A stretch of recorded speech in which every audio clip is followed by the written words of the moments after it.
When reality hits hard and you can't understand it, you often fall into denial. Berge, the Demon King, screams in pain and rage. Blood pours from his mouth. He never saw this coming. In his destroyed throne room, the dead bodies of his followers lie everywhere. The winning heroes stare up at him from below. His black flames, which he was so proud of, failed to kill any heroes.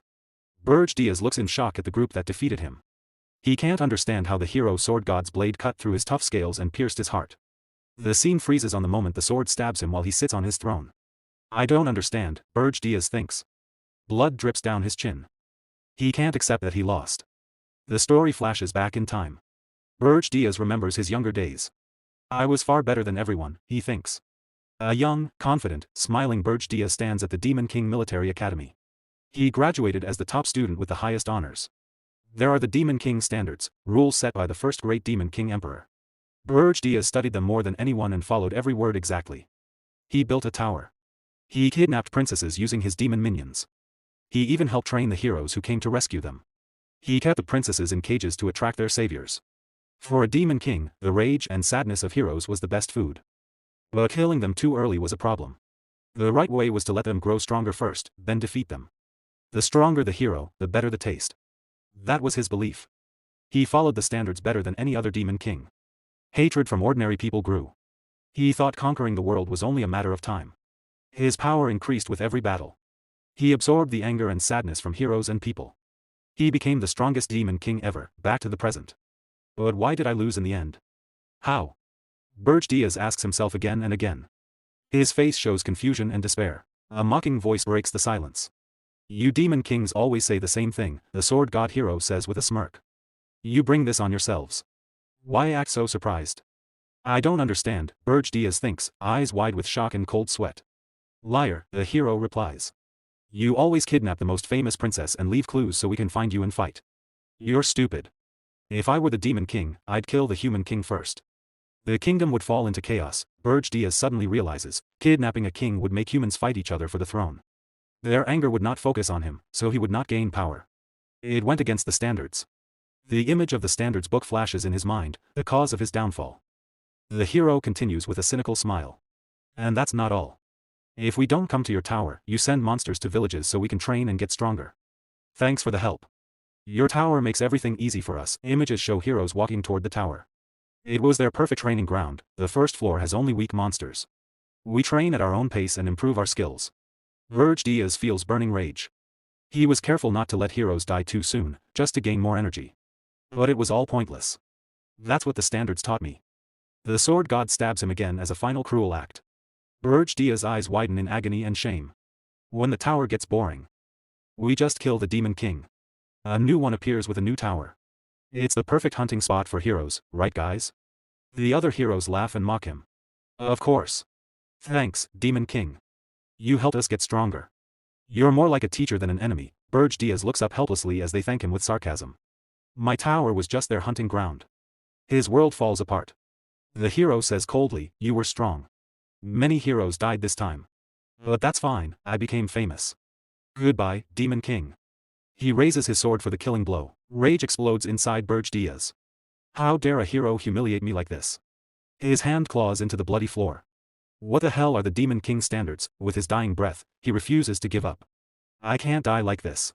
I am a Demon King. In primal fury, Berge releases all his remaining power. A massive explosion of red demonic energy bursts from his body. It swallows everything in a storm of rage and destruction. His form dissolves into blinding light. The blast shakes the entire castle. Heroes fly through the air in chaos. Blood and debris rain down. The demonic energy destroys everything. In his final moments on the ground, Berge promises revenge. Those who look down on me will pay. The last thing he sees is the reflection of the triumphant sword god hero. One hero shouts excitedly, don't touch his head. The horns are mine. But the energy consumes everything. The hero realizes too late. Wait, no. Purple energy explodes violently, a final act of fury from a betrayed Demon King. The hero screams as he is torn apart. I'll ruin everything. The explosion kills all the heroes in the throne room. A complete final revenge. In the darkness, Verdilos thinks, if I had known the truth, I would never have followed the standards. If I get another chance, forget the standards. I'll just unleash chaos. The tower explodes into darkness. A distant voice calls, Berge. His eyes snap open. He is in a grand hall lit by moonlight through tall windows. He looks around in confusion.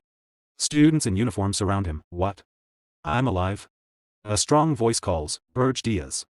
Step forward. He walks forward, mind racing. This place, it's impossible. The academy headmaster stands before him. Berge Diaz, why act like this on your graduation day? He sees the red emblem in the headmaster's hand, the symbol of a demon king. This is graduation day at the Demon King Military Academy, 15 years ago. All graduates must take the stage and swear to follow the Demon King standards. As class representative, Berge Diaz must read them aloud. A large hologram appears, showing the standards, the same rules that led to his humiliating death. He thinks, I memorized this perfectly. I followed it with all my heart. This garbage turned me into a toy for heroes and ruined me. Memories of his death burn in his mind. Do I really have to read this now? Do I have to swear loyalty again in front of everyone? His throat tightens. The headmaster and teachers smile, unaware of the rage building inside him. Berge Diaz clenches his teeth hard. His face becomes a mask of pure anger. The host says, Berge Diaz, please read the Grand Demon King standards. Rage explodes. His voice rings out clear and strong, I refuse. Dead silence falls. Students freeze in shock. Berge Diaz shouts, I will not swear loyalty to something so stupid. The Demon King standards are trash. His words hit like a shockwave. Students stand with mouths open. One boy's glasses even crack from surprise. The headmaster's face twists in fury. Berge Diaz's rebellion echoes through the hall, breaking years of tradition. This was the moment the academy's greatest student became its biggest disgrace. A new path of vengeance had just begun. In the grand ceremonial hall of the Demon Kingdom, anger exploded. The Archduke, Arcane Blur, slammed his fist on the podium. His eyes were red with rage as he shouted at Berge Diaz. He threatened to execute him for insulting the standards of the Demon King. From his tall throne, Archduke spoke again. He said that because of Berge Diaz's great achievements and talent, he would get one last chance to save himself. He must take back his foolish words and apologize to the entire Demon Kingdom. If he refused, he would be sent to Arian. Gasps filled the hall. Everyone knew Arian. It was a dangerous dimension where dozens of Demon Kings had died. It was almost certain death. Some demons muttered that a person who insulted the standards deserved to die. They said even an apology was not enough. The Archduke reminded Berge Diaz about Arian's terrible reputation. It was the worst realm, where countless Demon Kings had lost their lives, but Berge Diaz smiled, showing his sharp teeth. His eyes showed no fear. He broke the heavy silence with simple words, send me there. Shock spread through the hall. Berge Diaz spoke loudly and boldly. He said he would go to Arian to prove that the Demon King standards were worthless. The Archduke was furious at this disrespect. He called Berge Diaz hopeless and ordered him sent away at once. A bright teleportation circle appeared under Berge Diaz's feet. The Archduke added that he would get none of the special treatment given to high-ranking Demon Kings. No one would go with him. He could not return until his task was done. As he fell through the portal, Berge Diaz thought calmly. This was what he expected after the mess he had caused. But they were sending him back to that place. He fell toward a vast, beautiful land of mountains and rain, the same world where the heroes who once killed him had lived. In his mind, he remembered that even before his regression, he had chosen Arian himself. Berge Diaz believed that the strongest, like him, should face the greatest challenges. That pride cost him his life in the past. Too many heroes had used the Demon King's code against Demon Kings. Seconds later, Berge Diaz crashed onto the peak of a snowy mountain shaped like a shooting star. He spread his wings to block the cold winds of Regressed Mountain in the northern continent. Still proud, he cleared his throat and said, I won't let that happen again. This time, I'll use the code against the heroes to prove I'm right. Meanwhile, Gordon Dyrick shaved happily while humming a tune. He fastened his clothes neatly, looked in the mirror, and smiled. Perfect. The Demon King's Academy trains future Demon Kings. The Demon Clan Academy trains the clans that serve them. By Demon Realm rules, the top clan serves the top Demon King. Standing on the graduation platform, Gordon heard his friend say, Lucky you, Gordon. Graduating as head of the clan means you'll serve Demon King Berge. I wish I had tried harder. Gordon stayed calm outside, but inside he was excited. None of the Demon Kings compared to Lord Berge. Berge came from the rare demon dragon bloodline, a genius born once in 1,000 years. Serving him was an honor. With Lord Berge, they could conquer any world. Gordon dreamed of his own name in demon history. Suddenly, Berge Diaz spoke from the stands, that's wrong. Everyone froze. Berge Diaz continued calmly, the so-called Demon King's code is nothing but trash. In that moment, Gordon's dreams broke. He stood stunned. These were the memories of the man now deep in Regressed Mountain. By demon law, the top clan serves the top Demon King. Gordon was still in shock. But why? Berge Diaz's voice came from behind, they said no clan would follow me, but they still sent someone. Gordon turned slowly. Berge reached out his hand. Good to see you again, Gordon. Gordon did not shake it. Why did you say that? You called the code trash in front of everyone, and to Arian, no less. Now I'm going to die, too. Even after a sincere warning from the Berge, calm down. You'll tear out all your hair now. He couldn't drop his anger instantly. My hair isn't the issue. That noisy display made Berge ponder. Has Gordon always been like this? Before I reverted, he was calm and confident. An old memory from a past life flashed. It'll be hard, but with you and me, we can do it. Actually, if it weren't Arian, I wouldn't be interested. Berge sighed wearily. It's understandable. The situation is totally different now. But if I told him I'd reverted, he'd think I'm crazy. Having vented everything, Gordon finally fell silent and gathered himself. He sadly clutched his hair to hold back tears and apologized for his earlier disgrace, saying, since it's come to this, I'll fulfill my duty, forcing Berge to pretend not to notice the weak display and reply, very well. Demon King's Code. Rule 1. A Demon King must erect a tower, but must not hide it or place it in an overly harsh environment. Only then can heroes find it. Gordon, of course, remembered and warned Berge. This place is too dangerous. Surrounded by towering mountains, humans can't find or reach it. Even strong monsters roam freely. You can't build a tower here. We should move. Unexpectedly, he bent and shoved the stone straight into the ground.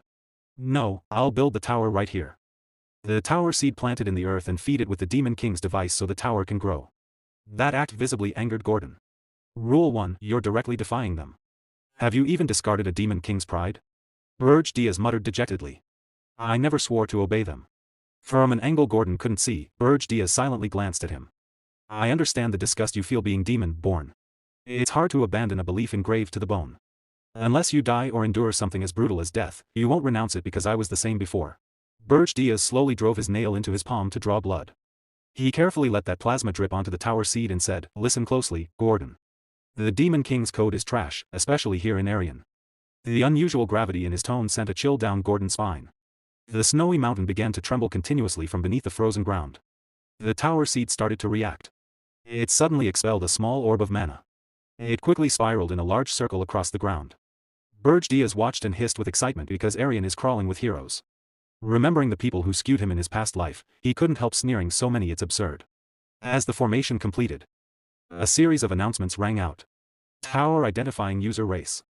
Black Flame, Dragon Demon Clan. Name, Berge. Identification complete, proceed to summon the tower. The final announcement coincided with a building rising from the frozen ground. The splendid sight made Berge mutter bitterly.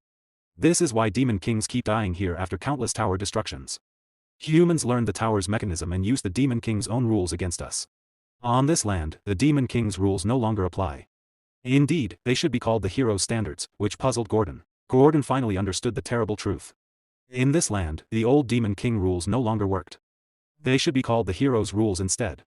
Before them stood a tall, dark tower, complete and menacing, rising out of the snowy wasteland. Gordon stared up at it, stunned. In the end, Berge had built the tower in that forbidden place after all. Berge walked calmly toward the main entrance. Let's go in, he said to Gordon. Gordon followed in silent hesitation. They entered the first floor of Berge tower. It was a huge hall with high, arched ceilings and a patterned floor, but it was completely empty. Gordon spoke out loud. A normal Demon King tower should have traps, complicated rooms, or monsters to guard it. But there's nothing here. It was a tower with no advantages for a Demon King, no special privileges. They climbed to the top floor, the Demon King's chamber on the 5th floor. It was the same, a large empty hall with a throne at the far end, and nothing else. Every floor was deserted. Gordon looked serious. The tower is built now. We can't change that. So we must at least follow rule number 2 of the Demon King standards. Rule number 2, kidnap a prince or princess, preferably one high in line for the throne. The reason was simple: important royalty produced more demonic energy when captured, through the anger and sorrow of their kingdom. Gordon offered to advise Berge. The Demon King stood with his back turned and allowed him to speak. Gordon pointed to a map. The closest kingdom is the kingdom, of course, in the Ergest Mountains. Please kidnap the princess with the highest rank. That will bring the most anger and sorrow from the kingdom, and you will grow strong quickly. Gordon expected Berge to refuse. To his surprise, the Demon King agreed. Gordon was shocked. Berge added, I already have a princess in mind. Excited, Gordon offered to help, but Berge gave a clear order: stay here and guard the tower. A Demon King's home cannot be left empty. Gordon felt huge relief and joy. Thank goodness, Berge was still acting like a real Demon King. His strange behavior had just been stress. This could still work. Now it truly began. As Berge Diaz prepared to leave from the balcony, Gordon asked, trying to be a good servant, which princess will you bring? Berge Diaz gave a sly, secret smile and only said, well. The scene changed. Berge Diaz flew over a distant city at night. His target was far away, not the nearby kingdom, but Hilderin, the southernmost nation on the continent, the farthest from his tower. The view moved to a huge castle. Only one window was brightly lit in the dark night. Inside the room, a beautiful blonde princess named Hildera looked out the window. Berge Diaz spread his demon wings and landed in front of her under the full moon. Now his true plan was clear. Out of all possible princesses, he had chosen the one with the least importance, the 13th princess. His red horns shone in the moonlight. With an intense look, he said, I have come to take you, princess. Back in the tower, Gordon's mind exploded. He screamed at the top of his lungs, that's the exact opposite of the standards. In the middle of the night, the Demon King Berge Diaz appears in a princess's bedroom. The young woman with long blonde hair, wearing a nightgown, sits on her bed. She looks at him without fear, only calm curiosity and a serene face. Princess Hernand asks the stranger, who are you? Under the bright full moonlight, Berge Diaz answers with a serious and determined look. I am the Demon King who has come to kidnap you. A small, mysterious smile appears on Princess Hernand's face. This is a completely unexpected reaction to a kidnapping. Still sitting on her bed, she asks a bold question to the surprised intruder. Demon King, are you sure you can handle me? Berge Diaz feels confused by the odd question. He wonders if she thinks Demon Kings are a joke. He replies confidently, of course I can. I am a Demon King. To his surprise, Princess Hernand holds out her hands and offers herself willingly. Then take me. Berge Diaz grows suspicious and asks what she is planning. Hernand thinks for a moment and says that, as a princess, she always expected something like this might happen one day. Berge Diaz refuses to be tricked so easily. He warns her not to expect him to lower his guard. He is in a desperate situation himself and will not fall for any tricks. Hernand says she is not planning anything. With clear logic, she asks how she could have set a trap when she did not know a Demon King would come that night. Berge Diaz quietly admits to himself that she has a good point. Still, he feels uneasy about the whole situation. Finally, they stand face to face. Princess Hernand seems ready to leave. She holds out her hand and says, then, shall we go? The scene changes to a snowy mountain landscape. Berge Diaz, in his demonic form with wings, flies toward his tall fortress. He lands, carrying the princess wrapped in a cloak. A subordinate with long black hair and pointed ears greets him. Berge Diaz orders the subordinate, named Gordon, to house her on the 4th floor. Gordon is shocked. He thought the princess would go to the dungeon. Berge Diaz explains that since she did not resist, she will get some kindness. Meanwhile, the princess waves cheerfully. Right after, Gordon approaches Berge Diaz and says he has something important to report. The scene moves to the 4th floor of the tower. It is a huge empty hall with cold stone floors.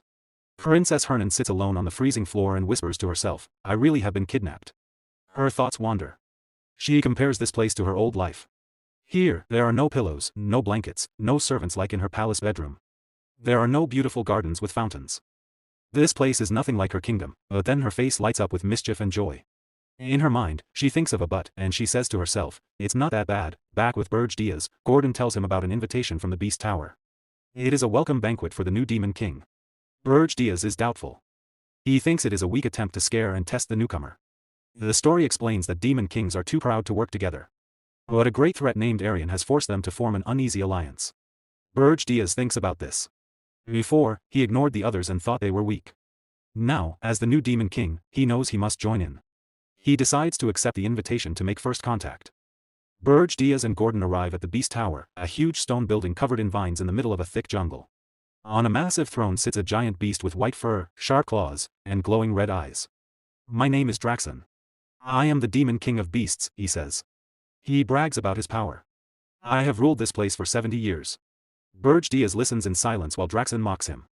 So, you're the new Demon King. I heard you broke traditions, but you look pretty ordinary. Berge Diaz stays calm and asks directly if Draxon wants a fight. He tells him to speak plainly. Behind him, Gordon already regrets coming. Draxon laughs and finally reveals the true reason for the invitation. Archduke Arcane told me to watch you as soon as you arrived. When Berge Diaz hears the name, he scoffs and calls the Archduke that noisy old vampire. He adds that dropping him in Arian wasn't enough to improve his mood. This insult makes Draxon furious. How dare you speak of the Archduke like that? He shouts. In rage, he slams the meat he was eating onto the floor in front of Berge Diaz. Lick it, Draxon orders. Do it, and I'll forgive your disrespect. Berge Diaz stays calm. Demon King of Beasts, he says, do you really not know why I'm here? Draxon laughs mockingly. Because you mocked the Demon King orthodoxy. A wicked smile appears on Berge Diaz's face. According to that orthodoxy, demon kings cannot kill each other. Suddenly, Berge stomps the ground. The floor cracks, and a powerful shock wave bursts out. A crushing red aura explodes from him, sending Draxen flying through the air. Everyone freezes in shock. Berge eyes glow bright crimson. Do you really think I would follow that rule? Draxen lies on the ground, soaked in cold sweat and shaking with fear. He can only think, what is this aura? Terrified, he quickly tells the rest of the message. Archduke Arcane ordered him to check if Berge had kidnapped a princess. If the report was not sent within a month, Berge would lose his authority. As Berge and Gordon start to leave, Berge says casually, I did kidnap a princess. Draxen's eyes widen in shock. Berge smiles with smug pride and adds, but she suits my taste perfectly. Draxen and his beasts are left speechless. The scene returns to Berge's tall tower in the snow. Its windows glow faint red. In the throne room, Gordon praises Berge. You showed the true majesty of a demon king. Berge brushes it off. He is sure Draxen will not bother them again. Still, he knows they must stay ready. He tells Gordon to check on the princess while he thinks about how to use her. Snow falls quietly outside the Gothic window. Berge sits on his throne, looking worried. He admits the situation is troublesome. If the other demon kings feel the same way, things will get complicated, but his eyes grow determined. Mocking the orthodoxy has brought bigger problems than he expected. Even so, he would make the same choice again.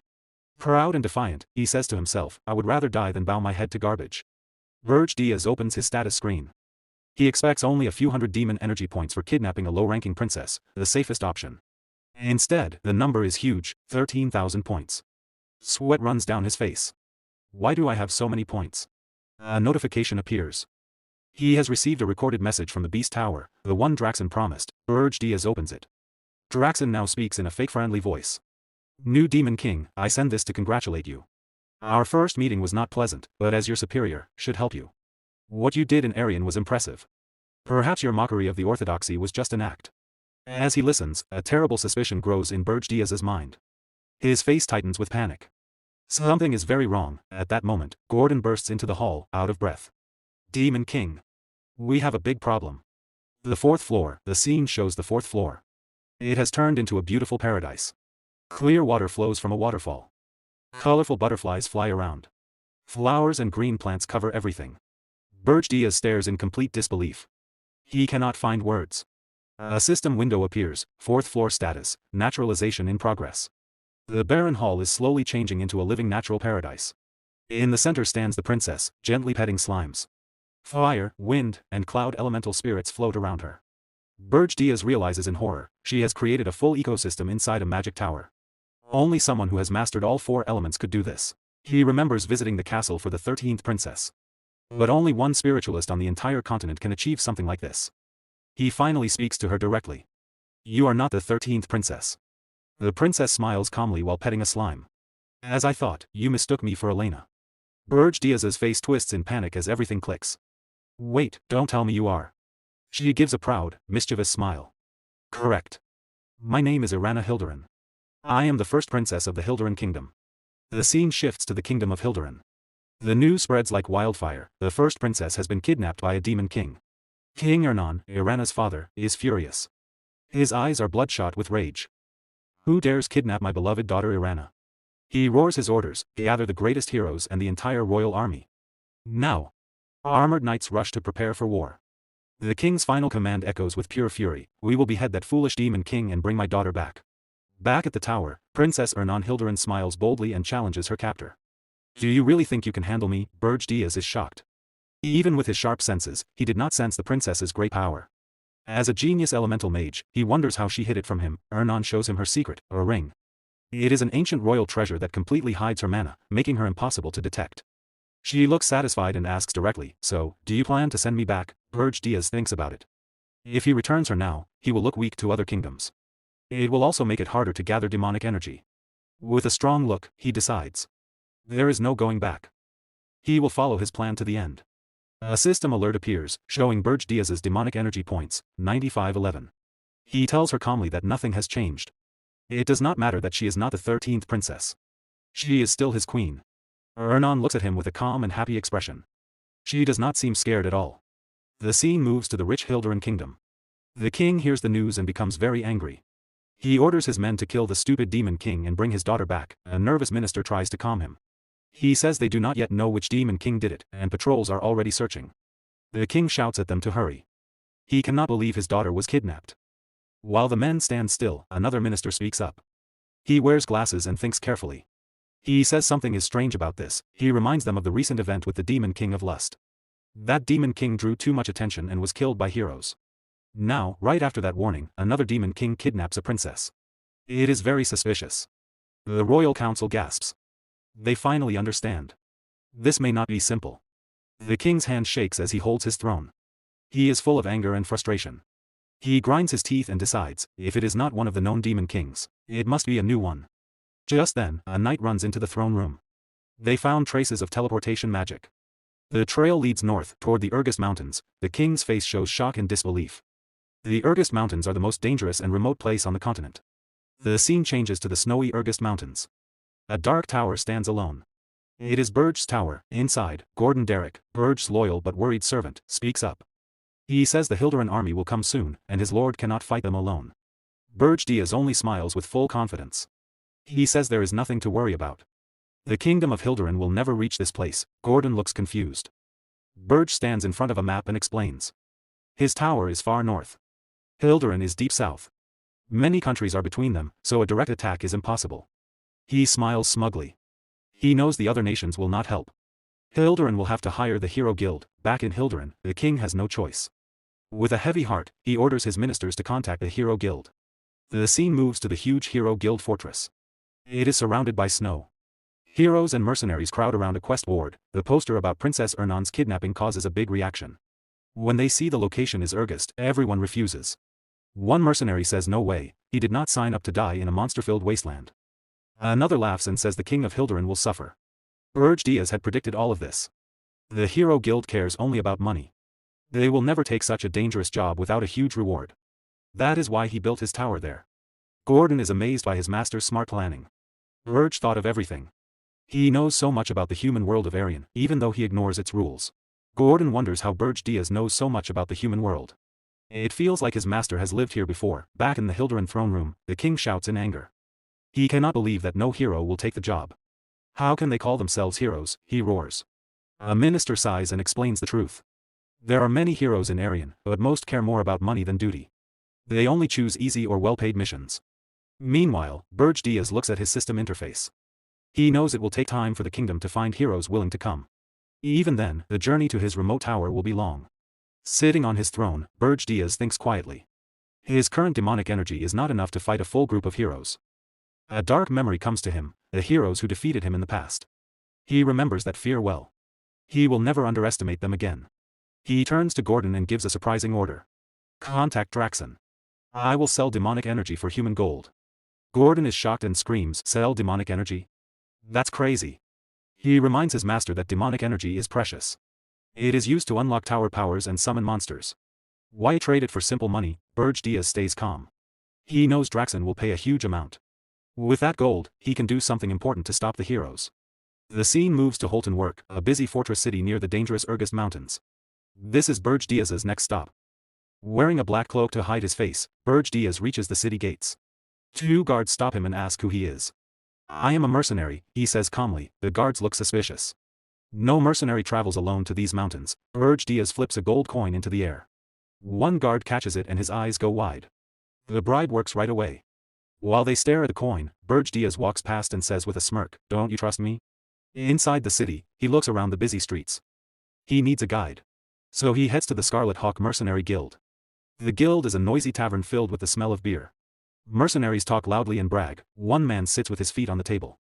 He boasts that mercenaries have an easy life. Soldiers do the hard fighting, and mercenaries just kill monsters and take the rewards. The talk turns to rumors. One mercenary laughs about the new Demon King in the Regressed Mountains. He says it must be fake. Real Demon Kings build towers in easy places so heroes can reach them. Another says he heard this Demon King kidnapped Princess Ernon of Hilderan. The first man laughs harder. No Demon King would travel across the whole continent for that. A third mercenary says the Hero Guild refused the quest when they heard the location. The others say it is just a trick to ask for more money. Rescuing a princess is worth a fortune. They all laugh loudly, mocking how greedy the Hero Guild is. Suddenly, a dark figure stands behind them. It is Berge Diaz. He smiles coldly and says, I see. So that's how it works. The laughing mercenary turns and screams in fear. In seconds, the others draw weapons and surround Berge Diaz. "Who are you?" they shout. Berge Diaz smiles like a predator. "You know a lot," he says. "You will make good guides." He orders calmly, "Leave one here. The rest, get out." The mercenaries are furious and attack him all at once. Berge Diaz moves with incredible speed. He knocks them down with powerful, precise strikes. Dozens fall in moments. One huge mercenary tries to hit him from behind with a club. Berge Diaz stops the attack without looking, breaking the weapon easily. His eyes glow red as he punches back with dark energy. The big man looks terrified. The surviving mercenaries run away in panic, screaming. The one Berge Diaz chose to spare stays on the floor, shaking. He whispers, "Monster." Berge Diaz grins wildly, his eyes shining with demonic power. Outside, people hear the screams and noise. A mage and her friend watch without worry. "They're fighting again," she says. "It happens all the time." Inside, the tavern is silent except for the bodies on the floor. Berge Diaz stands unharmed. He looks down at the terrified mercenary and says gently, "Do not be afraid. Answer my questions, and I will let you live." The man nods quickly. Berge Diaz asks, "Where is the slave market?" The scene changes to a beautiful mansion with fountains and iron gates. It looks rich, but it is really the slave market. The scared mercenary leads Berge Diaz there. A merchant greets them with a big smile and shows a cage of human slaves. "Do you like them?" he asks. Berge Diaz looks bored. "Do you have anything rarer?" He throws a heavy bag of gold. The merchant catches it, his eyes shining with greed. A golden tooth flashes in his smile. "Yes, of course. This way, please." As they walk deeper into the building, Berge Diaz thinks to himself. This merchant does not care that his men were just beaten. Humans who want money are no different from demons who want demonic energy. They go down stone stairs to a secret area. Behind a wooden door is the special merchandise. A flashback shows Berge Diaz telling Gordon his real plan. "With human gold, I will buy slaves, rare races captured by humans." An elf would be perfect. In a cell, a green-haired elf named Granada is chained and muzzled. He glares with pure hate. Berge Diaz smiles darkly. He will use this elf as a spy to cause trouble among the heroes. Suddenly, the scene cuts back to the Hilderan throne room. A Hillen announces, "The savior has arrived." Hero Hillen Cargill is here. The king looks relieved. He is sure Cargill will accept the mission. Cargill is a strong man in shining armor. He kneels before the king and promises, "I will rescue the princess and bring back the Demon King's head. I swear it in the name of justice." His eyes burn with determination. Back at the tower, Berge Diaz explains the plan to his subordinate. He will use the elf as a spy to confuse and disrupt the heroes. The subordinate nods and says it will work well because elves are seen as pure and innocent. Then the scene changes back to the slave market. Berge Diaz walks up to the two slave traders and says he is there to buy the elf. He tells them his servant will pay the price. The traders are shocked. With a scary glare, Berge Diaz asks if they have any problem with that. The terrified trader quickly says no. His partner nervously gets the payment ready. Berge Diaz orders both traders to leave the room. He says he needs to check something with the elf alone. One trader warns him that the elf might attack. Berge Diaz ignores the warning and says if anything happens, the trader will pay for it. The trader looks disgusted but has no choice and agrees. Both traders leave, now alone. Berge Diaz walks to the cage. Granada is sitting on the floor in chains. Berge Diaz uses his demonic power to break the chains and free Granada. Granada is surprised. He feels the dark energy and realizes Berge Diaz is a demon. Angrily, he asks what a demon wants with an elf. From outside the cage, Berge Diaz offers him a chance to get revenge on humans. Granada thinks the offer sounds good, but he says he cannot trust demons any more than he trusts humans. Berge Diaz says he is different. He offers a deal. If Granada stays loyal for exactly 50 years, Berge Diaz will keep him safe and then give him freedom. He adds that 50 years is not long for an elf, and it is much better than staying a slave. Granada has been humiliated by humans, but he is still not convinced. He reminds Berge Diaz that demons are trying to destroy the world tree, which the elves protect. Looking straight at him, Granada asks how he can trust a demon at all. He also says it is strange that a demon would need help from an elf. Berge Diaz realizes Granada has good points. After thinking for a moment, he smiles in a clever way and changes his plan. "Fine," he says. "Let's do it this way." He summons a magic contract book and makes a serious promise under the rules of the great Demon King. He swears he will not harm the world tree. To demons, the Demon King's rules are as sacred as the world tree is to elves. In return, he asks Granada to swear loyalty to him for 50 years, using the world tree as his oath. Granada smiles. He finds the whole thing very strange. "You are weird," he says. "But you are willing to make a fair deal." Granada stands up and introduces himself properly. "I am Granada of the Maple tribe." He agrees to take the oath, but only after he meets the Demon King who sent Berge Diaz. Berge Diaz looks confident and says, "I am the Demon King." Granada freezes in shock. He can't believe what he just heard. He stammers, "What?" Then he suddenly bursts into loud, crazy laughter. Still laughing, he grabs Berge Diaz by the shoulders and shakes him. "That's impossible," he says. "A demon king would never leave his tower, his power gets weaker outside, just to buy one slave." Between laughs, Granada mocks him. "If you really are the demon king, then I'll swear loyalty for 100 years, not 50. Later, Berge Diaz, Granada, and the subordinate arrive at the 5th floor of the tower. The place is grand but completely silent and empty. Sitting on his throne, Berge Diaz reminds Granada, "The 100-year contract was your idea." Granada finally realizes it is true. He goes into shock. His face changes from disbelief to anger. He explodes in rage. "This is all a scam," he yells. "You never said the whole tower would be empty. The first 3 floors are barren, and the 4th floor is just plants." Furious, Granada shouts, "What kind of demon king has no monsters guarding his tower? Heroes will destroy us in a year." "I won't work like this." Berge Diaz stays calm and coldly says, "We have a contract." Suddenly, Berge Diaz releases a terrifying wave of demonic power. It crushes Granada to the ground. Sweating and shaking, Granada finally admits to himself that this man really is the Demon King. Granada remembers the trip to the tower. Even though the tower looked old and empty, no monsters from the mountains came near. They were all scared of Berge Diaz's strong presence. Granada gives up. A Demon King is still a Demon King. Maybe through him, Granada can get the revenge he wants.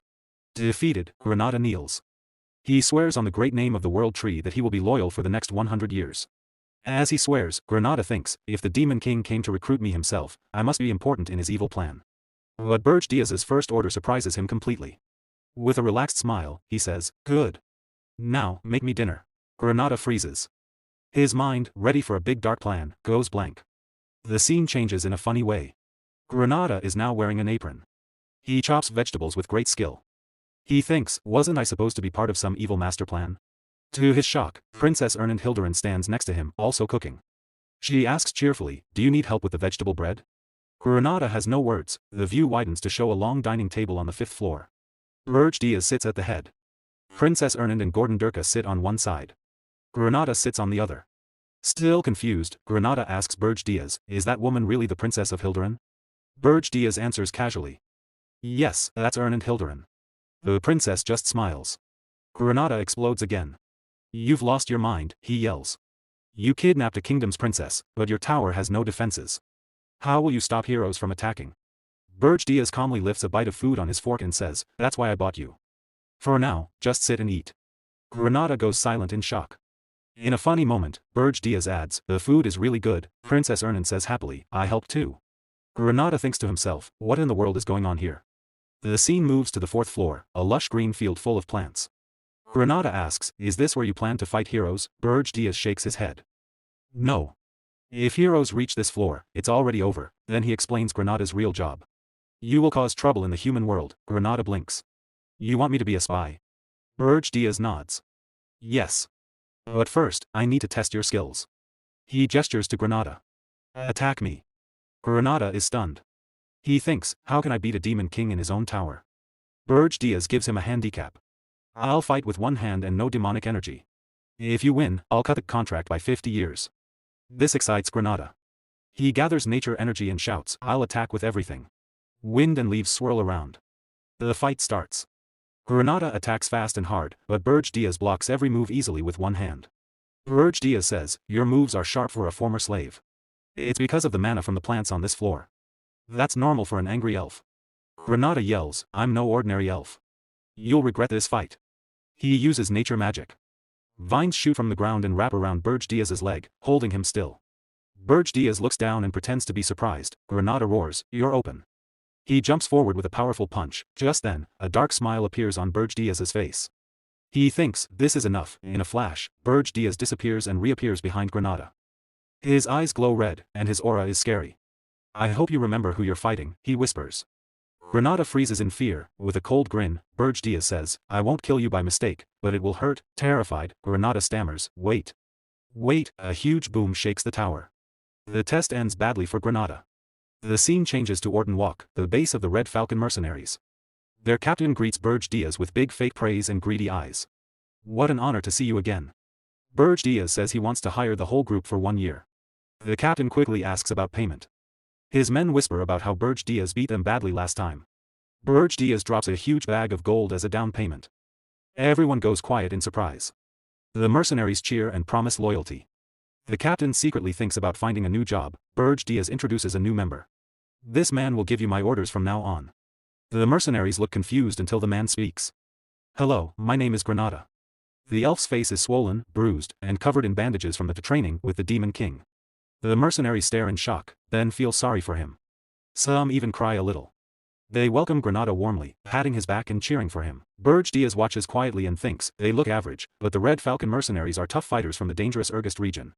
They are skilled, strong, and hard to control. Berge Diaz thinks to himself about his real target. At this time of year, the only hero likely to answer Hildurin's call for help is Cargill, the one who defeated the Demon King of Lust. With his plan clear, Berge Diaz turns to his new mercenaries. Granada stands among them. He gives them their first official order, investigate Hill and Cargill, the hero hired by Hildurin. The mercenaries are now well paid and excited. They shout loudly together, yes, sir. In the lonely tower of Berge Diaz, surrounded by endless snow, the Demon King thought about his next step. He had already given the job of handling the heroes to Granada. Now it was time to make himself stronger. Sitting on his throne, Berge looked at his helpers and decided to focus on gaining more power. Normally, demonic energy could be used to improve the tower or to make the Demon King himself stronger. But Berge had used all of it on the tower. The only way left was to find a spirit flower. This was a special mana crystal that gave great power when eaten. Spirit flowers grew deep in the dangerous regressed mountains. The area had strong mana storms, powerful monsters, and no humans had ever touched it. The flowers had soaked up natural mana for many years, so the place was full of treasures. Spirit flowers were not as good for demons as pure demonic energy, but Berge decided it was better than nothing. He got ready to search for them. His helper, Gordon Dirk, warned him it would be risky. Looking without a plan was like finding a needle in a huge desert. Monsters would attack if they sensed weakness. Berge was sure he could beat any monster, but he knew finding the flowers would be hard without a good mana detector. Just then, someone knocked on the door. Berge and Gordon looked at each other, confused. The door opened slowly. Princess Erland Hildurin peeked in. A small slime sat happily on her head. Are you busy? She asked shyly. Berge and Gordon were shocked to see her. A short time later, outside the tower, Princess Erland walked excitedly through the snow. Her little spirits danced around her. Berge stood nearby, watching with no expression. I'm so excited. I have been bored lately, she said. You promised I could decorate the 4th floor any way I want, Berge agreed, but inside he wondered how strange her ideas would be. Who decorates a Demon King's tower? Princess Erland felt very lucky. She never thought Berge would let her go outside. She was glad she came at the right moment. She looked at the small flame spirit floating in her hand. Suddenly, Berge opened his demon wings and grabbed her. Hold on, she screamed, not ready at all. A loud roar came from behind them. They shot into the sky very fast, leaving trails of mana in the cold air. Erland closed her eyes tightly at first. She was scared. But soon the fear went away. She opened her eyes and gasped. The world looked huge and beautiful below her. There were mountains, valleys, and endless snow. She had not seen any of this the night she was kidnapped. Her heart filled with emotion. She remembered her old life, endless magic lessons, strict rules in the palace. And walls that felt like a prison. She thought she would be trapped forever, still flying. She whispered, you are the only person who has ever flown over the regressed mountains. Berge answered coldly, your job is to find the spirit flowers. Then Erland said, just call me Erland. We'll be together a lot. Berge got annoyed. Remember your place, he said in a cold voice. If you don't focus, I'll throw you in the dungeon. Erland quickly said sorry and focused. She sent her small water spirits to search the mountains below. Berge thought they would not find anything soon, but he knew her spirits were faster than him or Gordon. Just seconds later, Erland shouted happily, I found one. Berge looked and saw a beautiful spirit flower glowing in the snow. Its petals shone with icy blue mana. But then they saw a big group of huge, fierce orcs guarding it. Berge landed in front of them like a true king. If you have any honor, leave the flower and go, he said. The orcs growled. We don't obey demons. We hate you. You will die. Berge laughed in a dark way. Gordon was right. I was foolish to expect beasts to listen. Dark purple power exploded around him. Small horns grew on his head. I'll turn you all to ashes. A wave of energy hit the orcs. They screamed as flames burned them. The power difference was too great. Some orcs tried to attack the weakest target, Princess Erland. Berge did not move. He made a barrier of demonic energy around her. When the orcs touched it, they were destroyed. Erland watched in amazement. She knew a group of orcs could beat ogres, but they could not even get close to her. Berge gathered more power and released a huge explosion of dark energy. It destroyed everything. Silence came back. Snow fell on the burned ground, Ernan knelt by the spirit flower. It looked like a blue hyacinth, full of water and ice mana. It's so pure, she whispered, staring with wonder. Berge saw the greedy look in her eyes. Don't think about taking it, he warned. Okay, she said quietly. Berge offered a deal. If you find more, you can keep one. Her eyes lit up. I'll do my best, but even after searching until they were tired, they found no more flowers. That night, back in the cold tower, Berge sat on his throne and looked at the one spirit flower. He thought about Princess Ernan. At first, kidnapping her seemed like a mistake. But now, as he watched her sleep peacefully with her spirits around her, he thought she might be useful after all. Gordon came in. Demon King, a message from Granada arrived. That was quick, Berge said, surprised. Gordon said, the hero Hillen Cargill and 32 other heroes have left the capital of Hilderan. But they are not coming straight here. They are following the usual hero path, making a party, doing village quests, and getting stronger on the way. Gordon showed many plans on holographic screens, but Berge waved them away and threw them in the trash. Gordon was shocked. Berge smiled. This time, we won't send monsters to attack them. What? Gordon shouted. Berge explained, weak attacks only make heroes stronger. Then he gave a surprising order for Granada, join the heroes. Help them and gain their trust. Gordon could not believe it. His king was again doing things differently. He worried. The tower is not strong enough yet to stop heroes. Berge said he would make it stronger soon, and told how, with a dwarf. Gordon yelled, what? Now a dwarf too? We already have a human and an elf. People will laugh at us. A burst of demonic power quieted him. Berge said, I don't plan to stop heroes with just a dwarf. I need dwarven magic weapons, he explained. Heroes expect weak monsters on the first floor. But what if they find dozens of cannons instead? Gordon was amazed. No hero would expect that. But it was very unusual, then he realized something terrible. Wait, to get a dwarf here means another kidnapping. The scene moved to the underground dwarven city of Wolfner. It was made of stone and glowing crystals. In the center, a blacksmith worked hard. His hammer hit the metal with strong rhythm. This was Lozier Friedrich, the best dwarven smith alive. And he was next on the Demon King's kidnapping list. The underground city of Wolfner was home to dwarves. Before his regression, Berge Diaz had fought many dwarves, but this was his first time visiting their city. He bribed the guard at the entrance with human gold and asked for the best blacksmith. The dwarf smiled, took the coins, and said, for a human, you know how to do business. Berge Diaz hid his demonic power completely, so no one knew who he really was. With a small bribe, he got clear directions: go into the city, find the huge hole, take the lift down. Guards would check identity and assign a floor. It was strict security, no intruders allowed. But Berge Diaz did not need the lift. He jumped straight down to the lowest level. Then he walked to the deepest chamber, the heart of Wolfner. That was where the famous blacksmith Lozier Fredericks worked. The first thing Berge noticed was the dwarf's skill. The metal glowed with mana, and the flames seemed to dance. For a moment, Berge wondered if this dwarf was truly the best. He decided he would find out after kidnapping him. He moved fast and tried to grab Lozier, but the dwarf was not ordinary. A wave of fire rushed toward Berge. Then a huge hammer swung at him. That flame has a touch of demonic power. Suspicious, Berge thought. He blocked the hammer with one hand. His bones cracked from the force. Are you a hero? He asked calmly. Lozier lifted his chin with pride. I am a hero. How dare a demon enter dwarf land? You will not leave alive. Berge grinned his famous Demon King smile. For all your big words, you are weak. Also, I am not just a demon. I am the Demon King.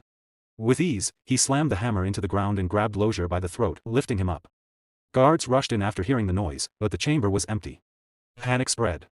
The hero Lozier Fredericks had been kidnapped.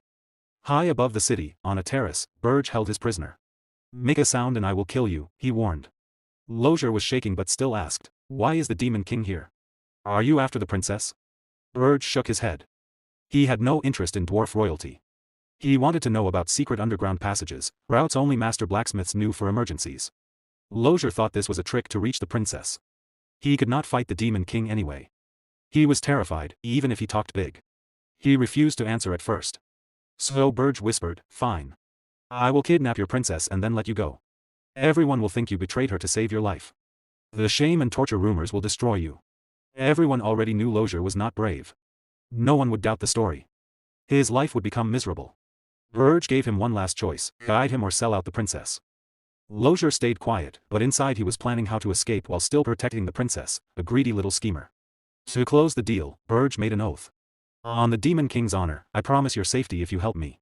To dwarves, such an oath from a Demon King was sacred and unbreakable. Lozier's attitude changed at once. He became confident, obedient, and almost happy. Berge felt sick watching it. Deep in the city, Princess Louise wharfed paced with worry. Lozier had disappeared while making her weapon. Guard said he was kidnapped, but she snapped, quiet. He is a hero too. How could a hero be kidnapped? One guard tried to explain softly, Your Highness, he is a hero, but he is a very poor fighter. She glared at him. Find him now, or I will take all your heads. No one argued. In Lozier's hidden tunnel system, Berge was growing impatient. The passage was narrow. Berge had to walk behind the dwarf the whole way, much too close. Move faster, Berge growled.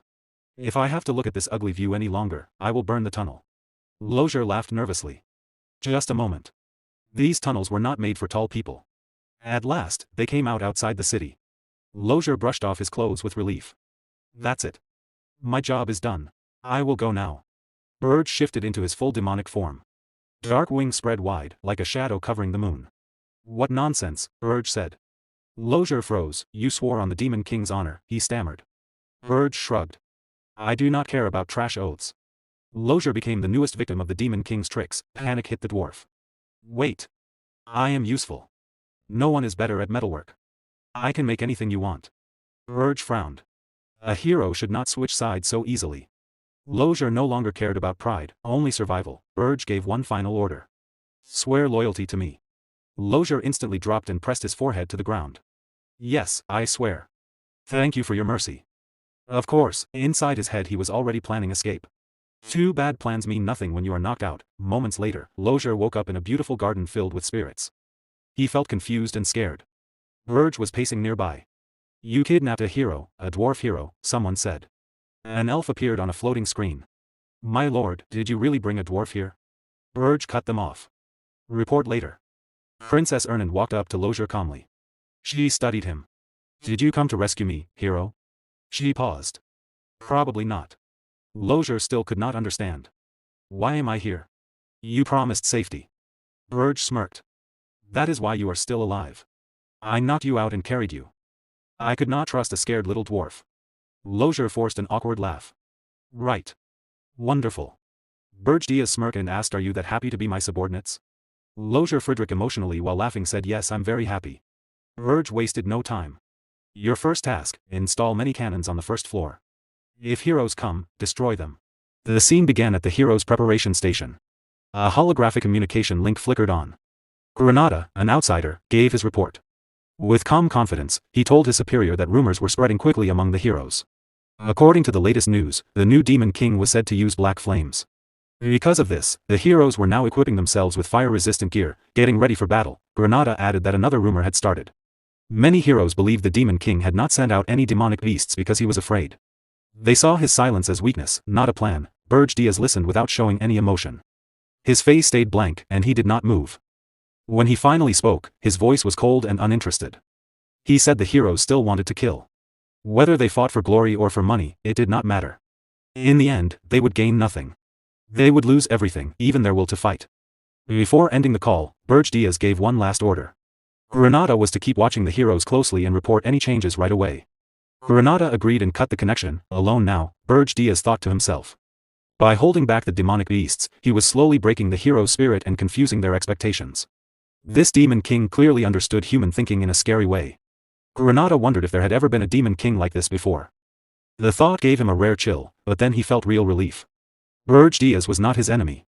The scene changed to the cold halls of Berge's tower. Berge gave his first command to Lozier Friedrich. He wanted fire cannons built on the tower's first floor. But there was one strict rule: no mana stones could be used. Lozier Friedrich panicked right away. He said building such weapons without mana stones was almost impossible. Even if they could be made, they would not work well against heroes. Berge cut him off sharply. He said finding a way was Lozier Friedrich's job. He explained that heroes were favored by the world itself. They could sense energy very sharply. Any trap using mana stones would be spotted from far away. That was why mana stones were forbidden. Lozier Friedrich tried to argue again. Berge's face grew dark. Calmly, he formed a sphere of black magic in his hand. He reminded Lozier Friedrich that he had been brought here because he was the greatest blacksmith. If he failed, there were plenty of others who could take his place. Terrified, Lozier Friedrich broke down. His voice shook as he quickly said there was another way. Berge smiled coldly and said he should have mentioned it sooner. Lozier Friedrich explained that he had once invented a device that could completely hide mana traces. It had taken him 3 years to make, and the finished prototype was still in his workshop back in Wolfner. Berge Diaz's face hardened. He asked if this was just an excuse. Crying and shaking, Lozier Friedrich swore it was true. After a short pause, Berge Diaz decided to believe him, but with protection. He put a purple rune-etched collar around Lozier's neck. When Lozier Friedrich asked what it was, Berge Diaz explained calmly that it was a magic restraint. With one gesture, it could separate his head from his body. He added, with a thin smile, that the collar also changed how others saw Lozier's face, making it hard to recognize. If Lozier ever tried to remove it, Berge Diaz would see it as an escape attempt, and death would come instantly. Lozier Friedrich fully understood. He collapsed in fear and swore he would never try to take off the collar. After giving his orders, Berge Diaz left with Lozier Friedrich. Together, they traveled through several kingdoms to gather rare supplies and materials that worked with mana. The trip lasted almost a full month.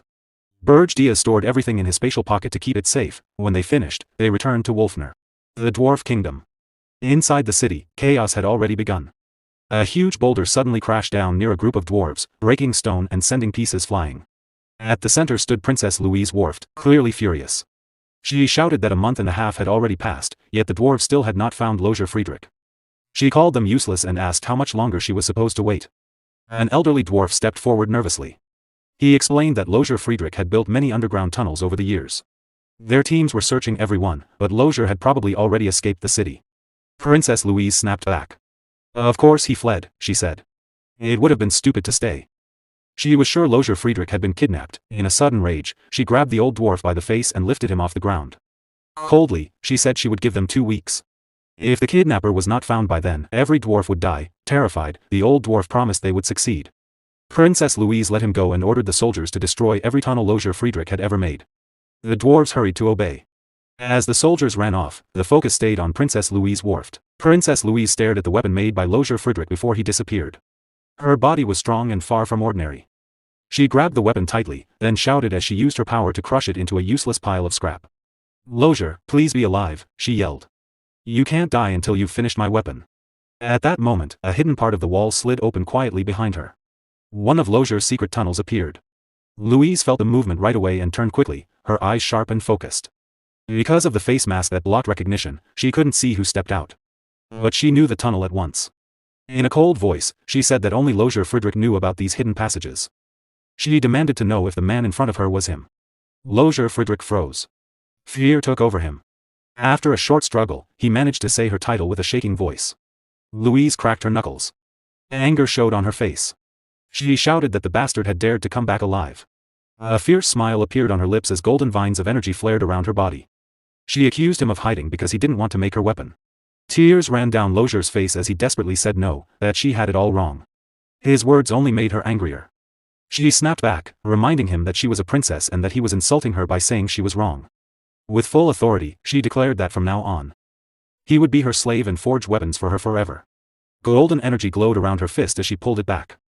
She said she would punish him first for running away. Just before her punch hit, a powerful blast exploded between them. Princess Louise flew backward through the air.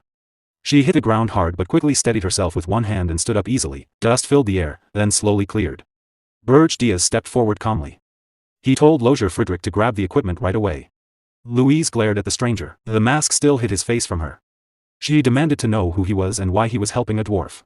In a calm, flat voice, he said he was the master of the blacksmith she had just been forcing to work for her.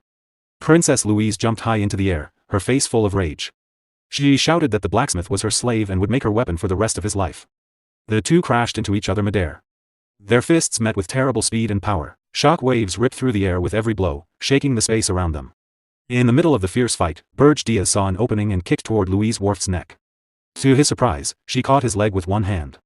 Her grip was so strong that his eyes narrowed in pain. Before he could pull free, Louise punched him hard. The hit sent him flying up into the ceiling. She turned her head and coldly told Lozier Friedrich that it was his turn next. But Berge Diaz came back fast. He grabbed Louise by the head and slammed her down to the ground. Right away, they started trading blows at incredible speed. Shock waves filled the room and pieces of stone flew everywhere. Their fight looked like a battle between monsters. Not people. Berge Diaz watched and recognized her at once. She was Louise Worft, the second daughter of the princess of the Dwarven Kingdom. She was not an official hero, but her strength was amazing. Even before Berge Diaz's regression, Louise had been one of the strongest people he knew, and she was even stronger now than back then. Berge Diaz thought quickly. If she kept growing stronger, she would become a real danger. The smart choice was to kill her now. But to do that, he would have to use his full demon power. In his weak state, that was risky. If her soldiers saw his true power, they would know he was the Demon King. Their fists crashed together, sending out flashes of golden and purple energy. In the background, Lozier Friedrich was working hard, taking apart a huge machine piece by piece. It was a mana phantom device meant to hide and erase mana traces. During a short break in the fight, Berge looked at him and asked if it was ready. Lozier replied in panic that the machine was bigger than he expected and he was still working.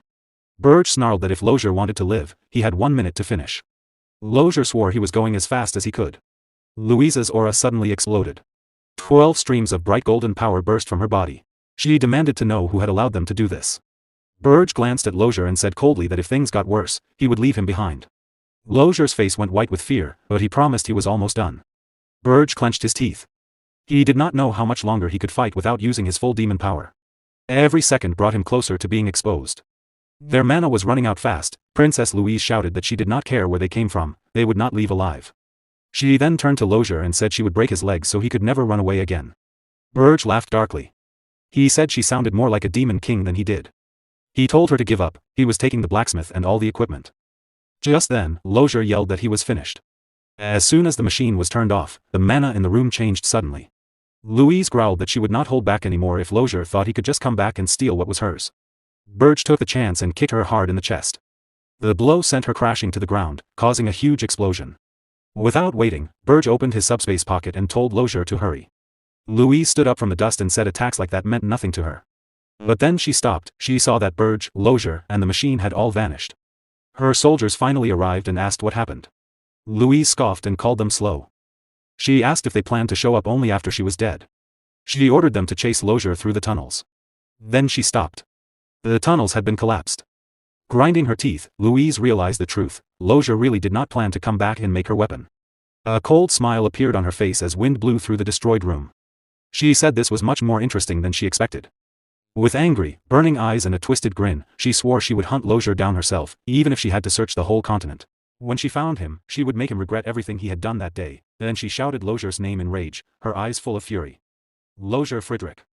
Inside the first floor of Berge's tower, the Demon King stood calmly in front of a huge magical machine. He looked at it carefully and said firmly, "This is the magic we need to stop the hero. No matter what it costs, I must have this device." Behind him, Princess Ernand, the first princess of the Hilderan Kingdom, opened her eyes wide in surprise at its size.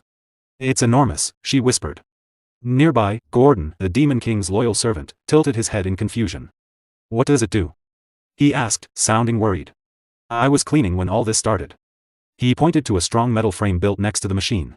Lozier Friedrich stood straight and reported, "The Mana Phantom framework is complete. Installation is finished." The Demon King nodded once. "Good. Activate it now." "Yes, my lord," Lozier Friedrich answered quickly. Moments later, the Demon King released his dark energy.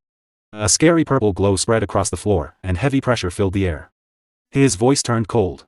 "After everything it took to bring this here, it better work." Lozier Friedrich shook under the power but replied, "Activation is already starting." When the spell finished, the machine roared to life. Mana rushed wildly around the room, and blue lightning covered the tower, lighting up everything. Princess Ernand raised her arm to shield her eyes. "The light is blinding." At that moment, a clear system screen appeared in front of the Demon King. System notification: the tower has recognized the Mana Phantom. Synchronization costs 10,000 points. Proceed. The Demon King looked at the screen. "So the tower has this function," he said quietly. "Very well. I will do it myself." Another screen showed his points. Available points, 11,182, he chose to synchronize. Synchronization complete. Points remaining, 1,182, final notification, system update. The Mana Phantom now recognizes the Demon King as its master. Processing complete. The Mana Phantom's power source has been fully changed from mana to demonic energy. The Demon King looked up and called, "Lozier Friedrich." Lozier Friedrich shook his head quickly, full of excitement. "I did nothing, my lord. I never dreamed we could join the Mana Phantom with the tower, or change its power completely. This is the discovery of the century. Even the original creator never thought of this." At that moment, Princess Ernand stepped forward. Her eyes shone as she looked at the awakened machine. "This is incredible," she said. The Demon King turned to her and said casually, "Why don't you try a spell?" Princess Ernand smiled happily. "I'll use any spell I want, then." She started chanting. Bright magical symbols appeared in the air, and a huge Colorful ball of magic formed in front of her. Gordon's face turned pale. Wait! He shouted in panic. I just finished cleaning the tower. Please don't treat it like a playground. The Demon King ignored him and watched the spell. A spell this big should normally be seen and felt far outside the tower. He walked to the door and looked out. He frowned. He could not see or feel any sign of the magic outside. So this is the effect, he said quietly. A tower joined with a mana phantom. Curious, he sent his demonic energy into the tower. He moved his hand, and his face showed shock. The whole tower disappeared completely. A second later, he moved his hand again. The tower reappeared exactly as before.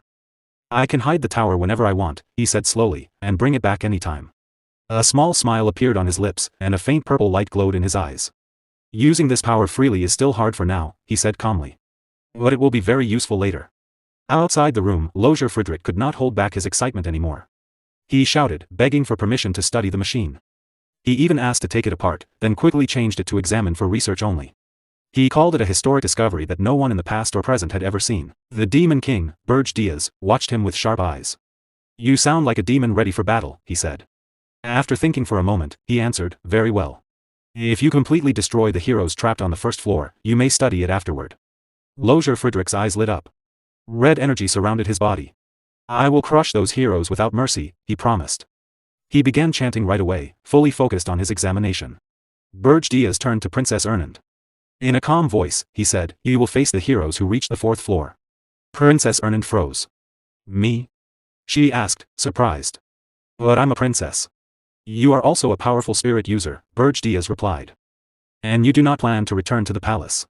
He knew it might be unfair. She was still an innocent princess who did not know the world's cruelty, and asking her to fight her own people was heavy. But she stayed silent for a moment, thinking about what spell she could use. Berge stopped her thoughts. You don't need to fight directly. Just disturb the heroes and show them you are now my ally. If this works, I will grant you another wish. She looked at him seriously and nodded. I'll do it, she said. Then she added, but introduce me as your subordinate, not as a princess. Berge was surprised for a second, then agreed. Very well. Princess Ernand's face lit up with joy. Like a happy kitten. Thank you. I'll do my best. She blinked playfully and added, should I charm the heroes with my beauty? They'll probably fall for me. No, Berge said flatly. Do exactly as I say. She nodded. Understood. Later, Berge sat alone, looking at the system screen. He checked all the plans. The first floor would attack with powerful mana cannons to reduce hero numbers. On the fourth floor, Princess Ernand would act as bait to draw in the rest and finish them. Still, with more than 200 heroes coming, this might not kill even half. He needed to become stronger himself. His eyes moved to the shining treasure in his hand. Thick demonic energy wrapped around it. It was an icy water spirit blossom, corrupted by demonic power, very strong, even against demons. He decided to find more. In another place, Princess Ernand stood in a snowy land with freezing wind. She looked around and sighed. Nothing here either. This is our third try. Berge answered, maybe our earlier success was just luck. Suddenly, a huge figure appeared in front of them. Berge raised his arm, dark energy gathering. You again? He asked coldly. I'm tired of these visits. The large orc made a deep sound and bowed low. I am Krotu of the Blue Forest tribe, he said politely.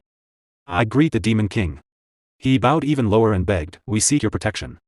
Berge looked at him coldly. You want to become my kin? All the orcs knelt at once. Their leader spoke for them. Our ancestors were demons who betrayed the demon realm.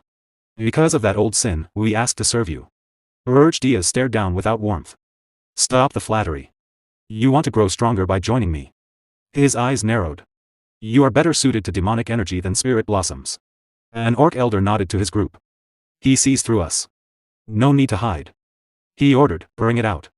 They opened a box. Inside was a dark rim lotus, its petals sealed in ice. Berge recognized it at once. So that's why we couldn't find it, he said quietly. You planned this. You know how to bargain, unusual for orcs known only for strength. The orcs bowed their heads. To survive here, we need wisdom more than strength. Our tribe values brains. Berge gave the box to Princess Ernand and turned back to the orcs. You came because you lack power. You want strength. A small smile appeared on his face. Wisdom over strength, I like that. He raised his hand and began chanting. I will accept only one, Krotu. A demonic mark appeared and entered Krotu's body. Dark power filled the snowy field. Roam the land. Grow your tribe under my name, Berge said. Wait for my orders. I will give you a reward greater than strength, your tribe will last forever under my rule. Demonic energy covered Krutu. His body changed and grew stronger, he became a true demon. Krutu knelt deeply. I'd give my life and loyalty to you, Demon King. The whole tribe knelt behind him. Later, at Berge's mountain tower, power flowed through the building. Outside, an army of orcs stood in perfect rows. On the first floor, Lozier Friedrich waited with 60 mana cannons. Berge Diaz checked everything in his mind, orcs in position, tower floors ready, Princess Ernand waiting on the fourth floor. Everything was set. He looked up, his dark eyes hard. I will pay back the pain from my past life, he promised silently to the coming enemies. Far away, the hero looked up at the tall mountain and said to his friends, we finally arrived. Regressed Mountain stood in front of them. In the grand city of Holton Walk, a great banquet was held in the central hall. It honored the heroes before their final journey to defeat the Demon King. The room was filled with laughter, music, and the sound of glasses clinking. Warriors, nobles, and dignitaries celebrated together. A young hero named Lord Hillen, dressed in shining armor, spoke with the elderly Lord Castellan. The Lord smiled and said Hillen was too modest for his great deeds. Hillen thanked him for the wonderful banquet. The Lord replied that it was an honor to be part of this historic quest. After a pause, Lord Castellan suggested that Hillen should speak to the crowd. Hillen hesitated, feeling uncomfortable. But the Lord insisted. It would lift everyone's spirits. Hillen finally agreed. Lord Castellan announced it loudly, and all eyes turned to Hillen. He stepped forward, cleared his throat, and spoke calmly. He greeted his comrades, heroes, nobles, knights, mages, mercenaries, and merchants. He said their long journey was nearing its end. With a confident smile, he joked that their march had scared the Demon King so much that no monsters had blocked their path. The hall burst into laughter. Then he grew serious. He warned them not to relax and said every preparation was done. His voice rose as he declared that tomorrow they would take the Demon King's head. He asked who dared to kidnap Princess Ernand of Hilderan. With fury, he shouted that it was time to show the world who the true masters were. He raised his glass high, the crowd cheered wildly. They raised their glasses too and shouted to eat, drink, and celebrate. From a distance, an elf named Granada watched quietly. He noted that the expedition's size had not changed, just as the Demon King had predicted. Hillen's charisma had kept everyone together, he had gained money from guilds and held the mercenaries loyal, but Granada felt uneasy. The last tower he checked was empty. He wondered if the fight would really be easy. A dark thought crossed his mind, should he betray the heroes now? He panicked and scolded himself. If the Demon King was defeated, his curse would end, that was good for him. He shook his head and went outside for fresh air. He also needed to send a report. That night, under a full moon, Granada stood on a balcony. He used a glowing device to communicate. A calm voice said, we have arrived at Holton Walk. We will rest and climb the mountain tomorrow. Granada replied shortly, I see. Then the Demon King Berge spoke firmly, once you leave Holton Walk, do not contact me again. After a pause, he warned, beware of the snow on the mountain. Stay alert at night. And when the tower door opens, never be near it, the call ended. Granada was confused by the strange last warning. Suddenly, a voice behind him said, what are you doing out here alone? Granada jumped and turned. It was Hillen. Granada said he just needed fresh air. Hillen noticed his tension and offered him elven fruit wine. Granada drank it and felt better. Hillen asked if Granada was worried about defeating the Demon King. He laughed lightly and teased if the elf was nervous. Granada admitted, yes. Hillen looked into his wine and said quietly, actually, I don't know either. Granada was surprised. Hillen explained that attacking a Demon King's tower was always hard. Granada mentioned that Hillen had already beaten the Demon King of Lust. So a new one should be easier. But Granada realized no one knew the details of that victory. He asked Hillen to tell the story. Hillen avoided it. He smiled heroically and said his win was thanks to brave comrades who fought in front. He put a hand on Granada's shoulder and said, comrades like you. He asked Granada to guard his flank in battle. Together, they would win. Granada smiled and agreed. Hillen led him back inside. Later, alone, Hillen smirked darkly. He looked at a ring with a red gem and thought, I'm counting on you this time too, Elf Granada. The next morning, the city of Holton Walk was full of activity. The huge expedition got ready to leave. As the heroes started their march, crowds of citizens lined the streets. They cheered loudly, shouting words of encouragement and good luck. They praised the leaders with cries of, Long live Lord Granada, and Long live Lord Wharton. At the front, Granada walked with a calm, serious face, staring straight ahead. Beside him, Hillen walked proudly, smiling confidently at the crowd's admiration. The cheers grew even louder when people started chanting, Long live Lord Hillen Cargill. Soon, the expedition left the city behind. The cheers faded away. In their place came silence as they entered the harsh Regressed Mountain Gorge. Tall, snow-covered cliffs rose on all sides. A sharp, cold wind blew through the air. The large group moved slowly through the empty, frozen land. The cold was their only constant friend. As they went deeper into the mountains, some soldiers began to talk. Their worries started to disappear. One said the weather was surprisingly good, little snow and a clear, sunny sky. He added that they would reach the tower easily at this speed. Another smiled and agreed. The goddess of victory must be helping us. A big warrior laughed and said there were no signs of the dangerous monsters everyone had feared. His friend smirked and replied, the monsters are probably too scared to show up now that Hero Hillen is here. While the warrior kept boasting, one of his friends suddenly tapped his head. When the warrior touched the spot, his hand came away covered in strange, sticky purple slime. Confused, he looked up slowly. A massive ghoul towered over them. Fear spread quickly through the group. Soldiers screamed in panic. One shouted, there's a ghoul. His face was full of terror. Another pointed and yelled, what is that thing? Look how big it is. Their confidence broke in an instant. Before full chaos started, Hillen's strong voice cut through the noise. He drew his sword with determined eyes. They finally showed up, he said, the whole expedition prepared to fight. More ghouls poured into the canyon from every side. Hillen stood strong and shouted, do not panic. Protect each other. He quickly made a plan. The canyon was narrow and short. Knights would protect the mages and push forward to break through the enemies. The battle began. Swords hit undead bodies, and magic flashed brightly in the frozen canyon. Suddenly, a warrior yelled a warning, Lord Hillen, a frost giant at the front. Hillen stopped for a moment. A huge skeletal monster made of ice rose from the canyon wall. Its size shocked everyone. Hillen quickly ordered the group to fall back. He turned to Hero Warden and said firmly, I will fight the frost giant alone. The rest of you escape the canyon. Warden looked at him in surprise, asking if Hillen really planned to face such a giant monster by himself. Hillen replied calmly, no problem.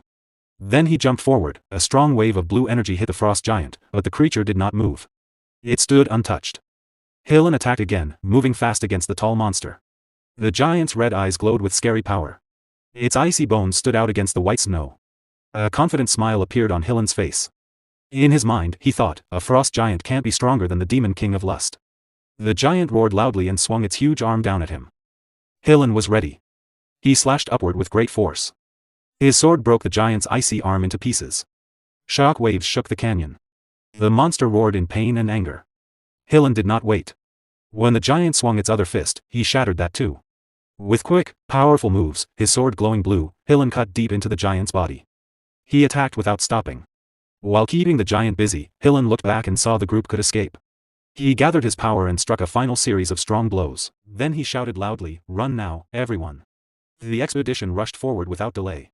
Warriors, mages, and mercenaries ran past Hillen and the giant. Hero Warden shouted too, run away. A huge explosion sounded behind them as Hillen held the giant back.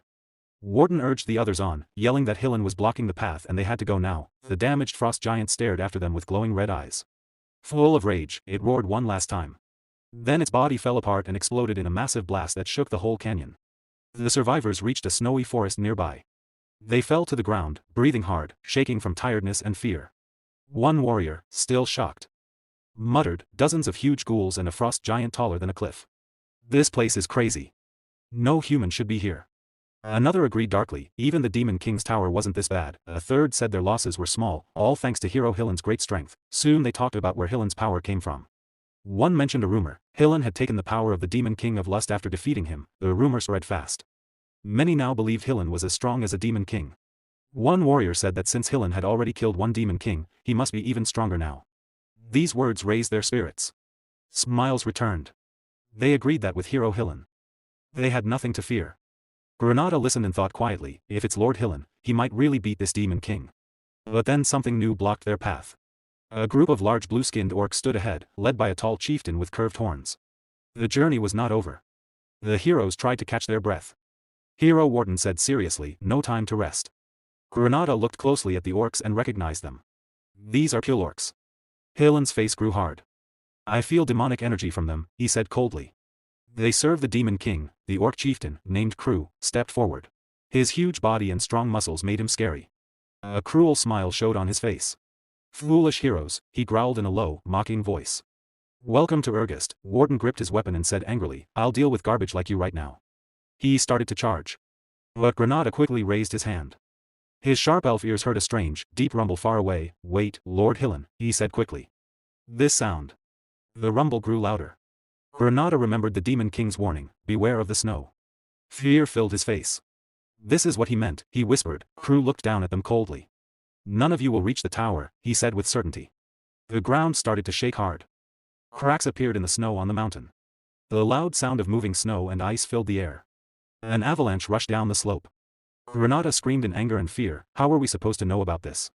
In rage, he cursed, you crazy Demon King bastard. The avalanche hit fast. Tons of snow and ice buried the whole expedition in seconds. It swallowed warriors, mages, and heroes. As the snow carried him away, Granada's face showed pure terror. With his last strength, he yelled, everyone run. But the roaring snow covered his voice. Far away in his tall fortress, Demon King Berge sat on his throne. Screens in front of him showed the disaster. One by one, pictures of the heroes went dark. A dark smile appeared on his face. Heroes, welcome once again, he said softly, full of mockery. With an evil grin, Demon King Berge watched the heroes' final screams. His plan had worked perfectly. He leaned back, eyes cold and pleased, and whispered to the dead, this time, I will hunt you all down.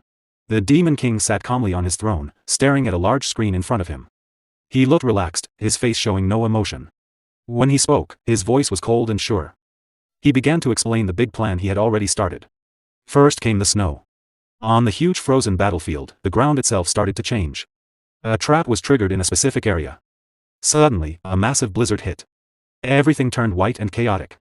No one could see far. The cold became deadly, and it was hard to know how much damage was done. The storm swallowed the whole area. Hillenkargel shouted orders over the howling wind. He told the heroes to set up camp and look for anyone scattered by the earlier attack. The blizzard made every move slow and difficult. From his throne, the Demon King kept explaining calmly. His second order was clear, never let your guard down at night. The enemy waiting was not normal, and being careless would mean death. As night fell, things got worse. From the dark forest, ghoul monsters appeared, hard to see in the snow. Huge forest beasts came too, shaking the ground. One knight froze in shock and said, orcs monsters again. Weapons were drawn at once. The heroes formed a tight group, ready for another fight. Far away, Granada clenched his teeth in anger. He cursed the Demon King for being too reckless. The fight was getting out of control too fast. The Demon King finally stood up. A dark smile appeared on his face as he moved forward without fear. Avalanche by day, monsters by night, this cruel cycle would keep going. Long before the heroes figured out the trap, they would be too tired in body and mind. Their defeat was certain. 3 days passed like an endless nightmare. The heroes fought to stay alive every moment. When they finally reached the top of the Berge mountains, everyone was worn out. They moved slowly, breathed heavily, and had little strength left. One knight spoke quietly, confused. Where is the Demon King's tower? The group was shocked. Hillenkargel shouted in disbelief. A tower was supposed to be here, the place for the final battle. But nothing was there. He tried to hide his worry and ordered the group to split up and search. Before they could move, a commander stopped him. He said the mission had failed. Going further would only cause pointless deaths. From now on, staying alive was more important than winning. Hillenkargel turned slowly, staring in shock. The commander's words were firm but sorry. Hillen said nothing, teeth clenched. 6 days after entering the mountains, they finally found the tower. When it appeared, the heroes exploded in anger. One knight yelled about the destruction of Mintanya and called the Demon King mad. When they forced the gates open, confidence returned. A knight laughed and said the first floor was full of weak monsters. He ordered everyone to charge ahead. That was when the Demon King spoke. His cold voice echoed everywhere in the tower.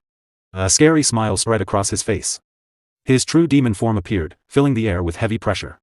This was his third order. The moment the doors opened, anyone who entered would face hell. Magic cannons appeared all around, surrounding the heroes. Lightning cracked loudly. Hillenkargel stared in horror and asked what they were up against. Then bright blue energy beams shot out. The cannons fired. The Demon King sat still in his control room, watching. He said calmly that this was just the first attack, to test how long they could last. When the firing stopped, he smiled faintly. Hillenkargel was still standing. On the battlefield, Helen struggled to stand straight. He gripped his sword tighter, breathing hard. Rage and confusion filled him. Nothing made sense, no strategy he knew explained this. Then Granada stepped out of the smoke, unhurt. Helen felt relief and quickly said they should push to the next floor. Granada looked at him carefully. Only the two of them were left. It was dangerous. But Hillen said he had once beaten the Demon King of Lust and taken his power. This enemy was not stronger. With Granada's help, they could win. Granada nodded, and they moved on. The second floor was empty. The third floor was empty too. Hillen grew angry. A tower this size should be full of monsters, but there was nothing. Granada stayed quiet. he felt something planned was happening. Empty floors meant someone powerful was controlling the fight. He thought of Princess Ernan. They stayed careful and reached the 4th floor. Both stopped in surprise. A beautiful green forest stretched ahead, like a peaceful garden inside the tower. Helen could not believe it. A forest inside a tower made no sense. Granada said it was a curse, advanced magic that twisted space. Before Granada could say more, Helen saw a figure. A young woman in dark, demonic clothes stood there. She gave off strong dark mana. She looked delicate but dangerous. She spoke lightly, almost like a child having fun. She said she was one of the 4 heavenly kings who served the Demon King, the Dark Spirit Master. She looked at Helen and smiled. He had come to save a princess, but now that princess stood as his enemy, silence fell. Then Helen understood. His eyes widened. Princess Ernan? Granada looked hopeless. The woman laughed softly and said no, she was the Dark Spirit Master. With a small move, she used powerful dark spirit magic. Helen's shock grew. That spell was top-level spirit magic, only Princess Ernan could use it perfectly. Everything clicked. The night attacks, the hidden tower, the cannons, the empty floors, it was all planned. Princess Ernan was behind it. Helen laughed bitterly. The princess he had suffered so much to save had been protecting the Demon King all along. Rage took over. If the world was against him, he would destroy it himself. Before he could attack, the air shook. Dark purple energy exploded. The ground cracked. The Demon King appeared. His presence twisted space. His cold eyes fixed on Helen. At last, the Demon King said calmly, "I see your face, Helen Kargil." Helen pointed his sword, eyes burning with anger. The Demon King had shown himself. The full trap was clear now. Helen turned to Granada. "Give me your strength." The ground shook. Granada suddenly felt weak. His life force was draining away fast. Helen's face turned cold. He said softly, "Stay with me, and it will be okay." Granada fell, all strength gone. The Demon King recognized it, a forbidden artifact called the Elf Eater. It turned an elf's life force into mana for the user.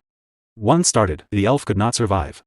Helen pressed his foot on Granada's face and said it was necessary, for the greater good. The Demon King smiled. He found it funny, low and shameful, but very human. He said if the ring was removed, the stolen power would disappear. Helen laughed wildly. Even the Demon King of Lust could not take the ring from him. The Demon King said one name, Gordon Derrick. Suddenly, pain hit Helen. Blood sprayed. His arm went limp. He had felt nothing coming. Behind him stood Gordon Derrick, the Demon King's loyal servant. His sword was already down. He spoke coldly about how noisy and rude humans were. Before Helen could react, Gordon hit again, sending him flying. Helen realized Gordon was a high-level demon, too strong even with the artifact's power. Then heavy pressure came. The Demon King was behind him, hand on his shoulder. Helen tried to move but could not. Space itself trapped him. A huge wolf-shaped shadow appeared, an ancient ruler of the continent. Helen knew there was no escape. Dark energy gathered around the Demon King. The ground cracked. His voice was calm. "Now you will see what a true Demon King is." The power grew, filling the area with the promise of total destruction. After the Demon King's devastating blow, Helen Kargil lay motionless on the ground, half dead but still breathing. Even in defeat, the fact that he was still alive proved his incredible strength. The Demon King looked down at him with cold respect. To survive such a powerful attack was impressive, and the Demon King openly admitted that Helen's power deserved acknowledgement. However, mercy was not in his nature. Without hesitation, he ordered Gordon Ramsay to tie Helen's hands and throw him into prison. He also commanded that the other humans collapsed outside the door be imprisoned. Gordon Ramsay obeyed at once and carried out the orders. Granada was in much worse shape. His body had withered until he looked like a white skeleton. Groaning in pain, he weakly said he could already see the afterlife. The Demon King glanced at him, praised his efforts with clear mockery, then casually used Spirit Blossom. In an instant, Granada's body was fully healed. The pain disappeared, his flesh returned, and he stood there frozen in shock. A moment later, the Demon King used Spirit Blossom on the princess as well. Watching this, Granada wondered if he had been healed the same way. Before he could think more, the dwarf suddenly shouted with excitement. The Demon King recognized the dwarf's hard work and gave him permission to dismantle the tower. The dwarf burst into loud celebration, bowing repeatedly and thanking the Demon King again and again. With everything settled, the Demon King ordered everyone back to their duties. The damaged floors needed to be repaired right away. After giving his final instructions, he turned and left. Calm slowly returned to the battlefield. In the silence, Granada thought about everything he had seen. After such a fierce fight, the Demon King still looked completely unharmed. This matched the terrifying reputation Granada had heard. To him, this was exactly what a true Demon King should be. The princess stood quietly, deep in thought. When Granada asked what was wrong, she said it was nothing. But inside, she could not shake the feeling that the Demon King had been tired. Away from everyone's eyes, the Demon King, whose true name was Berge, collapsed on the floor, completely exhausted. He clenched his teeth and admitted to himself how close the fight had been. A Demon King could never show weakness in front of others. He cursed Hill and Cargill under his breath, recognizing how dangerous that human truly was. Facing one of the 10 stars, the 10 strongest heroes on the continent, was no small matter. Halen was considered one of the weaker members, yet Berge knew the truth. In this life, he had barely used any demonic energy to strengthen himself due to limited resources. If Halen had been at full strength, victory would have been impossible. Instead, Berge had worn Halen down slowly. He provoked him, made him panic, and forced him to lose focus. In that moment of desperation, Halen left one fatal opening.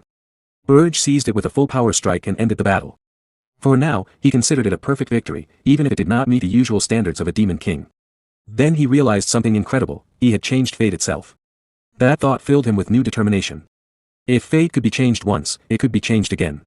He believed he could now alter the future and finally take revenge on the heroes who had destroyed him in his previous life. The scene shifted to the whole Taiwan Walk press conference hall. Chaos filled the room. Officials shouted over each other while reporters accused them of lying. They mocked the claim that the heroes had simply given up because they could not find the tower. Angry investors demanded answers and wanted someone held responsible for the failure. One man stood firm. He insisted the mission was not over yet. According to him, Sir Hill and Cargill and the great heroes had not given up. They were still searching for the Demon King's tower. All they needed was a little more time. That was when the king exploded in rage. He cursed Hill and Cargill for his arrogance and failure. His voice boomed through the hall as he declared that Hillen had talked big but achieved nothing. His patience was gone. If Hillen failed to rescue the princess, he would be executed without mercy. The dwarf princess tried to speak up and explain the hero's journey and the difficult circumstances, but the king cut her off. He refused to listen and immediately ordered that Lower be found. Whispers spread quickly. Some said Sir Hill and Cargill had never returned. Others claimed he was already dead. As rumors grew, news of the new Demon King spread across the continent. With each retelling, the story became more frightening. Fear and despair filled people's hearts, and the world sank into sorrow. Because of this widespread despair, Berge's demonic energy points began to grow rapidly. The scene moved to the Heroes Guild headquarters, where a tense meeting was taking place. The gathered heroes questioned Hero Warden repeatedly, asking if there was any lie in his report. Warden swore on his name that everything was true. One elder hero spoke coldly. The situation was very serious, but since the new Demon King's identity was unknown, they needed to be cautious. He reminded everyone that Hill and Cargill was one of the 10 stars and could not be defeated easily. After long discussion, they decided to wait 10 more days for news of Hillen. If nothing came, all 4,728 heroes across the continent would launch a full attack to destroy the new Demon King. Deep underground in Berge's Tower prison, the Demon King visited Hillen. He noticed Hillen was already awake and commented on his fast recovery. Hillen spoke right away, saying that if he was being kept alive, the Demon King must want something. He demanded to know what it was. The Demon King smirked, pleased that Hillen was willing to talk. He made his offer clear: Hill and Cargill must become his vassal. Hillen froze, unable to believe what he had heard. The Demon King calmly placed a bag of gold coins in front of him and explained the harsh reality of a hero's life. A hero's journey cost enormous amounts of money: food for hundreds, security, lodging, guild fees, armor, weapons, and high-quality supplies. Usually, merchants and nobles paid these costs. When a hero defeated a Demon King, life became rich and comfortable. But when a hero failed, they were buried under crushing debt. This time, all the investments had been placed on one person: Hill and Cargill, the party leader. Even if he escaped, he would be labeled a failed hero and hunted by debt collectors for the rest of his life. Hillen stayed silent, knowing it was true. What disturbed him most was how the Demon King knew all this. Granada stepped forward and admitted he had told him.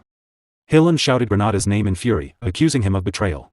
Granada shouted back, calling Hillen a scammer and reminding him of everything he had suffered. He declared he had been on the Demon King's side from the start. The Demon King explained the real reason for Hillen's defeat: there had never been a Demon King like him before. Hillen thought bitterly about those words.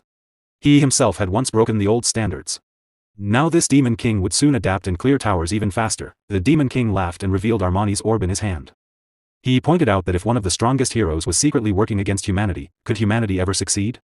The orb was a magical tool used to control subordinates. Once inside the body, it attached to the brain. The Demon King would instantly know any hostile thought, and with one gesture, he could destroy Hillen's brain. This was the test. If the orb could not attach, it meant rejection, and Hillen would die. There were plenty of other heroes to use. The scene shifted to Hillen's companions, lying half dead on the ground, groaning in pain. Seeing them, Hillen panicked and begged the Demon King to stop. He claimed a hero of his strength was immune to mind control and that the orb would simply vanish. Granada grinned and explained that a hero's mental defenses could be lowered by their own will. The Demon King added with a mocking smile that Hillen's own words had already shown his choice. Enraged, Hillen insulted the Demon King, calling him a mad elf with no shame for wasting a precious tool. He swore he would never submit. The Demon King silenced him and forced the orb down his throat. Terrible pain tore through Hillen's body as the magic took hold. Granada watched and remarked that Hillen was stubborn. Then wondered aloud what would happen if he chose death. The Demon King remained calm. A greedy man who treated his comrades as tools for money would never choose death. A status window appeared, name, Hillen Cargill equipment, Armani's orb, status, Demon King's vassal. Hillen cursed bitterly, his hatred echoing in the prison. Later, in the castle, Gordon Ramsay reported to the Demon King. Although Hillen was now a vassal, his 100,000 gold debt would limit his actions greatly. The gold coins previously traded for demonic energy points had only amounted to 2,000 gold, enough to match a small nation's yearly budget. Gordon Ramsay asked how they could gather more. The Demon King smiled confidently and said it was time he received a certain message. When Gordon Ramsay looked confused, the Demon King explained, the annual gathering of Demon Kings, the unison of towers. In his thoughts, Berge remembered his past life. He had always avoided such gatherings, finding the idea of Demon Kings working together disgusting. But now he realized those older Demon Kings had survived for centuries. They must have huge amounts of gold and treasure. Gordon Ramsay understood at once. The Demon King planned to trade demonic energy points for money again. In the past, Gordon Ramsay would have objected strongly, but after facing the heroes himself, he now saw the necessity. Following old traditions would never have stopped the heroes. He accepted the truth and decided to trust his Demon King completely. At that moment, news arrived. An invitation to the Unison of Towers had been delivered. The Demon King smiled slyly and declared they would attend. In his mind, he planned to take as much gold as possible from the senior Demon Kings without mercy. Gordon Ramsay bowed and promised absolute obedience. The Tower of Lies stood tall and dark. On the 13th floor was the chamber where the Demon Kings met. The room felt heavy and quiet, as if the air itself was waiting for something to happen. All the Demon Kings were already there, sitting in silence. Then the doors opened. Berge Diaz, the Demon King of Flames, a demonic dragon, walked in calmly. His presence filled the room at once. He looked around and smiled slightly. I'm not late, but you're all here already, he said. Do you have a lot to talk about without me? The others did not smile back. Draxen Doldov, the Demon King of Beasts, a werewolf, stared at him with clear anger in his eyes. Next, Reyna Soldian, the Demon King of Winters, a frost demon, spoke in a cold voice. So, you're the one everyone is talking about. Yugur Belva, the Demon King of Indestructibility, a titan, scoffed. Here comes the arrogant newcomer who insults our ways. Finally, the host of the meeting spoke. Jason Cockmund, the Demon King of Lies, race unknown, smiled calmly. Welcome, Berge Diaz. Berge Diaz laughed loudly, full of mockery. You fools, he said. You made an alliance. Aren't you ashamed to call yourselves Demon Kings? Inside his mind, though, he thought differently. Of course I understand why you did it. It makes sense for the situation in Arian. Yugur Belva's face turned red with rage. You're the fool. He shouted. Who are you to interfere, newcomer? What do you even know about Arian? Berge stayed calm on the outside. In his thoughts he noted, a simple provocation shows what someone is really thinking. Then he looked straight at Yugur and said coolly, you call me a fool? I'm the only elite one here. Yugur roared, if you want to die, I'll grant your wish right now. Both released their power at the same moment. Terrifying energy crashed through the room. Suddenly, Jason Cockmund stepped between them and clapped his hands once. The killing intent from both Demon Kings vanished instantly. Yugur and Berge kept glaring, but the fight stopped. Jason spoke calmly. Yugur. Berge. We are here to talk about cooperation. Please do not waste time. Berge felt uneasy inside. That wasn't magic. How did he do it? Is it his power? Or the power of this tower? The Demon Kings moved to their seats. Jason said, thank you for understanding. Now, let us begin. Speak freely. Berge answered with quiet disdain, so this meeting is nothing special. Draxen Doldov spoke next, his voice low and threatening. If no one else will start, I will. Where is Hillen Cargill, Berge Diaz? He released his energy toward Berge as he asked. Berge stayed silent for a moment. Then began, Hillen Cargill was, the scene changed. Deep inside the Tower of Lies, in a reception room, aides of the Demon King of Beasts and aides of the Demon King of Lies stood facing Gordon. Their eyes were cold. One asked bluntly, what happened to Hillen Cargill? Is he already dead? Gordon stiffened and quickly shook his head. I don't know anything, he said. I never reached the upper floors. Maybe he's still near Mount Ergest. He bowed low. Please don't ask me more. A beast man scoffed. That doesn't make sense. If he was near the mountain, he would have seen the tower. Gordon answered quietly, this isn't our tower to begin with. Another beast man muttered, maybe the rumors about that Demon King are true. Gordon felt a chill. He remembered Berge Diaz's orders: if anyone asks about Hill and Cargill, say you know nothing. Keep everything secret, but something felt wrong to Gordon. Unease grew inside him. Suddenly he burst out, the Demon King I serve is a rebel and a fool. He never listens to anyone. If he's left alone for even a moment, he does the most ridiculous things. If it's going to be like this, just do everything without him. When he finished, strange relief washed over him. He felt lighter. The beast men looked at each other and nodded. We know exactly how you feel, one said. Then they all began complaining about their own demon kings, sharing the same frustrations. The scene returned to the 13th floor. Yuger stared at Berge in disbelief. You seriously expect us to accept this? Berge answered calmly, yes. Yuger exploded. Hill and Cargill hasn't even arrived. You didn't build the tower on the mountain. It's only 82% complete. Who do you think you're fooling? Berge replied casually, I can build my tower wherever I want. Jason spoke next. The situation hasn't changed. Warriors are still coming for the tower.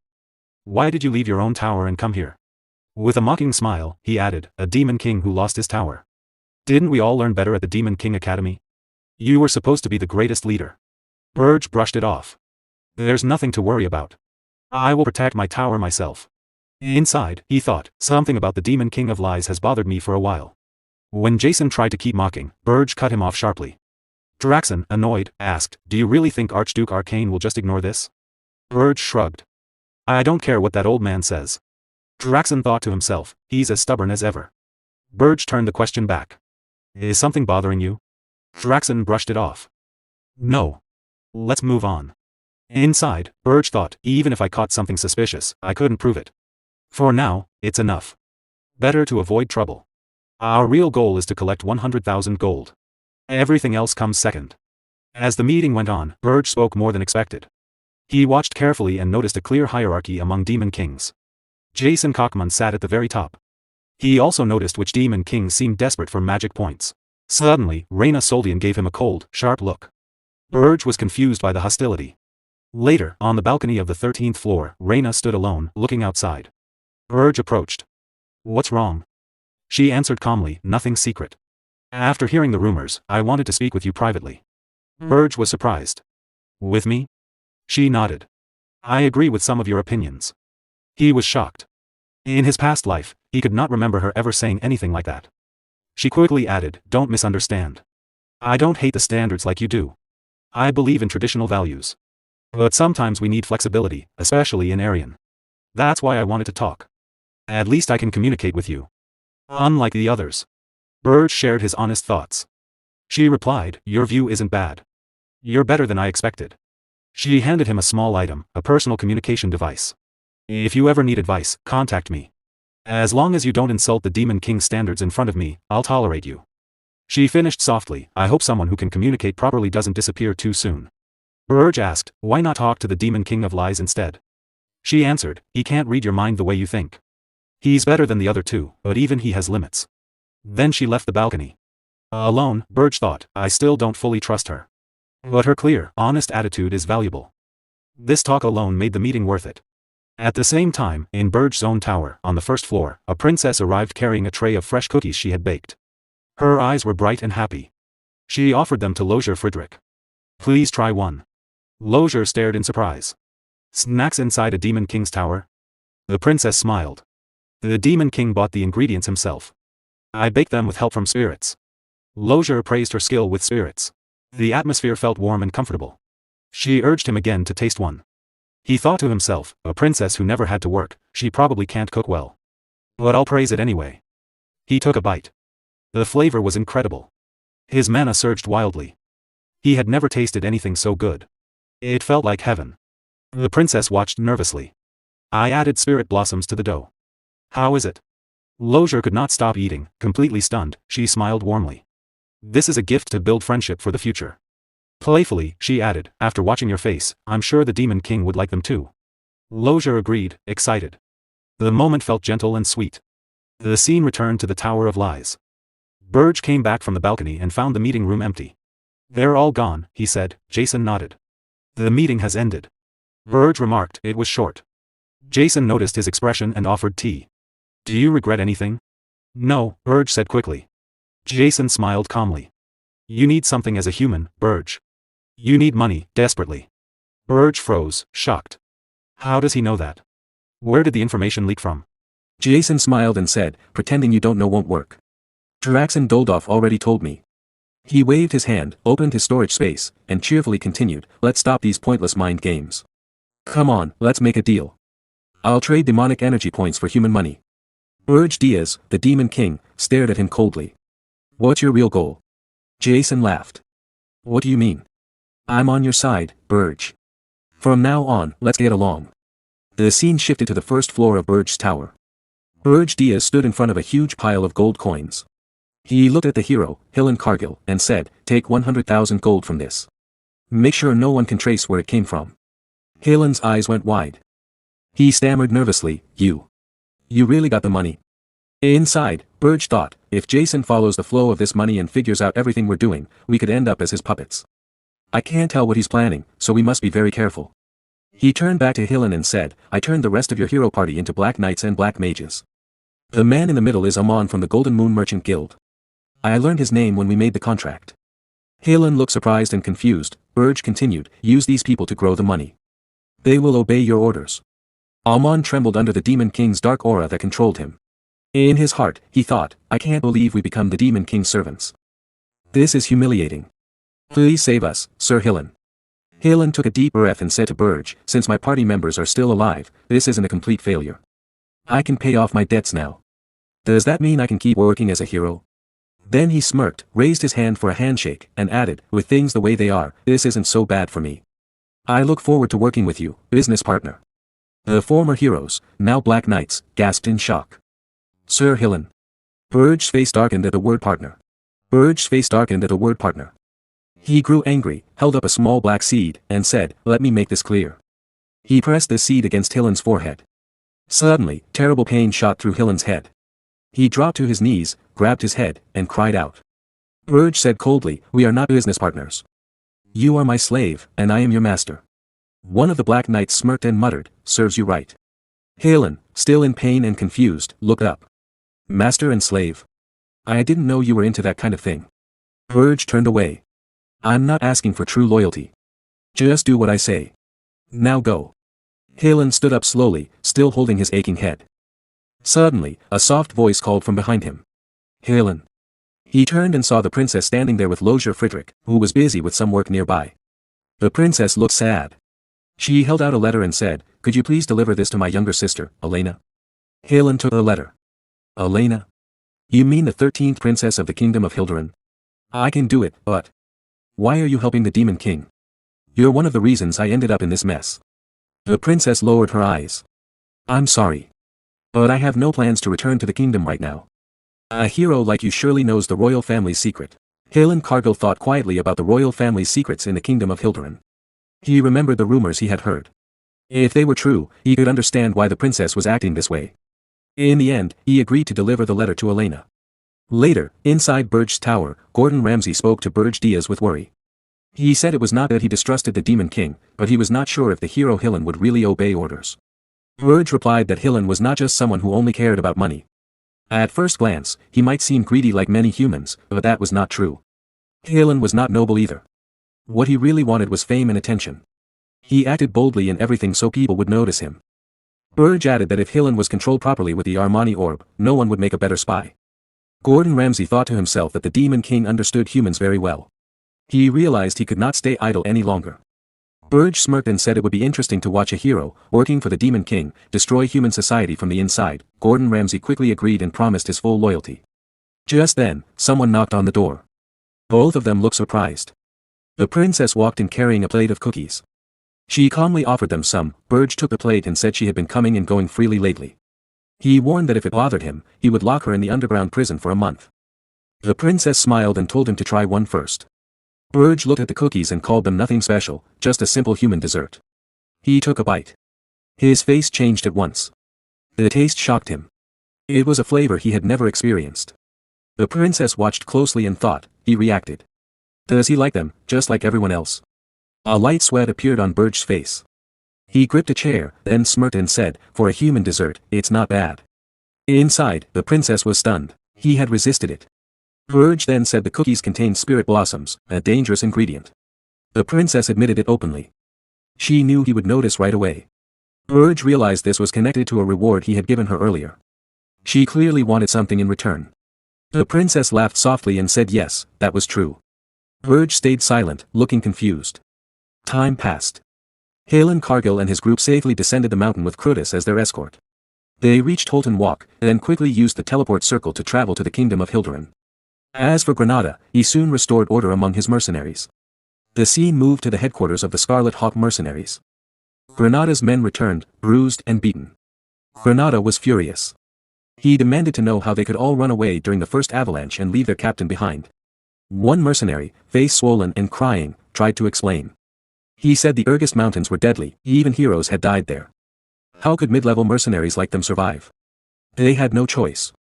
Granada shouted that survival was no excuse for abandoning their captain. He beat the man in anger. Someone called Granada's name. He turned and saw a blonde female knight. She introduced herself as Keed and said she was a hero. Because of certain problems, she could not join the expedition from the start. Now she had come, hoping to take part, even if late. Granada was confused. Why would a hero come here? Some of his men, already drinking, laughed and said she was the one who had paid for their drinks while the captain was away. They suggested another round. Granada hit them and told them to be quiet.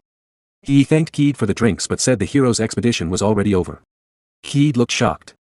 Granada explained that Halen Cargill and the others had already left Holton Walk.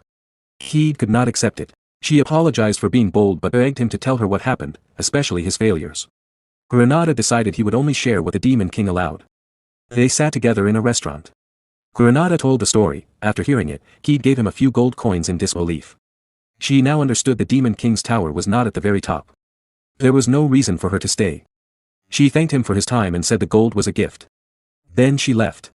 Once she was gone, Granada's men laughed and called her a naive hero who knew nothing about the world. They said it would be good if she was not betrayed someday. Granada grew angry and threatened to cut off their hands if they kept talking. He watched the female knight leave. The scene changed to a quiet alley in Holton Walk. Keed arrived and said, "It's time to go back. The princess's fiancé is waiting." A firm voice answered, "No. I want to live as a hero." Granada watched secretly from a hiding spot, driven only by curiosity. He noticed the bulky figures moving silently. They wore masks that hid their faces. He realized that hero was actually a princess. Kingdom matters should stay within the kingdom. Suddenly, a knight stopped Granada. He pressed a sword against Granada's throat. Granada began to sweat, filled with fear. The knight demanded to know who he was and accused him of spying. He also noticed Granada was using strange magic. Granada panicked inside. The item was a magical artifact from the Demon King. If they caught him, they would learn he served the Demon King. The knight's face grew darker. He decided Granada was a spy from another realm and could not be allowed to live. Terrified, Granada thought of the Demon King. He knew he had chosen the wrong place to hide. His mind raced, trying to find a way out. Granada, an elf, is suddenly spotted by a knight. As soon as he is seen, he starts running toward the palace entrance. Knights around the area shout that an assassin has appeared. Their cries warn everyone not to let him escape. Shock spreads as people realize he might be an assassin. The knights quickly urge the princess to step back. A female knight looks stunned by the sudden chaos. Granada knows he is in big trouble. He grits his teeth and thinks he is the only elf in Holton Walk right now. If he uses his elf powers, he will be targeted easily. Still, he decides he must use his strength to survive. He doubts if he can escape safely. The knights surround the princess to protect her. They tell her to stay back and leave it to them. But the princess refuses. She says she is a warrior too. Granada panics inside. He knows he has no choice but to use his power, even if his identity as an elf is revealed. The knights shoot arrows at Granada. The situation gets worse. At that moment, Berge appears.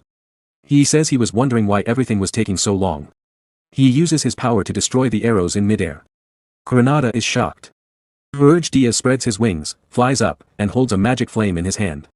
He tells Granada he must have been playing around in a place like this. Granada looks at him in disbelief and anger. He recognizes Berge as the Demon King. Even after seeing such power, Granada cannot fully believe it. Berge casually says there is no need to worry about wounds that heal with saliva. Granada replies angrily that he is being serious. The knights panic and shout. They think the Demon King has come to kidnap the princess. They believe he wants sacrifices. They focus on protecting her. The princess, who is also a knight, steps forward. She says she does not care about her own safety. She tells the knights not to hesitate. She says this is their chance to capture the Demon King. She orders them to attack without worrying about her. Berge Diaz looks at the princess with mild surprise. He learns something new about her. The knights do not believe it. They shout and get angry. They question why the Demon King is even there. Granada, annoyed, agrees with the knights. He demands to know why the Demon King is here. Berge Diaz answers calmly. He says it was a coincidence while he was running an errand. The knights get angry. They call him a liar and refuse to believe it was just a coincidence. The scene shifts to an earlier time. Berge Diaz is in a tower. He listens as the princess tells him what she wants. She asks for senile powder. Berge Diaz knows senile powder is used for spirit contracts. The princess smiles and confirms it. She tells him a story from hundreds of years ago. An elf named Senya returned to the human kingdom. The king ordered her to make a supplement so humans could form spirit contracts more easily. This led to the creation of senile powder. Berge Diaz says the princess does not need it because of her talent. She pretends to look sad and says he overestimates her. She explains there is little mana in the tower. Without senile powder, her spirits would not work well. Berge Diaz says he is thinking of contracting a higher level spirit. The princess gets flustered, turns away, and pouts. Her fire and water spirits do the same. She admits it might be true. Berge Diaz confirms it. The princess thinks about a past life with Hernan. He contracted a high-level spirit at age 27, and it caused chaos across the continent. Few humans ever did that. Now, a contract is happening 7 years earlier. She wanted it to be a surprise, but Berge Diaz already knew. She reflects on leaving the palace and living in the tower for months. She wonders if it changed things. In the end, she decides it does not matter if the tower's power grows. Berge Diaz takes a cookie, says he ate well, and says goodbye. The scene returns to the present. Berge Diaz creates a powerful mana flame in his hand. He says he has his own reasons and wants to finish quickly. The princess, now called the warrior princess, is shocked by the flame. Berge Diaz releases it, causing a huge explosion. Everything around is destroyed. But the warrior princess still stands. A strong green aura flows from her body. Berge Diaz is surprised. He comments on whether a warrior is truly a warrior. The knights warn her not to move. They say her life is in danger. Her anger grows. A stronger aura bursts out. She charges at Berge Diaz with her sword. She shouts that a warrior's aura can destroy demons. She says warriors are the natural enemies of the Demon King. She refuses to stay in a suffocating palace. She says her place is on the battlefield. She uses Jespine's top sword technique Crescent Slash. The swing causes a massive explosion. She grits her teeth and focuses. Crescent Slash is the hardest technique. It releases aura instantly to cut the enemy. Only the best in the imperial family inherit it. She thinks about her honor. She is a lower-ranked princess with little value. She was to be sold to a foreign king. She refuses to accept he is a pervert. She feels deep injustice. She questioned it and trained hard with the imperial sword instructor. She trained day and night to be seen as a warrior, not just a princess. If they capture the Demon King here, she can be recognized as a true warrior. Then, even under command, she can gain freedom. She resolves to save her husband. The tension rises. Berge Diaz gathers power in his hand. He destroys her sword completely. He smirks and says it was a useful sword. The warrior princess stares in shock at the broken pieces. Berge Diaz says his ultimate skill is out. He adds a warrior would not die from this.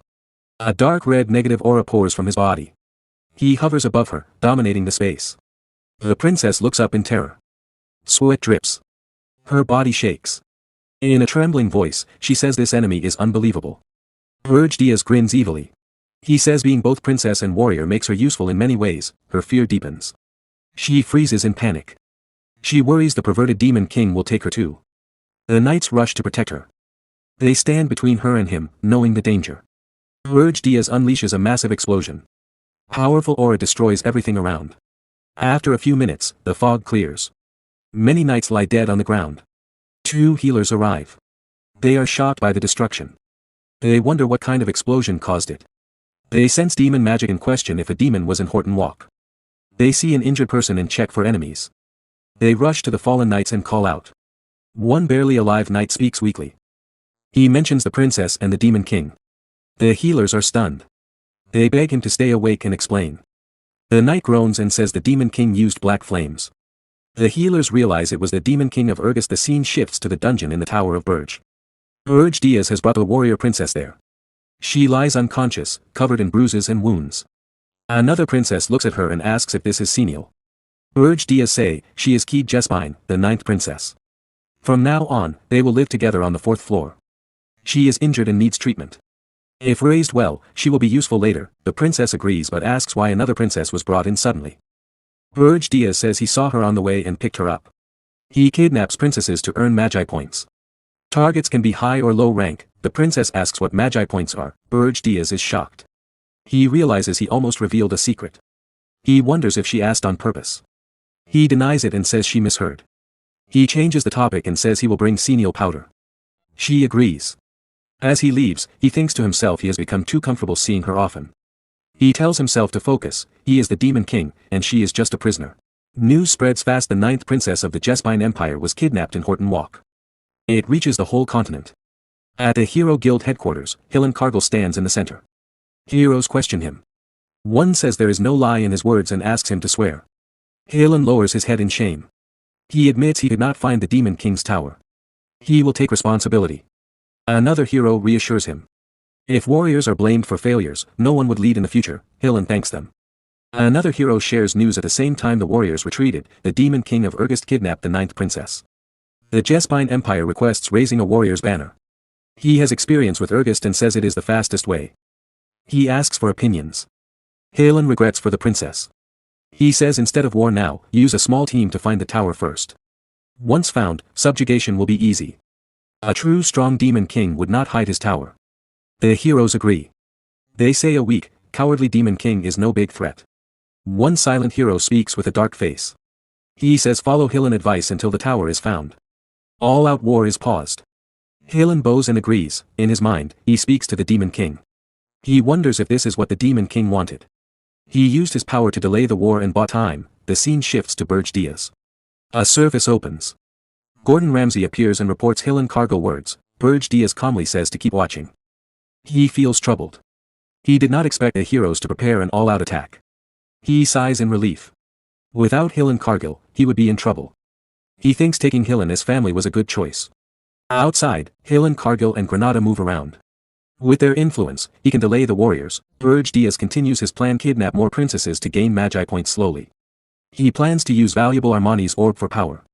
Dwarves remodel the tower, making the 1st floor stronger. With Krutu influence growing, and a contract with a high-level spirit, including Princess Ernan, even small groups of warriors cannot challenge him. With a strong tower ready, Berge Diaz prepares true revenge against the warriors who killed him before. To do that, he need to obtain senile power. He dreams of taking a city full of powerful wizards and warriors, a magical city in Amur if he can get it without being caught. This is going to be way too hard. The scene moves to the kingdom of Akan, in a city famous for magic engineering called Amore. On the edge of the world's biggest magic market stands a small, plain shop named Jetson's Paradise. Inside, the shopkeeper sits lazily reading a newspaper. He looks bored and disappointed. He sighs and thinks about the latest news and rumors. The 9th princess of Jespine was kidnapped right after the hero expedition ended. People are angry because the Hero Guild does nothing. The article also says a hero named Roger is now being hunted. The shopkeeper quietly decides that these are truly the end times. Suddenly, the doorbell rings. A customer named Berge Diaz walks in. The shopkeeper quickly hides the newspaper, smiles brightly, and greets him warmly. He asks if Diaz is looking for something special. Diaz looks around with no interest. He says he wants some powder and asks if they have it. In his mind, he thinks, this powder is for the princess. She asked me to get it herself. The shopkeeper gets very excited. He says yes, they have it. He acts overly happy, as if Diaz is his very first customer ever. Diaz feels annoyed and thinks the shop looks old and dirty. The kingdom of Akan is famous as the holy land of magic engineering. Heroes, mages, and alchemists from everywhere come here. Big famous shops are always full of strong people. Because of that, hiding demonic energy is risky. That is why Berge Diaz chose this quiet, almost empty shop on purpose. The shopkeeper happily shows 2 glass vials of sun powder. He laughs and says Diaz is very lucky. He offers a special discount, only 1 gold coin per vial. He acts like it's the biggest sale ever and says no other shop has this deal. Diaz gets angry. He tells the man to stop shouting and says the price is still too high. He picks up 1 vial and looks at it. He says normal sun powder is green, but this one is purple. Why? The shopkeeper laughs and explains it is a new, secret version made inside the mage tower. It is not for sale yet. He calls it super rare and says it is a great deal. If Diaz does not buy it now, he will never get it again. Many people want this powder. The shopkeeper smirks to himself. He thinks Diaz looks like a noble and must have a good reason to come to this faraway shop. He decides to cheat him and charge more. Diaz understands the trick. He gets very angry and thinks about killing the seller. But then the doorbell rings again. The shopkeeper turns away happily to greet the new customers. One of them whispers that they cannot believe they have to start in such a bad place. Diaz looks at the door and freezes. He recognizes them. It is Princess Louise and her knights. One knight tells Louise, if that man Roger has any sense, he will stay away from busy places. Louise answers angrily, this makes me so mad. I cannot believe I have to come to this dirty place because of him. Diaz feels nervous. He is the one who kidnapped Roger, so he is worried. The knight walks to the shopkeeper and says they are looking for someone. Diaz watches her carefully. He notices her angry temper, rough voice, and twin tails. He is sure this is Louise Ver.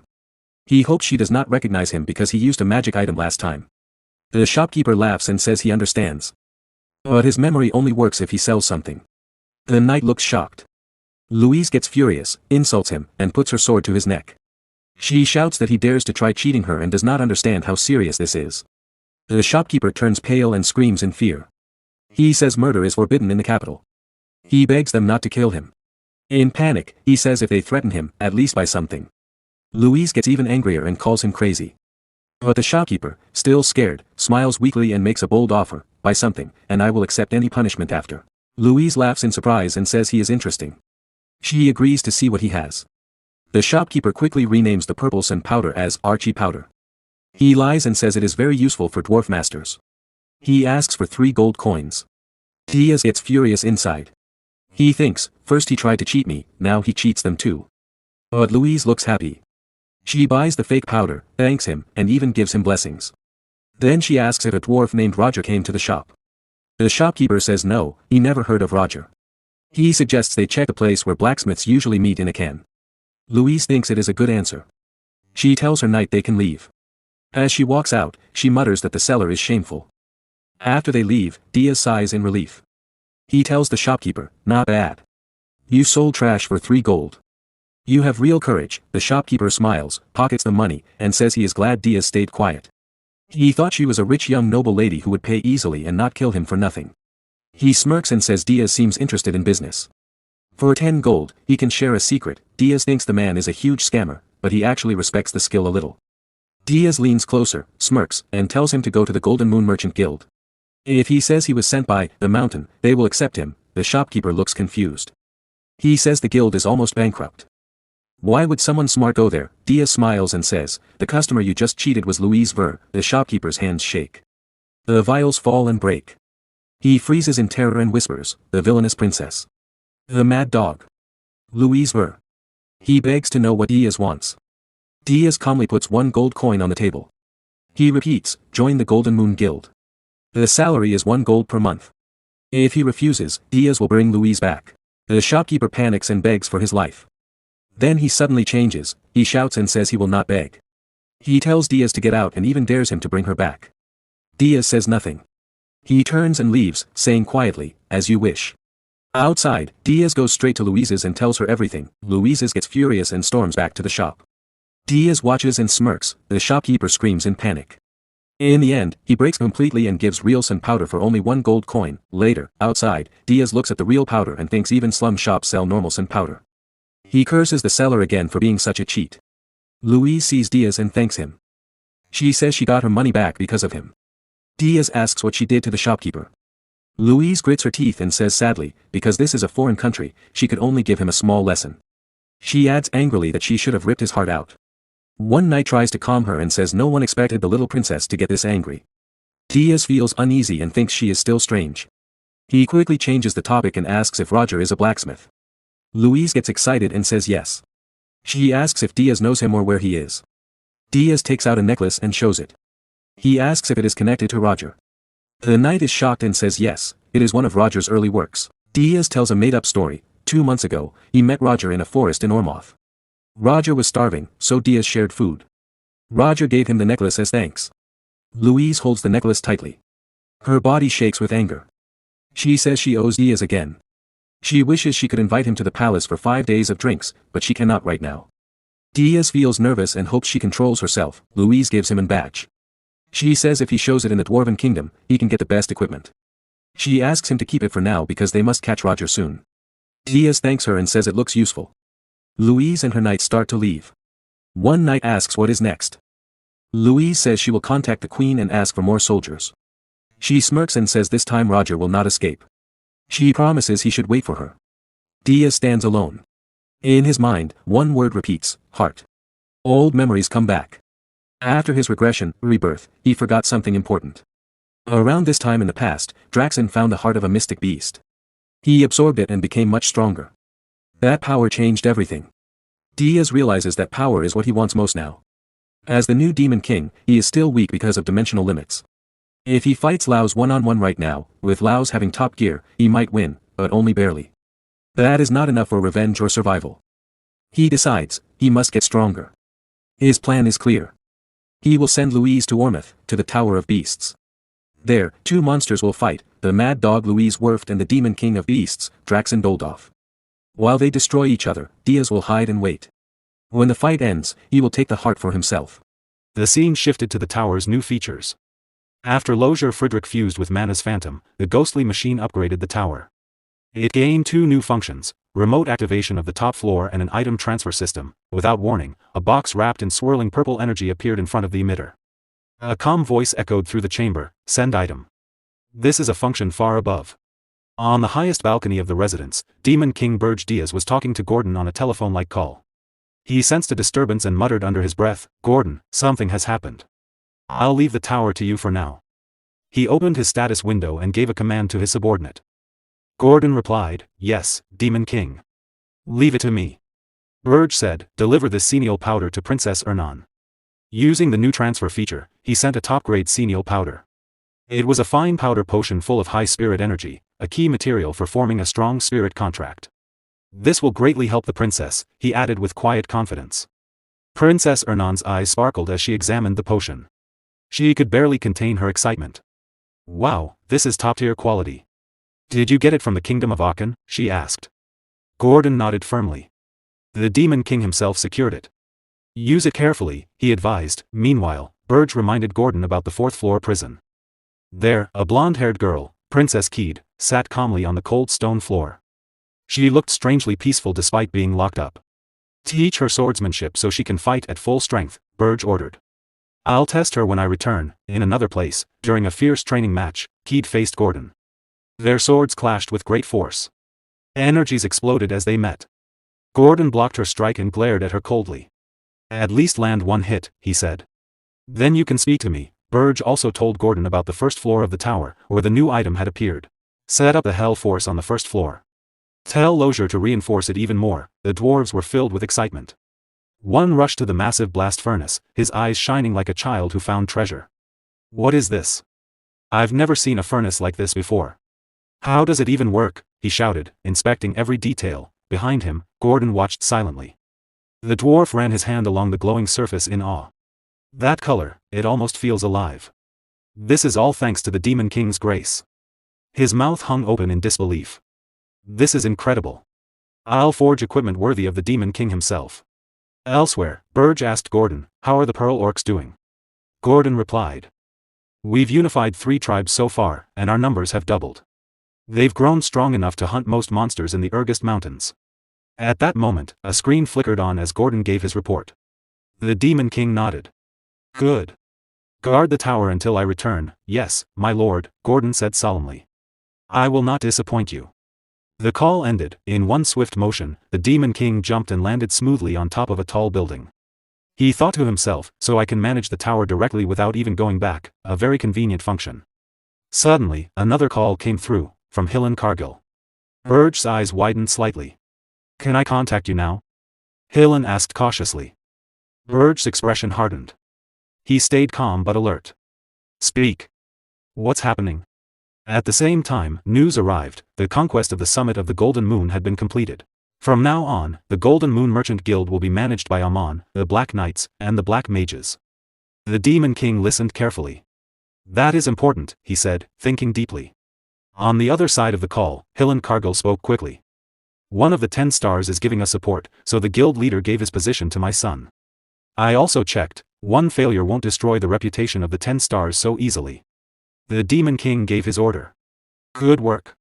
Report everything to Granada. Tell her we will send money through the Golden Moon Merchant Guild. She must buy every elf slave on the continent. Hillencargill's eyes opened wide in shock. Buy elf slaves? He whispered. Full of disbelief, the Demon King's face darkened. A low laugh came from him.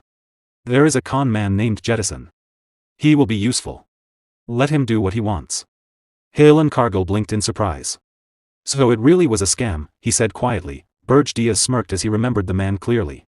Meanwhile, the shopkeeper Jason put his hands over his mouth. He hid under the table, tears falling from his eyes. Berge continued talking to Hillencargill. He's a pathetic fool who once tried to trick Louise Worft. Then Berge smirked, looked straight at Jatoso and said, I already know all his personal information. If he doesn't show up in 1 month, I will send an assassin to erase him. Hearing those words, the shop owner shook with fear.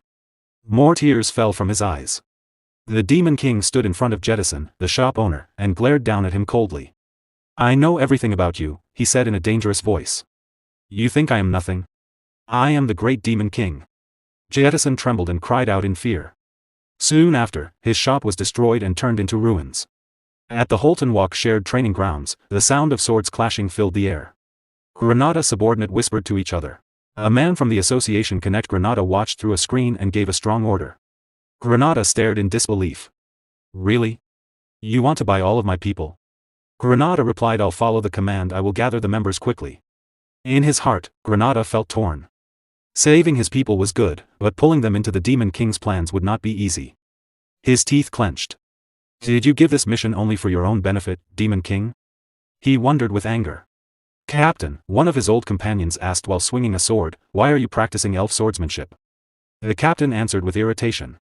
I don't know. That old man told me to. He lived 100 years longer than me. A younger soldier stared in shock. The youngest subordinate looked at Granada and asked a voice, Captain, the captain has lost his mind, how about we run for it, Vice Captain? Vice Captain nervously stared but didn't speak. Suddenly someone said lightly. Vice Captain was our captain originally, right? If you go, we'll follow you. Suddenly behind Granada all of his subordinate trying to run away. Granada's jaw tightened. Still thinking, he could feel the Berge's fear. This is troublesome, he thought. As a slave all my life, maybe following the Demon King is better. Granada used his fingers to use magic to stop the vice captain and other subordinate. They looked at fear. Suddenly, confused roots burst from the ground and wrapped around the runaway vice captain, holding him in place. Stop! The vice captain shouted sharply. You are embarrassing me in front of my men. Pain and anger filled his voice. Others shouted too, but Granada ignored them. He focused only on the screen. Hillencargill looked up with worry. What's happening? It's nothing, Granada replied calmly. Then what he going to do, no? He asked. Hillencargill replied, who knows? What did he say again? I think he said he was going to look for treasure, Granada asked with confusion. Treasure? Deep in the Ormouth Rainforest Kingdom, the scene changed again. The dwarf princess Louise Worft pushed through thick jungle. Her armor brushed against vines as her companions followed. A dwarf ran up to her in a hurry. Ormouth officers sent an ultimatum. An anonymous source demands we leave immediately. She did not slow down. Her eyes burned with determination. I still haven't found him, she said firmly and kept walking into the dark forest. Cold sweat ran down her face. Her subordinate urged her again. Your Highness, we can only check areas allowed by the anonymous order. She clenched her teeth in anger. No. There are still places I haven't searched. Then her eyes locked onto Beast Mountain in the distance. She froze. No way. Even the Beast King's land was forbidden and very dangerous, Princess. A dwarf shouted desperately, but she stepped forward without stopping. It's fine. They can't touch me. Sweat soaked her armor, but excitement shone in her eyes. She laughed sharply. Dare to challenge me? We are the royal family. Our whole nation uses dwarven weapons. If they want war, we will give them war. Under her breath, she added, and I haven't forgotten the fallen princesses from 200 years ago. Her eyes became hard with resolve. The Demon King, once defeated in one battle, was rising again. I cannot rush blindly, she told herself. Beside her, the companion whispered nervously. But what if there were never any Lozier here? What if that man lied to us? Her glare became sharp. That's possible, she said coldly. But stay quiet, or I'll knock your head off first. She marched forward and looked toward the distant tower. Demon King, this is serious. Inside the tower, the wolf Demon King slowly lifted his head, a demon girl appeared and bowed. The dwarf princess is approaching Beast Mountain. His eyes widened. What? The wolf Demon King growled. Rage twisted his face. Why is that crazy princess here? Has she found out about the heart of the summoning beast and come to take it? No. Security should have been perfect. He clenched his fists. Pure mana energy sleeps beneath the magma in the volcano, a mysterious power I wouldn't trade for even 10,000 spirit blossoms. If I absorb that power, I'll hold the strongest force in my hands. The excavation is almost finished. Why now, of all times? Realization hit him like lightning. Stop her, he roared. Do not let that princess get close. Then he added sharply, but you must not kill her. Do not seriously injure anyone. The demon servant hesitated. That will be difficult, my lord. What do you mean? The wolf Demon King demanded. Back in the forest, the princess stopped suddenly. A tall, muscular figure blocked her path. His presence was heavy and threatening, his voice was calm but deadly. Are you insane? Do you want to die here? Why have you come? The princess narrowed her eyes. The pride of the dwarves will not be scared. This is Demon King territory, the man replied, gripping his sword tightly. Entry is forbidden. Did no one tell you? A dark chuckle came from him. There's always a risk of being killed by demons. He was Max, the second prince of Ormith, the princess answered without fear. They won't touch me. Move aside.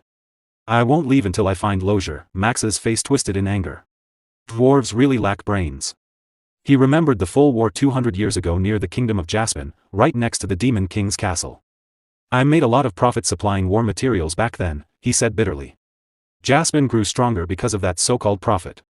But if you die here at the hands of demon soldiers, it won't be the same as before.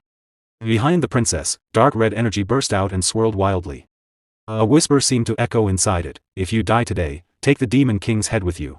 She ignored her subordinates' cries and stared only at Max. In our country, Max started. Enough, she cut him off with a sneer. The tension broke. Both got ready to fight. The forest shook as their power rose. Suddenly, more men stepped out from the shadows, shouting with excitement.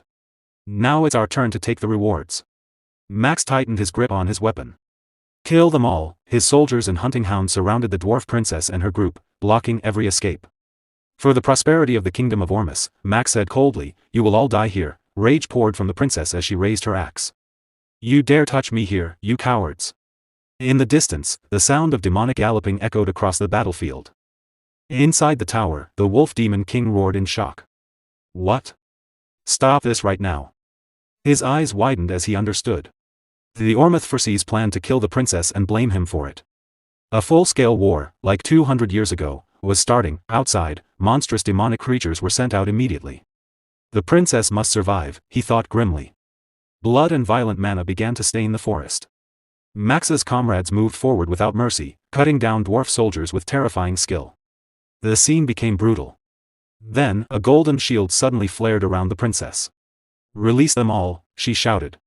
One wounded dwarf cried, Princess, their numbers are too many. We can't win head-on. Run. Clear a path. Her teeth clenched. Fury burned even stronger. So frustrating. I'll smash everything myself. Please calm down. All princess subordinate begged, she ignored it. Max raised his weapon. Mana blazed around him wildly. He sneered. You defend yourself like a turtle, hiding behind that weak shield. At that moment, purple energy exploded in front of him, bright and violent. Max froze, staggered back in shock. Has the Beast King subordinate arrived already? A dark purple aura grew stronger above them. A cold, steady voice spoke to Max, the Ormith's attack was never part of my plan. Humans are unpredictable and complicated. Max froze, eyes wide. You're not a beast. Demon. At the same moment, both the princess and Max trembled under the powerful presence. Berge appeared, a mocking smile on his lips. His voice cut through the battlefield like ice. Die here, Prince of Ormith. He activated his equipment, a magic tool mask for facial recognition. His expression stayed hard and determined. The Demon King was ready to act. The prince stared at Berge in shock, realizing he was a high-ranking demon. Without hesitation, he ordered his men to kill Princess Louise while he dealt with the demon himself.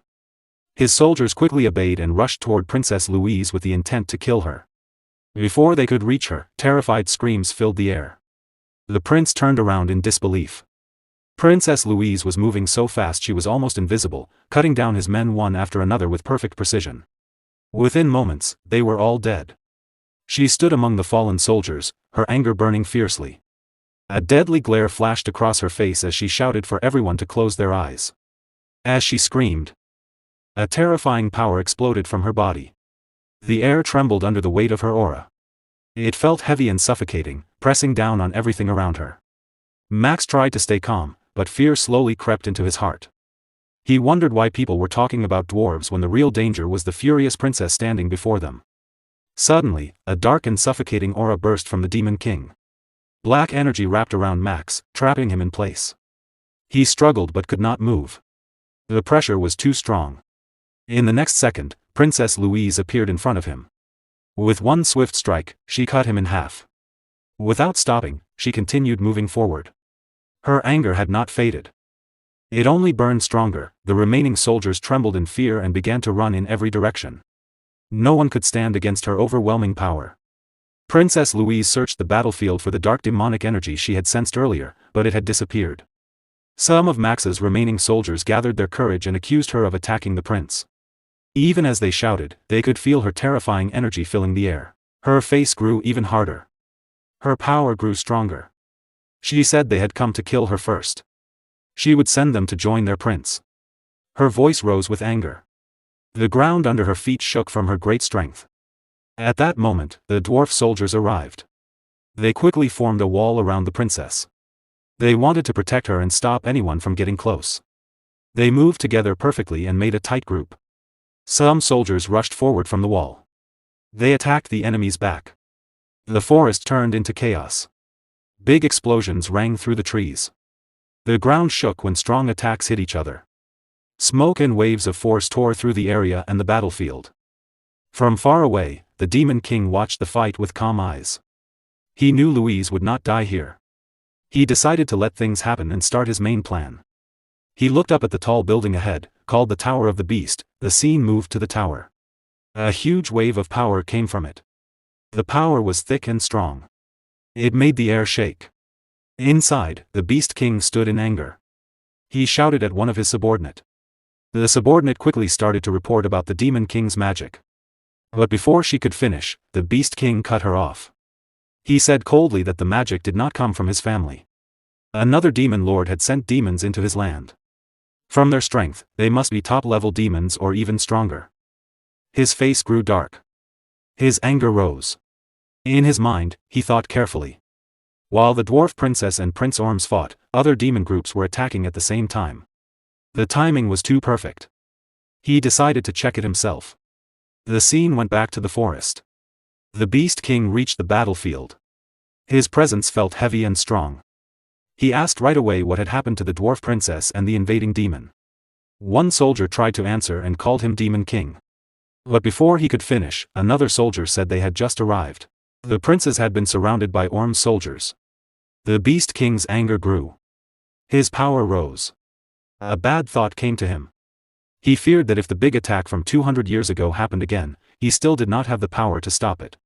A beast soldier said nervously that the princess was already surrounded by Orm soldiers. He tried to save her. But before he could explain more, the scene changed to Princess Louise on the battlefield. She cut down every soldier in front of her with fast, strong attacks. No one could stand against her. Her own soldiers saw this and shouted for her to stop. They warned that more would turn into pure killing. But her anger did not slow down. The scene went back to the beast soldier. He lowered his head and finished his report. The princess had fixed the problem herself. They could not help her. He said sorry to the Beast King.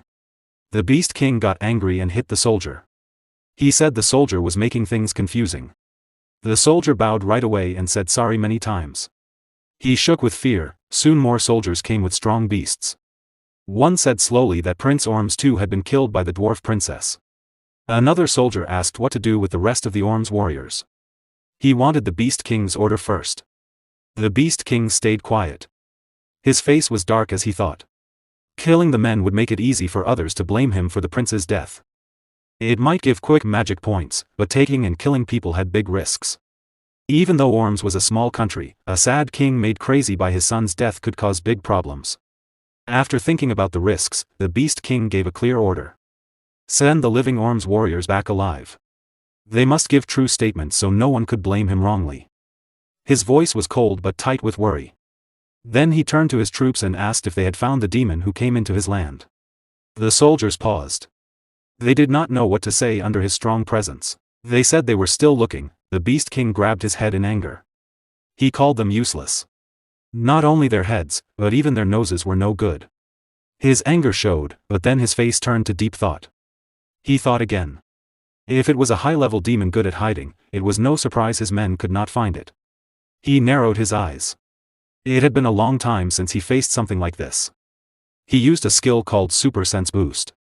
This strong skill put magic into the senses to make them much better. With it, one could find even tiny bits of hiding magic. The Beast King focused hard. He sent his magic out like an invisible net across the forest. Soon he felt it. There were signs of a strange demon. His face grew dark. He thought this intruder might have chased the dwarf princess. He turned to his soldiers and asked which way she ran. One soldier pointed fast and said she went that way. The Beast King disappeared in a flash. He ran forward at high speed. His angry voice roared through the forest as he cursed the Demon King. Everything became clear in his mind. His eyes grew wide. He understood the truth. The fight between the dwarf princess and Prince Orms, even the magic shown, was all a plan to pull him away from the volcano. Anger burned through him like fire. His power flared as he ran fast toward the mountain. The ground cracked under his feet. The wind howled around him. The scene moved deep into the Beast King's land. Inside a big cave near the volcano, many beast warriors stood guard. Bear demons carried things in and out quickly and carefully. It felt like a secret plan in action. The view went deeper into the cave, to the heart of it. The Demon King had already reached the hidden spot. He stood in front of a huge pool of strange lava and looked at it closely. The hot flow glowed in an odd way. It sent out strong power. He thought to himself that this was no normal lava. The energy of return was moving through it. No matter how strong Draxon was, he could not have jumped in. He wondered if the lava was being taken out through building work, but he did not care. As he spoke, dark power rose around his body. Strange skills showed as his power grew. Flame spun around him but did not burn him. He said calmly that the black flame dragon scales could move even in lava. Just then, someone felt him there. A sharp tiger demon saw him and attacked with full power right away. He put all his strength into his weapon and struck to kill. The Demon King raised one hand calmly and stopped the attack with ease. The weapon could not move even a little. He said without worry that it was normal for a high-level demon to find him from this far. The tiger demon grew angry, showed his teeth, and shouted for him to stop. Before he could do more, the Demon King said coldly, "Come with me." He pulled the tiger demon and jumped straight into the big pool of lava. As they fell into the burning hot liquid, the tiger demon's screams filled the cave. His body burned away completely with no trace left. The Demon King was not hurt at all. The black dragon scales on his body kept him safe from the lava's heat. The hot fire slid over him like nothing. He moved down fast through the burning depths without slowing. As he went deeper, he thought calmly about Draxon. After taking the heart of the beast in his last life, his healing power had become very strong. He had often wondered what kind of power he had really taken. A small smile came to his face as he remembered.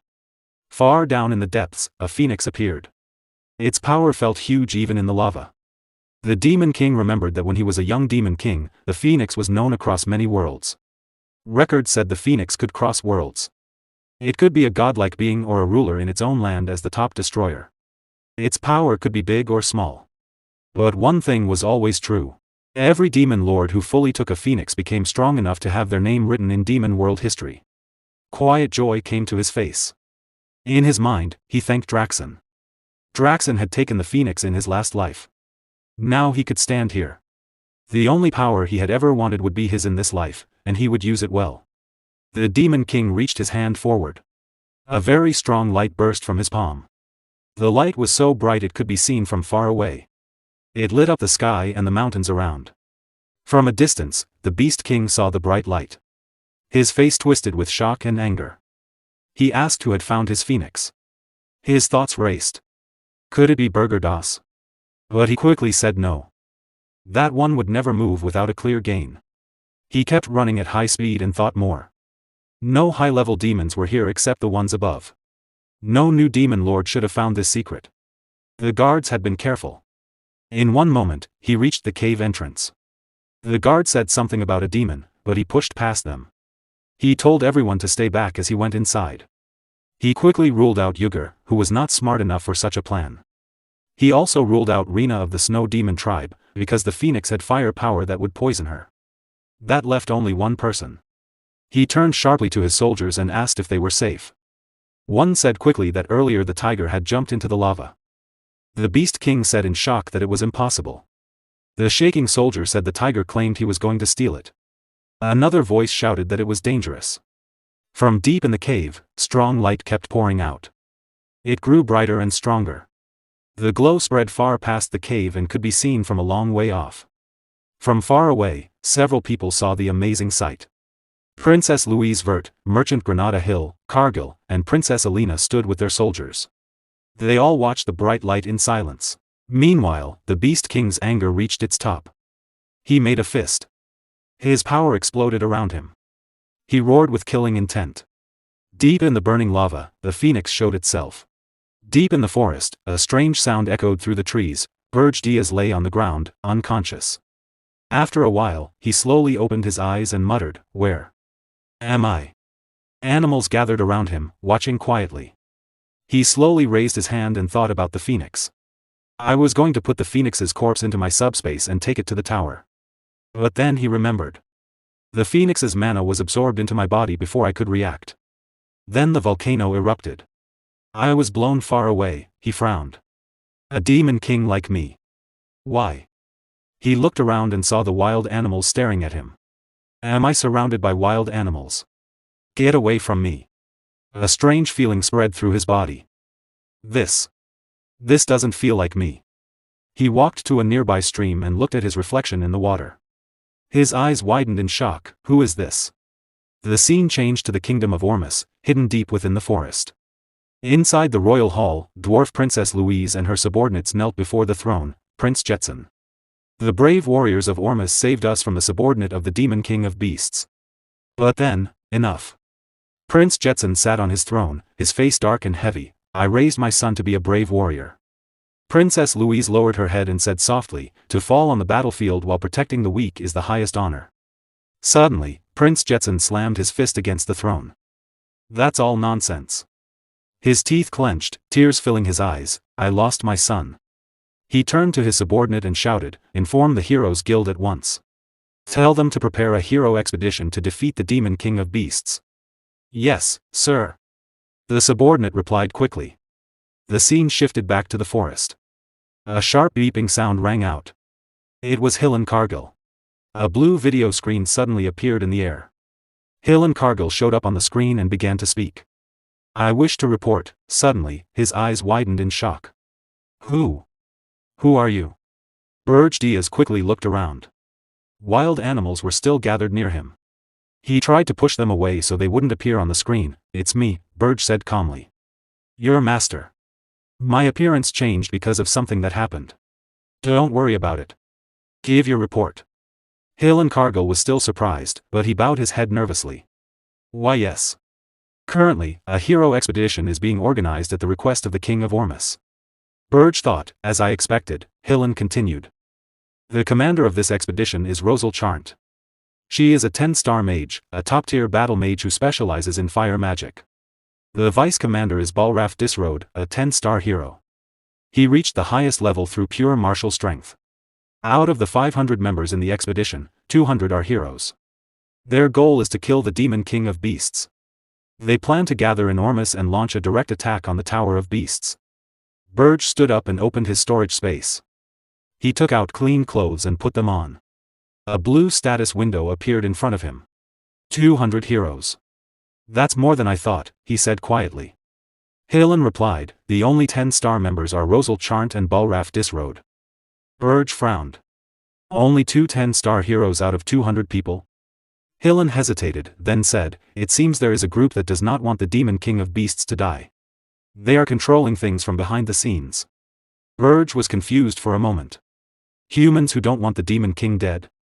Then he understood, to humans, a Demon King's tower is like a gold mine filled with treasures.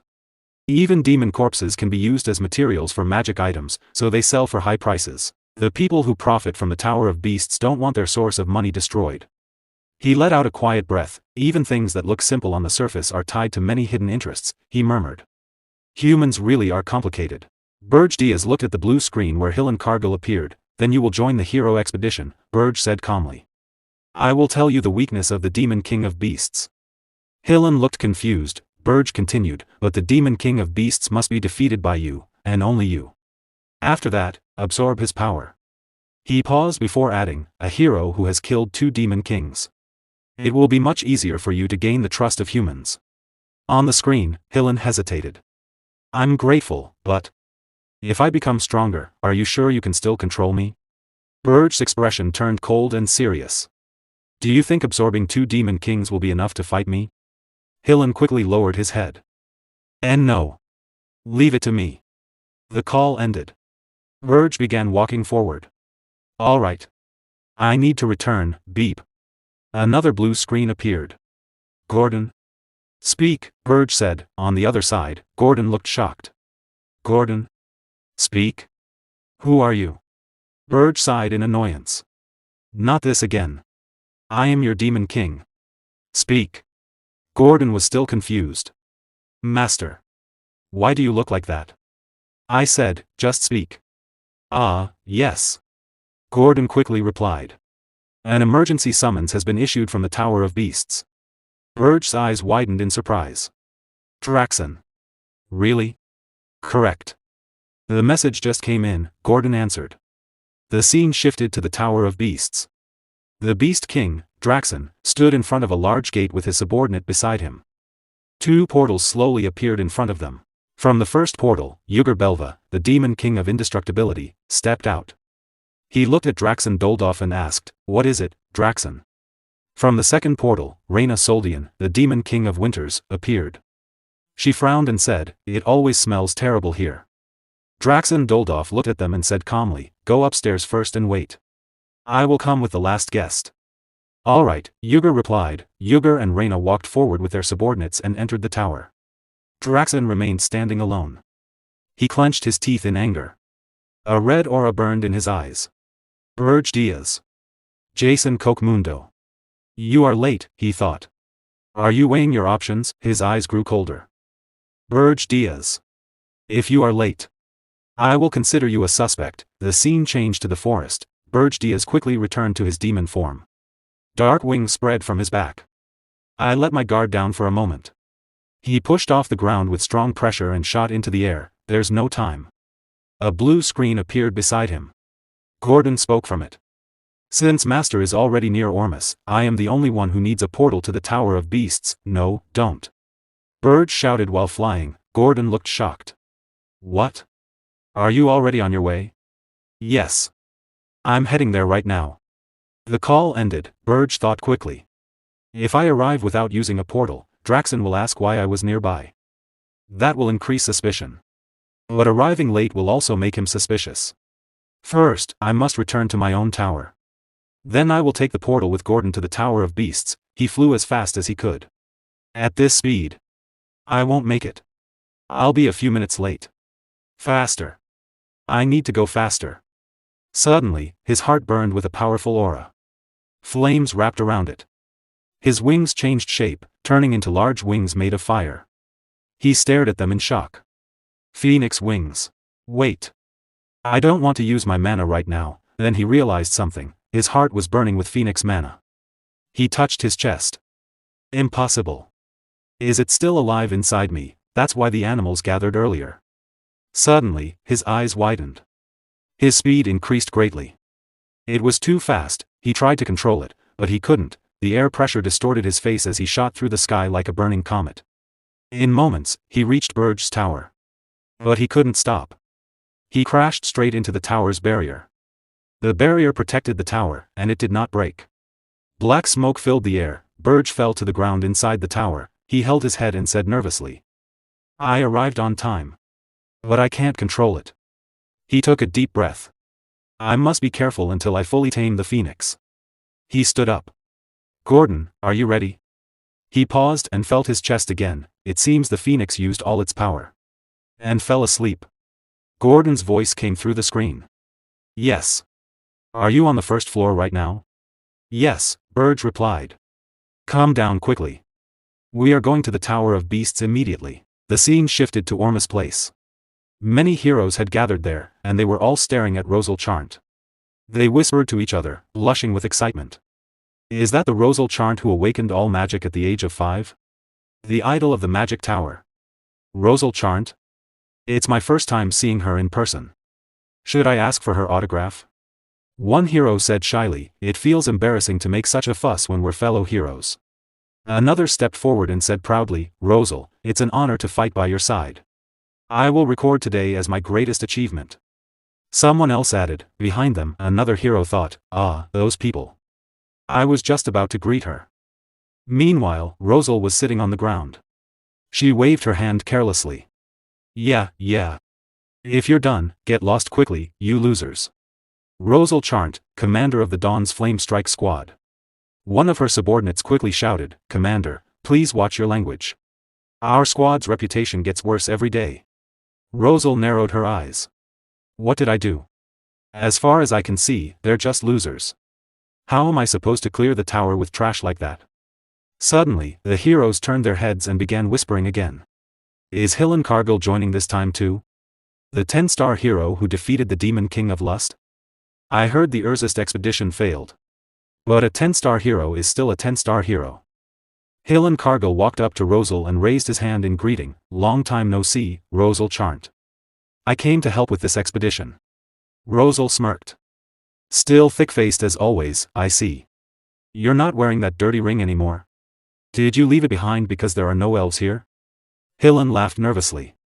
Let's save that topic for later. Damn it. She knows exactly how I killed the Demon King of Lust. He thought. If she starts talking, my reputation will be ruined. If not for the Demon King's orders, I would never have met her. Rosal stood up and said confidently, in that case, I'll finish off the Demon King of Beasts. Don't bother me with your dirty hands. Hillen laughed. Of course. But in his mind, he thought, funny. The Demon King of Beasts' head is mine. A portal appeared in the Beast Tower, and the Demon King Berge stepped out of it with his subordinate, Gordon Ramsay. At the same time, another portal opened nearby. Jason Cockmund also arrived with his own subordinate. Standing in front of them was Draxen Doldorf, the Demon King of Beasts. His face showed clear anger, and his eyes were full of fury. He spoke in a harsh voice, Jason Cockmund, Berge. You made it in time. I will explain everything once we are inside. Berge calmly nodded his head, though inside he felt relieved that they were not late. Soon, all the Demon Kings gathered on the top floor of the Beast Tower. Yugur Belva looked curious and asked, Draxen Doldorf. What happened that you called for an emergency meeting? Berge stood beside him silently. Meanwhile, Jason Cockmund, the Demon King of Lies, smiled and said, I heard that the hero's journey against the Demon King of Lust has started in Ormouth. Is this related to that? Draxen Doldorf clenched his teeth angrily. Since you already know some of it, I'll be honest, he said with anger, one of the Demon Kings gathered here sent a high-ranking demon into my territory. Hearing this, everyone was shocked. Draxen Doldorf continued, that demon stole the corpse of the phoenix I was planning to absorb. And that bastard also caused the second prince of Ormouth to die. Which started the current hero's journey. Yugur Belva was surprised and thought to himself, Draxen Doldorf was hiding a phoenix. Reyna Soldian, the Demon King of Winter, also thought quietly, losing his summoning beast like that was foolish. Jason Cockmund thought to himself, deliberately starting a hero's journey is basically an attempt to kill another Demon King. Draxen Doldorf continued speaking angrily, maybe that demon even killed the dwarf princess. He might have been trying to start a full-scale war across the continent. His anger grew stronger as he clenched his teeth. Someone is trying to kill me. But I'm not going to die alone. Then he shouted loudly, to kill that traitor. I will purchase the key of the black box. Inside every tower, there is a black box. This box records all the actions of a Demon King. Originally, it was created to analyze past problems and improve future invasions. However, Demon Kings who follow the pride and standards of Demon Kings think such tools are unnecessary. Using the black box also consumes a huge amount of demonic energy points. If the tower is destroyed, the black box disappears with it as well. Because of this, most demon kings no longer pay attention to it. When Berge Diaz heard about the black box, he felt nervous. The black box. I never expected this, he thought. If Draxen Doldorf opens the black box in my tower, there will be no way for me to escape suspicion. At that moment, Draxen Doldorf spoke. To open a black box, I need permission from the Demon King who owns that tower, he said. Everyone here will grant permission gladly, right? His eyes were filled with anger as he continued, well. Unless one of you is the culprit. In that case, you might hesitate. Hearing this, Berge Diaz felt nervous and afraid, that bastard Draxen. He thought, suddenly, Reina Soldian, the Demon King of Winter, calmly raised her hand, Reina Soldian, grant permission. Behind her, Jason Cockmund raised his hand with a big smile. I, Jason Cockmund, grant permission. Yuger Belva also raised his hand and gave his permission. Berge Diaz looked at them for a moment. Then, with no other choice, he slowly raised his hand as well. I, Berge Diaz, grant permission. After hearing that everyone had agreed, Draxen Doldorf said, good.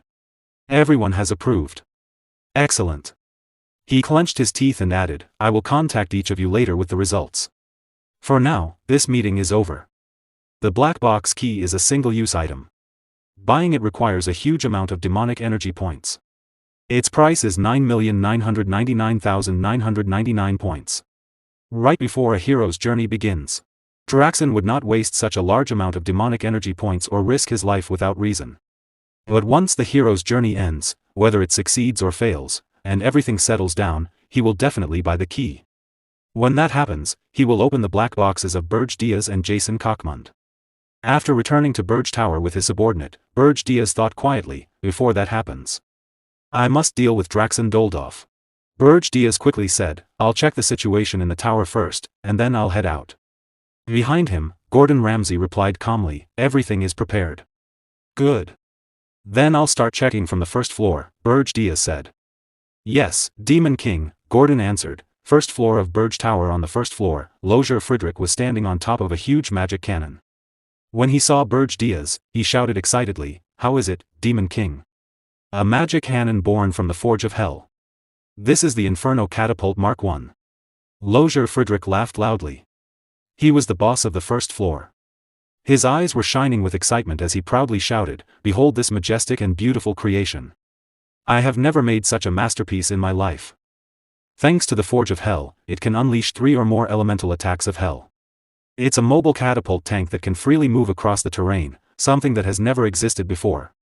He continued explaining proudly, it fires condensed shells made of mana, each one with different attributes. It can even draw mana from the atmosphere when it runs low. It can perform focused fire, multi-target attacks, tracking, area defense, evasion, rapid fire, and even arcing shots. This is a one-of-a-kind, latest model decisive weapon unlike anything ever made. Berge Diaz watched him nervously and said quietly, I told him to build whatever he wanted. But is that guy really okay? Gordon Ramsay replied calmly. He's gone a little crazy, but the weapon's performance is reliable. If you are worried, you could take back the Forge of Hell. Berge Diaz shook his head. No, leave it. Let's see how far he goes. Behind them, Lozier Friedrich continued shouting happily, thank you, Demon King. I'll make them bigger and stronger. I'll build tons of them. Second floor of Berge Tower. On the second floor, Princess Keed Jaspin, the boss of that floor, shouted angrily, I told you. I would make you regret training me. She released a huge wave of light from her sword. But Berge Diaz calmly stood still. He raised one hand, caught the laser-like wave, and easily shattered it into pieces. You haven't changed, he said calmly. Princess Keed did not stop. She gathered aura around her sword and shouted, now the real fight begins. She used her technique, Jaspin Combat Sword Technique, Crescent Moon/Variant, Crescent Moon Shatter. She jumped forward and focused all her aura into one powerful attack aimed at Berge Diaz. Berge Diaz laughed with a wild smile. You've improved a little, he said. But you still need more training. He then summoned a dark magic orb filled with dark energy. When Keed saw it, she froze. Her eyes widened in shock, and sweat appeared on her face. This can't be. You countered my technique so easily. A huge explosion echoed through Berge Tower, shaking the entire building. When the noise faded, Princess Keed was lying on the floor, completely defeated. Berge Diaz looked at her and calmly asked, "Why is Princess Keed on the second floor?" Gordon Ramsay replied, "On the fourth floor, Princess Ernan is preparing a summoning. So we temporarily moved Princess Keed here." Berge Diaz looked surprised. "A summoning? Fourth floor of Berge Tower." On the fourth floor of Berge Tower, Ernan Hilderin, the boss of that floor, was using Senial power to perform a summoning. She closed her eyes and raised both of her hands. Many magic circles appeared around her as she quietly chanted the spell. Sweat ran down her face as she continued, "Great Spirit of Water. Guardian of Water." She cut her finger and let a drop of blood fall onto the summoning circle, bound by blood and blood. "Soul and soul. I form a contract." Her blood touched the magic circle, and the light of the spell grew stronger. Then she opened her eyes and said with the last of her strength, "In the name of Ernan Hilderin, I ask you. Please answer my call." Inside the large magic circle, water slowly began to rise. From that water, a spirit appeared. She opened her eyes and looked surprised. "Oh. Someone talented enough to summon me inside a Demon King's tower," she said. "Interesting." She raised her hand and spoke again, "By the primordial covenant, I, Nerunial, a high-ranking water spirit, acknowledge the human who summoned me." She reached out and touched Ernan's hand. "I accept Ernan Hilderin as my sole companion." A bright light filled the entire room. When the light faded, Ernan's body floated gently in the water, unconscious from exhaustion. After a few minutes, her body slowly began to fall, just before she hit the ground. Berge Diaz caught her in his arms. Ernan slowly opened her eyes, weak from using so much energy. "Demon King?" she asked softly. Berge Diaz smirked. "I almost missed a rare sight." "Good work." Ernan gave a small laugh. "It's nothing. It's thanks to the Senial power you saved for me, Demon King." Suddenly her expression changed. With a sweet smile and a red face, she said, "I love you, Demon King." Then she suddenly realized what she had said. Her eyes widened in panic, and she began blushing heavily. "And no. That wasn't me." Berge Diaz looked at her with an angry expression. Ernan quickly tried to explain. "Please believe me. That voice sounded like mine, but I really didn't say that." Berge Diaz looked behind her and said calmly, "You summoned an annoying spirit." Ernan turned around and looked behind her. She was shocked. The spirit Nerunial was standing there, laughing. "Oh my, what should I do? I accidentally said it out loud," she said playfully. "But I really do love the Demon King." She smiled mischievously. "That's no fun. You already figured it out?" she continued happily. "I am Nerunial, a high-ranking water spirit. My hobby is reading romance novels. My favorite genre is forbidden love." Berge Diaz thought to himself, "What kind of nonsense is that?" Ernan was also shocked and confused. "What are you even talking about?" she shouted. Princess Ernan blushed and nervously tried to cover her face with her hand. Flustered, she said, "What? Dating? What are you talking about?" The water spirit Nerunial smirked and replied teasingly, "The pure love story of the Demon King and the princess is already famous in the spirit realm, you know." Then she added with a playful grin, "I couldn't miss out on such a juicy situation. So, when are you two making it official? Or is it still just a fling?" Princess Ernan grew even more embarrassed and replied nervously, "Please. Just go back." Nerunial looked surprised.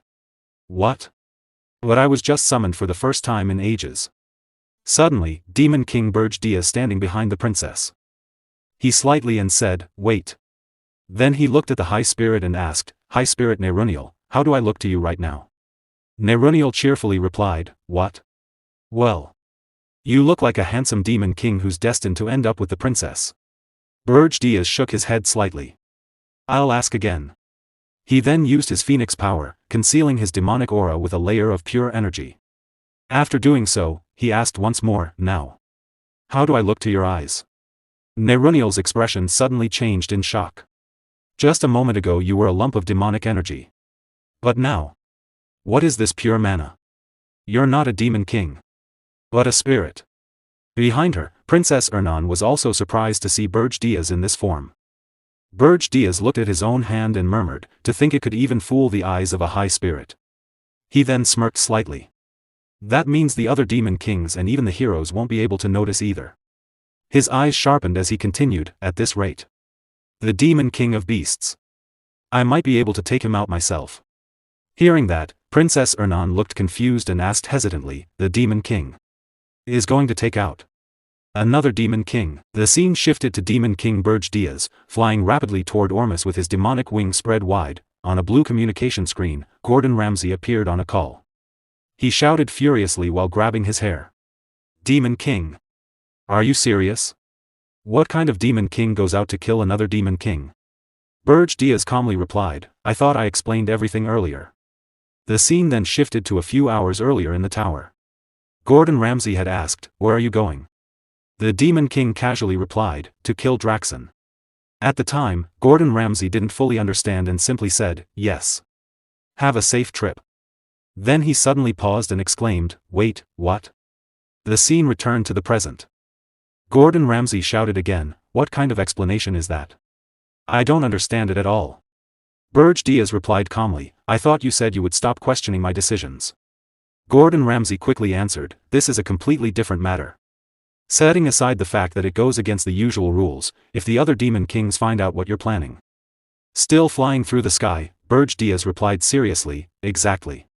If I don't eliminate Draxon before he opens the black box, then I'll be the one who's finished.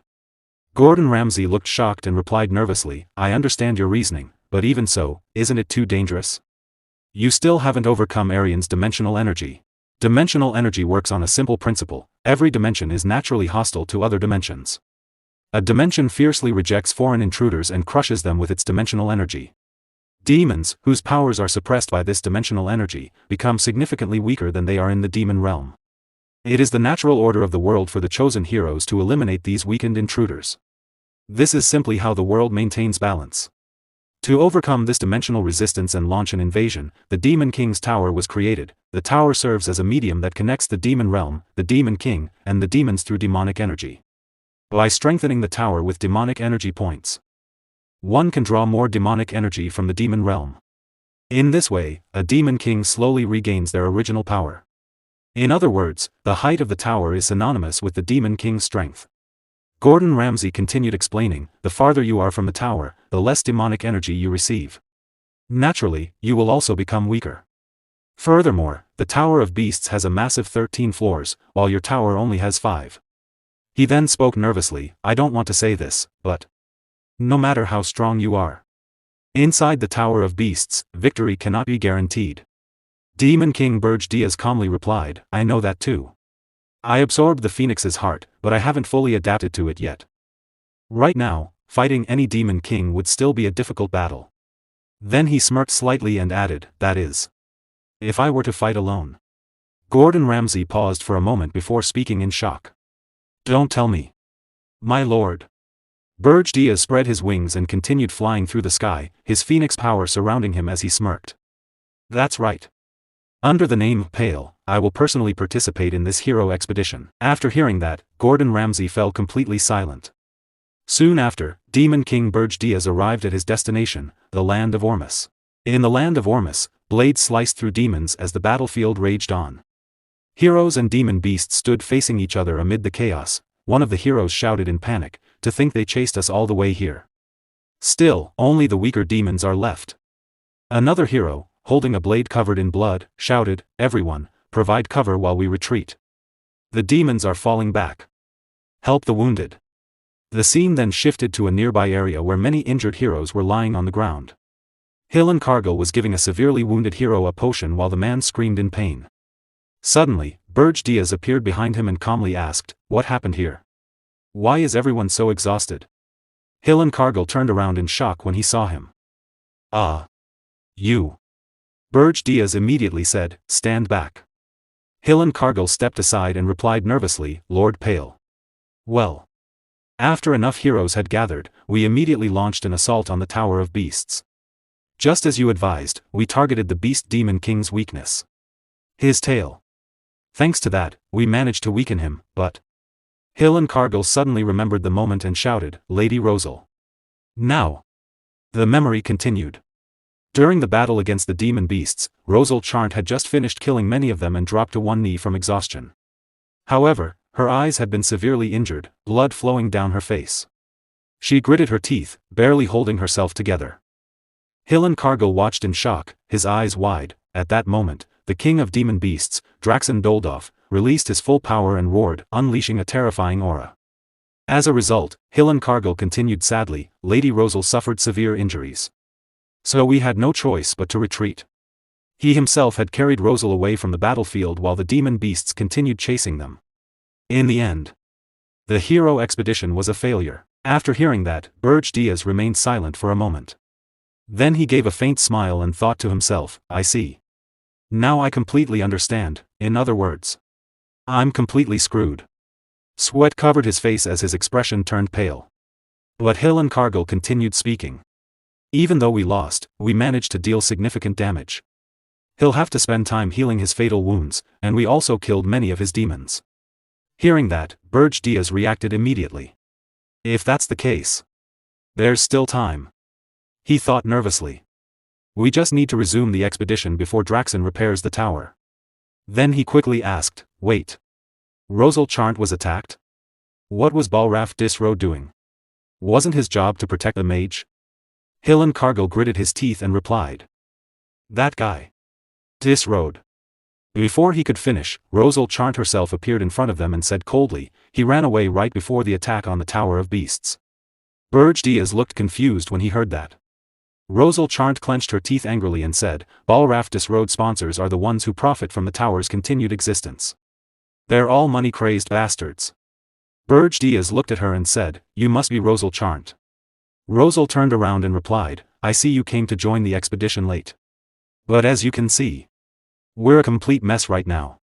Berge Diaz then asked calmly, are you willing to try again? Rosal was shocked at first. What? Then she angrily pointed at her injured eyes and shouted. Of course I will kill the beast Demon King. After he did this to my eyes. There's no way I can back down now. Hill and Cargill looked at her nervously and said, but we have too many wounded. We ran out of potions just now. This isn't a situation where we can start another attack immediately. Berge Diaz grinned slightly. That, he said calmly, is actually a surprisingly simple problem. Hill and Cargill looked at him in confusion. Berge Diaz smiled and said, I have plenty of potions. I prepared them in advance for the hero expedition. Berge Diaz said calmly, these potions cannot regenerate lost body parts, but they will allow you to fight again. Rosal Charnt looked at him carefully and asked, who are you? Why are you going this far to help us? And what is that faint heat I've been feeling since earlier? I've never felt such pure heat before. How did you cultivate such energy? Berge Diaz placed a hand on his chest and began to say, this is, but before he finished speaking, he paused and looked around at the surrounding heroes. Many of them were sitting on the ground, wounded and exhausted. Their expressions were full of despair after their defeat. It was clear that they had completely lost their morale. Looking at them, Berge Diaz thought to himself, morale that has already been broken cannot be restored with potions alone. Since I have to lead them to kill Draxen anyway, it wouldn't hurt to show them once. At that moment, Berge Diaz released his pure phoenix energy, letting it spread around him like warm flames. Please, he said calmly, just follow me quietly. All the heroes immediately turned their attention toward him as the pure phoenix energy filled the area. Their eyes widened in amazement. Even Rosal Charnt was shocked, and behind her, Hill and Cargill stared in surprise. Rosal felt the energy and thought in disbelief, this is. Before she could say anything, Berge Diaz calmly spoke. Who am I, you ask? He unfolded his magnificent phoenix wings, rising slightly into the air. I am the one who possesses the phoenix. Pale.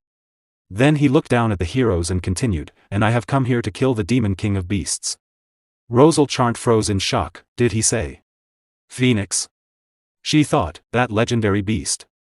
Could this be the source of that overwhelming energy that covered the sky earlier? With mana alone, he rivals a 10-star hero. Where did someone like this even come from? As the heroes looked at Berge Diaz in his phoenix form, their morale began to rise again. The spirit of the expedition was reignited. Even Hill and Cargill watched calmly, feeling renewed hope. Rosal Charnt clenched her fist and thought, the beast Demon King. We might actually be able to catch him. Draxen, the Beast King, stands inside the Tower of Beasts. Just by looking at him, it's clear he is extremely furious. To reclaim the tower, I used far more demonic energy than expected. His subordinates gather in front of him, guarding the entrance as he continues speaking while holding a black box key. Because of that, I could only purchase one black box key, for now. I'll open the other one later. He tightens his grip on the key. For now. It's your turn, you bastard. At that moment, he uses the key to open the black box. As it opens, a notification appears, opening the black box of a Demon King who granted permission. A blinding light bursts out. The Beast King stares into it and says, "Now show me everything. All the secrets you've been hiding." As the truth unfolds before him, his expression changes completely. Shocked, he mutters, "No wait. This is the truth." He realizes the black box cannot be manipulated. If this is real, then everything makes sense. So, he was hiding something like that. I must inform the other Demon Kings immediately. Visibly disturbed, he grows tense. Just then, one of his subordinates rushes in. Annoyed, the Beast King snaps, "What is it?" The servant hurriedly replies, "My lord, the heroes have invaded." What? The servant continues, "The new 10-star hero, Ralph Schmitz, is leading the vanguard." Ralph Schmitz, the guild master, stands at the front, leading the charge. 1 hour earlier, enormous, the Demon King Berge revealed his phoenix power in front of the heroes. At that moment, the humans still hadn't fully grasped the true presence of the Demon King. However, after witnessing the phoenix, their spirits reignited, filled with confidence. They shout, "Yes! Let's try again. The legendary phoenix is on our side. The beast Demon King is nothing." They raise their swords high. "Everyone, draw your swords. Let's slaughter all the demons. The phoenix is with us, the Beast King's treasure is ours." Their morale is completely restored. Watching this, Berge thinks, their morale has recovered. But I'm not sure if I can use the phoenix's mana freely in battle. He remains cautious. Stepping forward, he says, "Since the 10-star heroes alone aren't enough, I'd like to reinforce our forces." Hillen Cargill remains silent, but Rosal steps forward with a slight smirk. "That's fortunate. A kind-hearted hero has just asked to join the battle." Hearing this, Berge feels confused. Then, a figure appears. Berge eyes widen. It is the 10-star hero, Ralph Schmitz, the strongest among the shield masters. Ralph advances steadily with unwavering resolve. Standing at the front, he holds back waves of beasts on his own. His presence stabilizes the battlefield, his shield blocking every attack. Then suddenly, he merges his shields. In that instant, his shield transforms into a completely different form. A bright light shines from it as it opens like a mouth, releasing a terrifying burst of energy. The blast sends all the monsters flying backward, clearing the path instantly. Thanks to him, the hero forces reached the first floor of the tower. Watching closely, Berge thinks, Ralph Schmitz, the second strongest tank among the 10 stars. His shield reflects any impact. He's extremely troublesome. Memories from his past life resurface. He was one of the heroes who defeated me and mocked me. I want to tear him apart. But Draxon takes priority. Meanwhile, Rosal becomes furious. "Ralph Schmitz also arrived late, just like you. If I had waited a little longer, with both of you here, we could have won without casualties." Berge calmly responds, "Confidence in your abilities is fine. But never underestimate a Demon King." He continues, "A Demon King always has a trump card. Revealed at the brink of death." Thinking further, he realizes, if Draxon has already reclaimed the tower and used the key, there won't be enough demonic energy left to stop the heroes. I might finally see it. His trump card. Later, the scene shifts to the top floor, the 13th floor of the Tower of Beasts. The Beast King sits calmly on his throne, waiting. The heroes and soldiers enter, confused. The demons are gone. This is definitely the top floor. So why is it only him? The Beast King glares down at them, holding a red flame in his hand. "You insect-like heroes.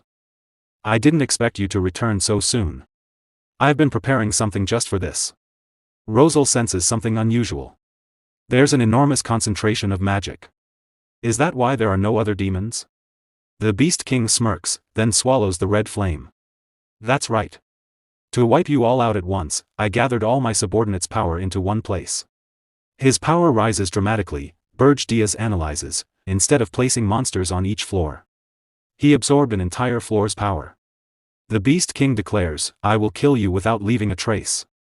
His aura becomes overwhelming.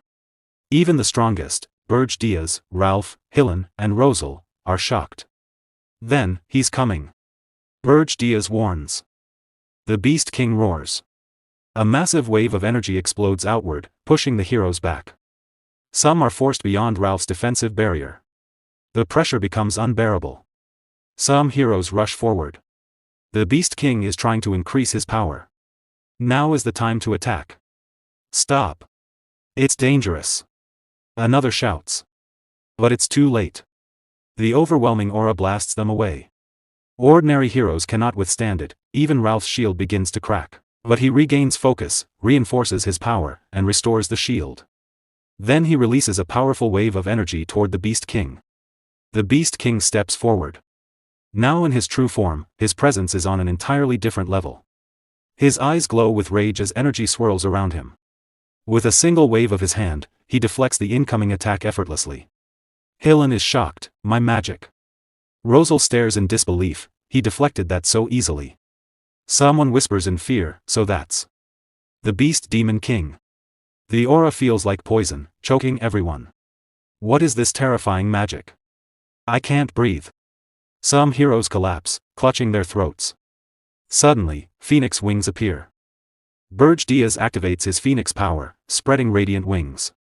A powerful defensive magic fills the area, removing the crushing pressure instantly. The heroes recover, breathing again. We'll never forget this kindness. But Berge Diaz remains focused. I can't let Draxen gather more demonic energy. He commands firmly, stay inside the barrier. Anyone who can still fight, prepare yourselves. The battlefield falls silent.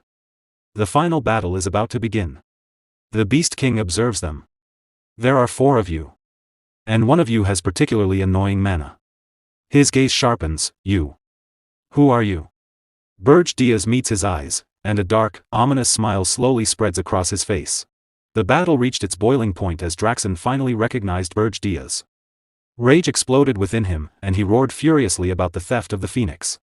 Enraged that Berge Diaz had dared to step foot inside his tower, his fury shook the surroundings. Despite this, Berge Diaz remained completely unfazed. With calm authority, he silenced Draxen by creating a domain and activating sound removal magic. A faint smirk appeared on his face as he declared control over every sound within that domain. The battlefield shifted instantly.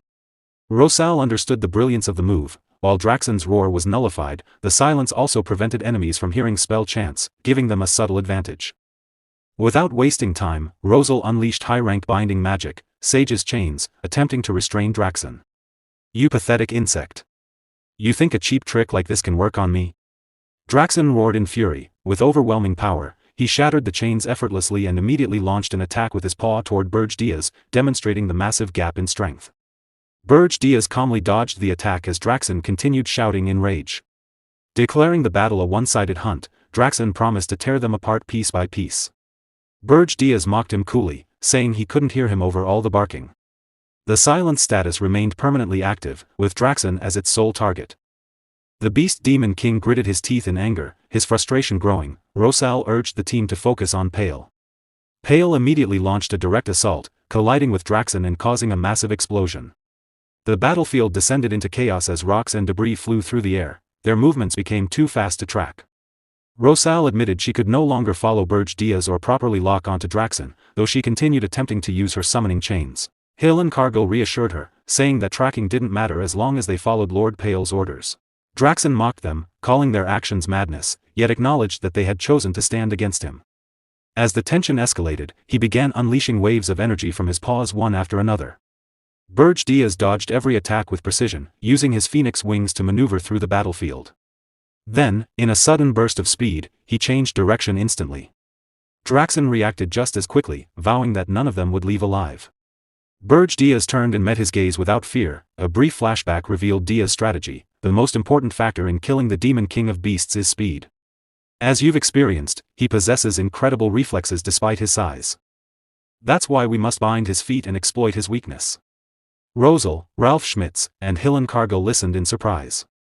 Hillen hesitated before asking, but can I even keep up with him, even with my lightning dash? Diaz smiled calmly. That won't be a problem. I'll give you the signal at the right moment. Hillen frowned in confusion. A signal. The scene returned to the present. Still consumed by rage, Draxen continued his relentless assault, swinging his paws and releasing waves of dark demonic energy toward Berge Diaz. Diaz advanced swiftly, weaving through the attacks with unmatched speed. Suddenly, he came to a complete stop mid-air and reached into his storage. With a composed expression, he revealed Ahriman's orb. Draxen scoffed in confusion. Ahriman's orb? Do you really think something like that would work on me? Diaz remained calm. It's not meant to affect you directly. It reveals the master's location, to a vessel. Draxen frowned in confusion. And what does revealing your location change? There are no vessels here to help you. At that very moment, Hillen Cargill appeared at the top of a cliff, gripping his blade. In an instant, he activated his lightning dash, vanishing from sight and reappearing mid-strike. The sudden burst of speed shocked Draxen. As Hillen descended with full force, Draxen roared in anger, "It feels like my head is going to explode. Don't ever use that orb again." Despite the immense pressure weighing down on him, Hillen pushed through and delivered his attack. Draxen staggered slightly, visibly shaken. "You turned a hero into a vessel?" Diaz smirked faintly. "You should try it sometime. It's quite a useful method. If one manages to survive." Hillen immediately followed up with another full-force strike, shaking the battlefield and leaving a visible wound on Draxen. Even so, Draxen barely staggered. He sneered in anger. "You're acting cocky over just this much? How pathetic." Then Rosal made her move. As planned, she unleashed her top-tier spell, Satellite Cannon, pouring all her mana into a single devastating attack. Draxen's eyes widened in shock as he sensed the overwhelming power gathering. A brief flashback surfaced in Rosal's mind, Diaz's calm voice guiding her. "When Hillen creates even a split-second opening based on my signal, it will be your turn, Rosal Charnt. Pour everything you've got into it. The grudge of your lost eye. Turn it into power." Back in the present, Rosal's expression hardened with fury. "You dare do this to my eye?" With a shout filled with rage, she released all her mana at once. "I'll wipe you out in one blow." The blazing beam of Satellite Cannon surged forward, striking Draxen directly. The pressure of the attack was so immense that even Hillen and Diaz felt its force, while Rosal and Ralph could only watch in tense silence. The resulting explosion was catastrophic, shaking both the sky and the earth. For a brief moment, everything fell silent. Then, from within the smoke, Draxen emerged, still standing. His body was covered in blood and scorched by flames, yet he remained alive. "You bastards!" he growled. Diaz narrowed his eyes slightly, thinking, even after taking that attack, he's still standing. As expected, he won't go down easily. Draxen laughed madly, mocking their efforts. His fury reached its peak as a terrifying red aura erupted around him, forcing the heroes backward. Waves of dark demonic energy surged outward, striking Ralph and tearing into his chest. The force also hit Rosal, leaving her shaken, while Hillen was pushed back and wounded. With pride and rage, Draxen declared, "I am Draxen Bilif, the Demon King of Beasts, the right hand of Archduke Alkynes."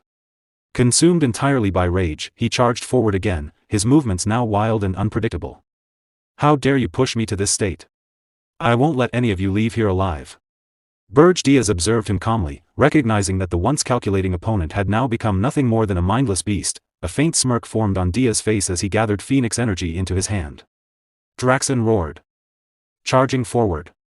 "Right now, I'll make you shut that mouth of yours." Diaz replied calmly, "I haven't shown you yet, have I? The power of the Phoenix you cherished so much." Before Draxen could react, Diaz unleashed the Phoenix's power. The attack struck Draxen directly, forcing a cry of pain from him. "Not yet. I won't die from this." Diaz moved instantly, striking again with precise timing and interrupting any chance of recovery. Draxen was knocked back toward Ralph, who braced himself and unleashed a powerful wave of mana through his shield, slamming it into Draxen's back. Draxen screamed as the attack connected. Meanwhile, Rosal, though wounded and lying on the ground, identified his true weakness, his tails. Without hesitation, she gathered what remained of her strength and launched a precise attack, severing one of Draxen's tails. He screamed in agony as his body reacted violently. Seizing the opportunity, Rosal cast Sage's chains once more. This time, the glowing chains held firm, suppressing Draxen's mana and binding him completely. Hillen Cargill stepped forward and activated his healing ability, restoring his allies while reinforcing his own body for the final strike. With Draxen restrained and weakened, the team moved as one. In a single, clean motion, the final blow was delivered, severing Draxon's head. Silence returned to the battlefield. The oppressive aura vanished, the ground stopped trembling, and the air slowly calmed. Berge stood over the fallen Demon King, a faint smirk still resting on his face. After confirming the victory, he calmly declared that he would make good use of the Phoenix. With that, he bid farewell to Draxon. As Hillen moved in a single decisive motion, he sliced off Draxon's head. The severed head flew through the air and landed heavily on the ground, sinking into the dirt as the Demon King's body collapsed lifelessly. For a brief moment, silence fell over the battlefield. Then, the remaining heroes erupted into loud cheers. Overwhelmed with relief and victory, they celebrated the end of the long battle, shouting that they had finally won. Voices rose louder and louder as they declared that Hillen Cargill had defeated the Demon King Draxon. The crowd began chanting his name, calling him Lord Hillen. Standing at the center of it all, Hillen proudly raised his sword high into the air. A confident smile spread across his face as he basked in the waves of praise. Inside his mind, however, his thoughts twisted with dark ambition. He craved even more recognition, more admiration, and more worship. He wanted the cheers to grow louder and continue endlessly.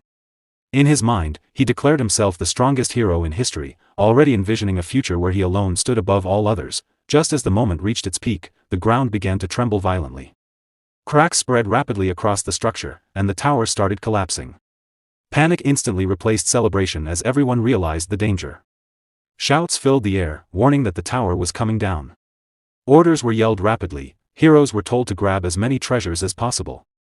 To prioritize giving recovery potions to the 10-star heroes, and to escape immediately. Amid the chaos, Berge stood still for a moment, staring at Draxon's lifeless body. His thoughts lingered on the fallen Demon King. Reflecting on the path Draxon had taken, he wondered whether someone like him would ever be given a second chance. In the end, he concluded that even if such a chance existed, it would have been meaningless. Draxon had clung to the standards of a Demon King until his very last breath. With urgent haste, everyone finally managed to escape the collapsing tower. Carrying as many treasures as they could, they fled just as the beast tower crumbled completely, turning into a pile of ruins. Outside, Rosal confronted Hillen. She observed him carefully and concluded that he had planned everything from the very beginning, intending to be the one who took the Demon King's head. Hillen dismissed the accusation calmly, claiming it was merely a misunderstanding given the chaotic situation. Rosal responded with indifference, making it clear that she did not fully believe him. In her thoughts, she recalled how suspicious she had been when Hillen suddenly decided to join the battle. She reflected on the Demon King's power, acknowledging that although it had not lived up to expectations, they had still fought at the risk of their lives. In the end, she had survived, partly thanks to Hillen, and she could not deny that. Still, she brought up another matter. She informed him that she had taken the Demon King's corpse and asked if he had any objections. Hillen stated calmly that he had none. At that moment, loud voices called out to Rosal, urging her to come quickly. Among the wreckage of the Beast Tower, something unexpected had been discovered. The kidnapped prince and princesses had been found. Rosal rushed over and saw with her own eyes that it was truly the Akan Kingdom's third princess. Lavinia Akan, Levinia Akan lay unconscious at first but slowly began to regain consciousness. Shocked and alarmed, Rosal questioned why she was there. Lavinia responded in her usual fragmented manner, mentioning materials. Rosal quickly connected the dots and realized that Lavinia had come to gather materials for creating a chimera. She reacted with disbelief, questioning the princess's sanity. Lavinia simply added that it involved monsters. Rosal grew even more alarmed, realizing that Lavinia had entered the dangerous tower alone just to obtain monster flesh. The situation was clearly reckless and life-threatening. Observing this strange exchange, others nearby were confused about how Rosal could understand Lavinia's unusual way of speaking. Concerned, Rosal asked if the Demon King had harmed Lavinia in any way. Lavinia replied with fragmented words about money and monsters. Rosal interpreted this as Lavinia having traded monsters in exchange for money, which Lavinia confirmed. Hearing this, Berge quietly pieced everything together. He realized that Draxon's wealth had come from dealings with the princess. The connection between money and monsters now made perfect sense. Rosal decided to end the conversation and instructed Lavinia to return with her. She supported the weakened princess and began leading her away, calling her reckless but ensuring her safety. Watching this, Berge reflected on Lavinia's actions. Entering the tower alone and making deals with a Demon King for the sake of chimera research was beyond normal reasoning. He recalled thinking the same in his previous life and reaffirmed that she truly was a dangerously unpredictable princess. The scene then shifted smoothly to the Hero Guild, where a meeting of elder heroes was underway. They discussed the aftermath of the battle, noting that the Beast Tower had been an important hunting ground. They expressed frustration over the effort they had put into coordinating with sponsors to keep the 10-star heroes in check, only for an unexpected figure to lead the expedition to victory. This mysterious individual was known as the owner of the Phoenix. The elders questioned the identity of this person, as there had been no such hero officially affiliated with the guild. They acknowledged that since the Demon King had descended upon Erzest, this was the first time such a threat had been stopped so decisively. Recognizing the shifting balance of power, they decided it was time to tighten their control over the heroes once again. Their first step would be to investigate the identity of the Phoenix's owner. From there, the scene transitioned to the Ormus Royal Banquet Hall. The atmosphere was filled with chatter, though it carried an undertone of exhaustion and grief. The king, overwhelmed with emotion, expressed his deep gratitude to the heroes for killing the Demon King and rescuing the princes and princesses. Despite the limited preparations, he urged everyone to enjoy the banquet. Knights gently advised the king to rest. But he continued to sob, unable to contain his emotions. Among the attendees, Rosal Charnt stood out in a stunning dress. She sipped a cocktail and observed the somber atmosphere, noting that although the banquet felt gloomy, the drink itself tasted good. Hillen approached her and complimented her appearance, remarking that the dress suited her well and acknowledging that the princess had safely returned to the Akan kingdom. Rosal responded with suspicion, questioning whether he was trying to leave a good impression. Hillen laughed it off, saying such an attempt would be meaningless in her presence. Rosal shifted the conversation, asking about Pale. She wanted to speak with him, especially regarding the Phoenix. Others nearby echoed her curiosity, expressing their desire to meet Pale and thank him for saving them. Ralph then spoke up, praising the owner of the Phoenix. His voice shocked everyone present, as they had not expected him to speak at all. The crowd reacted with disbelief. Hillen then revealed that Pale had already left, causing further surprise among the attendees. The narrative then moved to the Erzest mountain range, specifically Berge Tower. Gordon expressed disbelief as he thanked Berge, questioning whether he had truly killed the Demon King of Beasts and returned. Berge confirmed it without hesitation. Gordon was stunned, realizing that Berge had actually accomplished such an impossible feat. He began to worry about the consequences and how Berge planned to handle the aftermath. Berge dismissed his reaction, telling him to stop staring. Taking his seat on the throne, Berge explained that with Draxen dead, other Demon Kings would soon make contact. If he were absent during that time, suspicion would fall on him. Gordon understood and acknowledged the reasoning behind his immediate return. Berge then reflected on the battle. He admitted that he was still weak. Even though Draxen had used his final attack, the damage had not been as severe as expected, partly because Draxen had already been weakened. Berge realized that it was not enough to rely on his original strength alone. He needed to further strengthen the power of the Phoenix as well. At that moment, he received a message from Jason requesting a meeting among the Demon Kings at his tower. That very day, Berge found the timing sudden, noting that there should have been more time before such a gathering. Jason informed him that Draxen Doldov had died. Internally, Berge smirked, already aware of this fact because he had been the one to kill him. However, outwardly, he feigned shock and concern. Jason then added that there was something important to discuss regarding the situation and revealed that a new Demon King had already descended. Berge was genuinely surprised by this. Realizing how quickly a replacement had appeared, he considered the possibility that Archduke Alkine might have anticipated Draxen's death and prepared in advance. Despite this, Berge reassured himself that there was no evidence linking him to the incident. As the black box had disappeared along with the tower, he felt confident in his position and decided to attend the meeting. The scene transitioned to the Tower of Lies, specifically the 13th floor, where the Demon Kings had gathered. Reyna Soldian, the Demon Queen of Bitter Cold, Jason Kochmund, the Demon King of Lies, and Yugur Belva, the Demon King of Adamant, were all present. Draxen's absence was noticeable. Among them was a new and unfamiliar face. She introduced herself as Vivian Blunt, the Queen of the Blood Moon clan. Berge showed little interest, briefly correcting her on his name before taking his seat. Vivian was surprised by his indifference, as he did not even glance at her despite her striking appearance. She recalled her superior's instructions, which emphasized that Draxen's fall was suspicious and that the intruding demon should be investigated thoroughly. She had been specifically told to keep an eye on Berge, as he was the most likely suspect if any Demon King had broken the rules. In the present, she found his personality intriguing and considered him easier to manipulate because of his sharp and dismissive nature. She decided to test him. As the meeting was about to begin, Vivian stood up and approached Berge Diaz. She spoke about how fascinating the dimension of Aryan was, pointing out the unusual cooperation among demon kings and their collective effort to find the cause behind one death. However, she admitted that what interested her more was Berge Diaz himself. She moved closer and sat boldly in front of him. Berge Diaz questioned her actions, clearly irritated. Vivian claimed she was simply curious about what kind of demon could disrupt the entire demon realm so drastically. She then complimented his appearance and made a suggestive advance. Berge Diaz immediately rejected her, pushing her hand away and insulting her. Vivian was left shocked and offended by his blunt rejection. In disbelief, she reminded herself that she was a succubus queen, someone who was rarely ever dismissed, let alone insulted so directly. Reina Soldian, slightly irritated, bluntly told Vivian to return to her seat.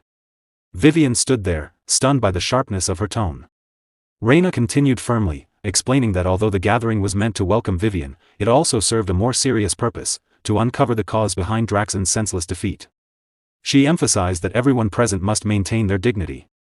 Jason, observing the situation, was shocked that Lady Reina herself was presiding over the meeting. Meanwhile, Vivian responded with a grin, teasing Reina by suggesting that she desired the same man. Growing frustrated, Reina dismissed Vivian's thinking as shallow and foolish.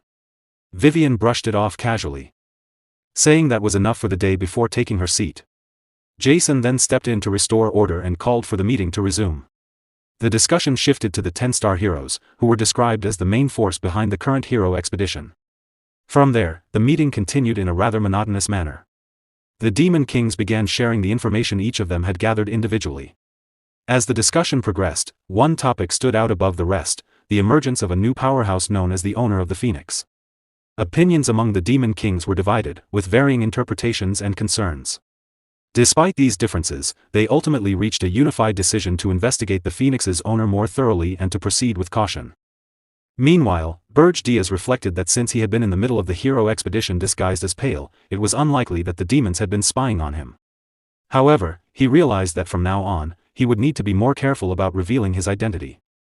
His thoughts then shifted to Vivian Blunt, the Inquisitor sent by Archduke Alkine. At that moment, Vivian playfully blew him a flying kiss. Berge Diaz turned his face away, dismissing her as unworthy of his attention. The scene then shifted to the first floor of Berge Tower. Princess Keed noticed that the surveillance around her had become less strict.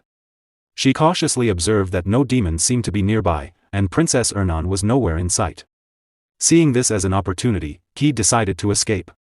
Fixing her eyes on the exit, she believed that once she crossed the door, she would finally be free.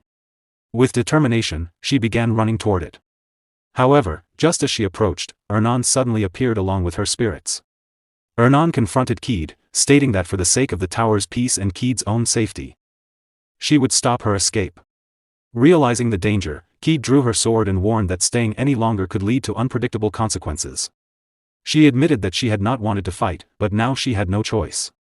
The two locked eyes as tension rose between them. Before the situation could escalate, Gordon arrived. He told Keed that she could leave if she wished, claiming that he did not care what happened to her, and made a dismissive remark about humans. Keed was left shocked and confused. She could not understand why they had kidnapped her only to act indifferent now. Despite her confusion, she suspected that there was some hidden scheme behind their behavior. Nevertheless, she decided to take advantage of the situation. She planned to escape the tower, survive in the Urzest mountain range somehow, and then head straight to Horton Walk to request reinforcements. Acting quickly, Keed dashed toward the door. However, the moment she touched it, a powerful aura burst forth, throwing her backward and sending her crashing to the ground. Everyone present was shocked. Gordon calmly explained that this reaction was normal. It meant that anyone not permitted by the Demon King could not leave the tower. Despite his warning, Ernan stepped forward and approached the door. Gordon cautioned her not to touch it carelessly, but to everyone's surprise, Ernan opened it effortlessly. Gordon was stunned, and even Ernan seemed confused, awkwardly admitting that she simply felt like she could open it. As she attempted to close the door, Berge Diaz suddenly appeared from outside, pushing it open with a smirk. He asked whether Ernan had finally decided to escape. Ernan was visibly shocked.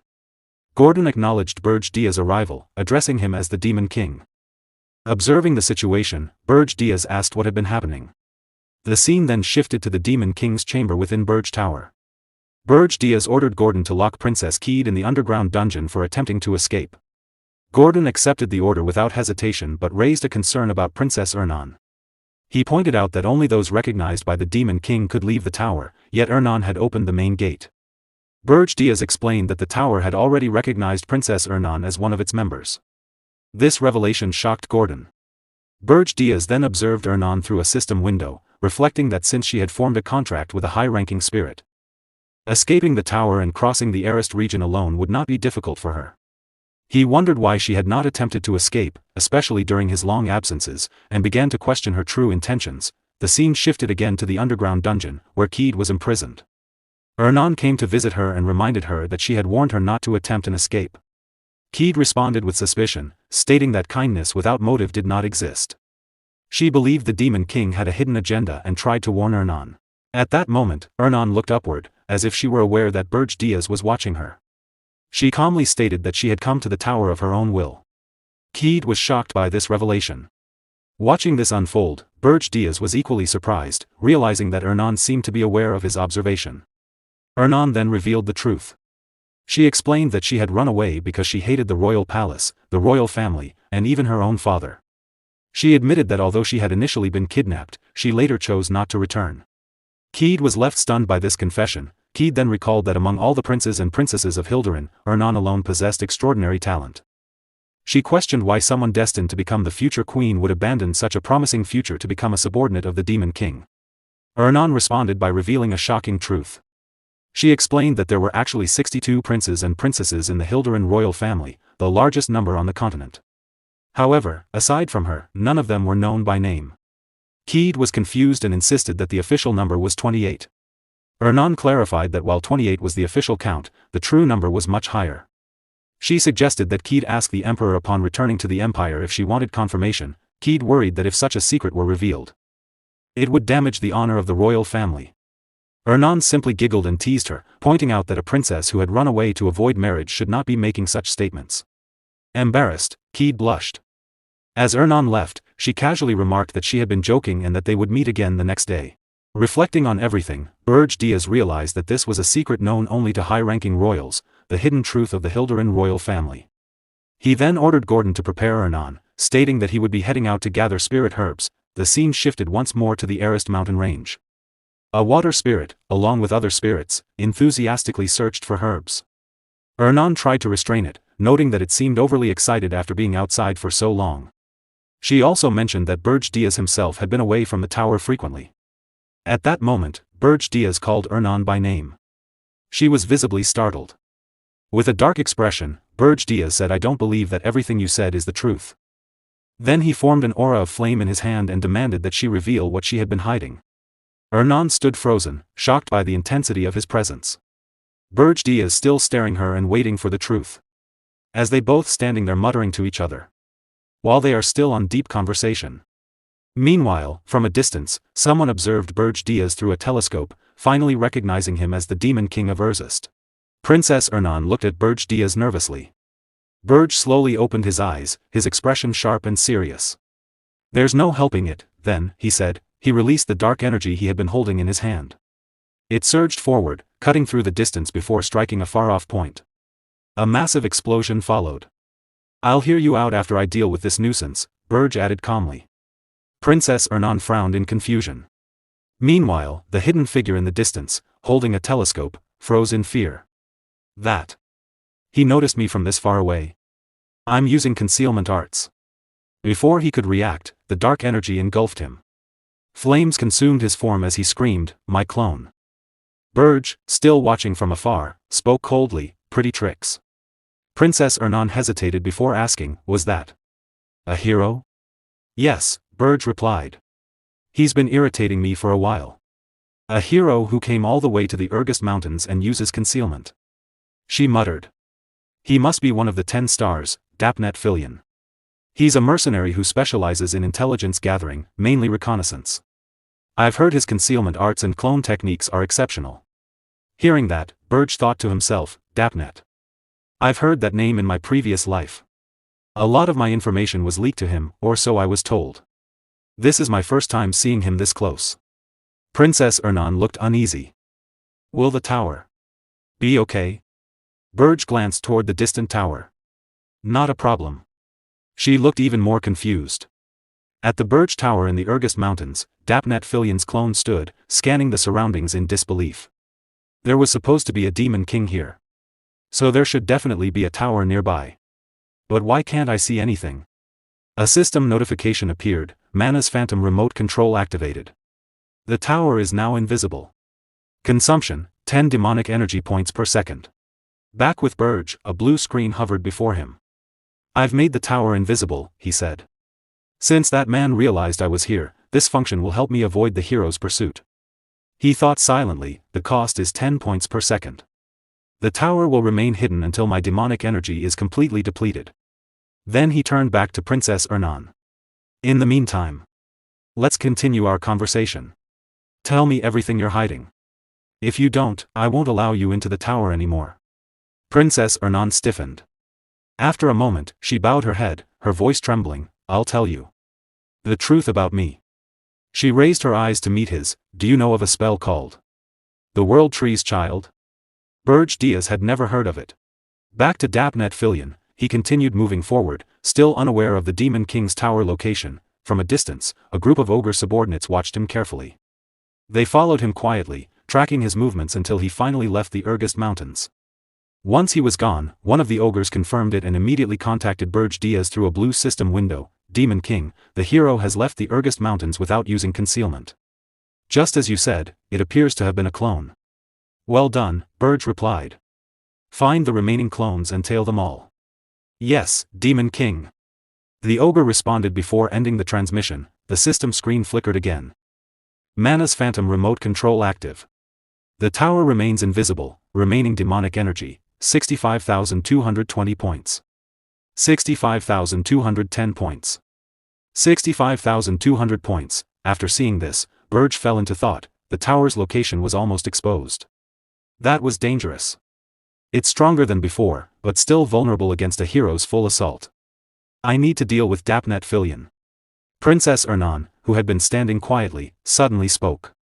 He must have been sent by my father to find me. Berge glanced at her. I suppose that makes sense. As the first princess, he won't give up easily. Or could this be connected to what you mentioned earlier, the World Tree's Child? She hesitated. It's a long story. I have time, Berge said calmly. After a brief pause, she began. Long ago, the kingdom of Hilderan was a powerful empire. But after countless wars, its strength declined. And it was reduced to a mere kingdom. Her voice grew heavier.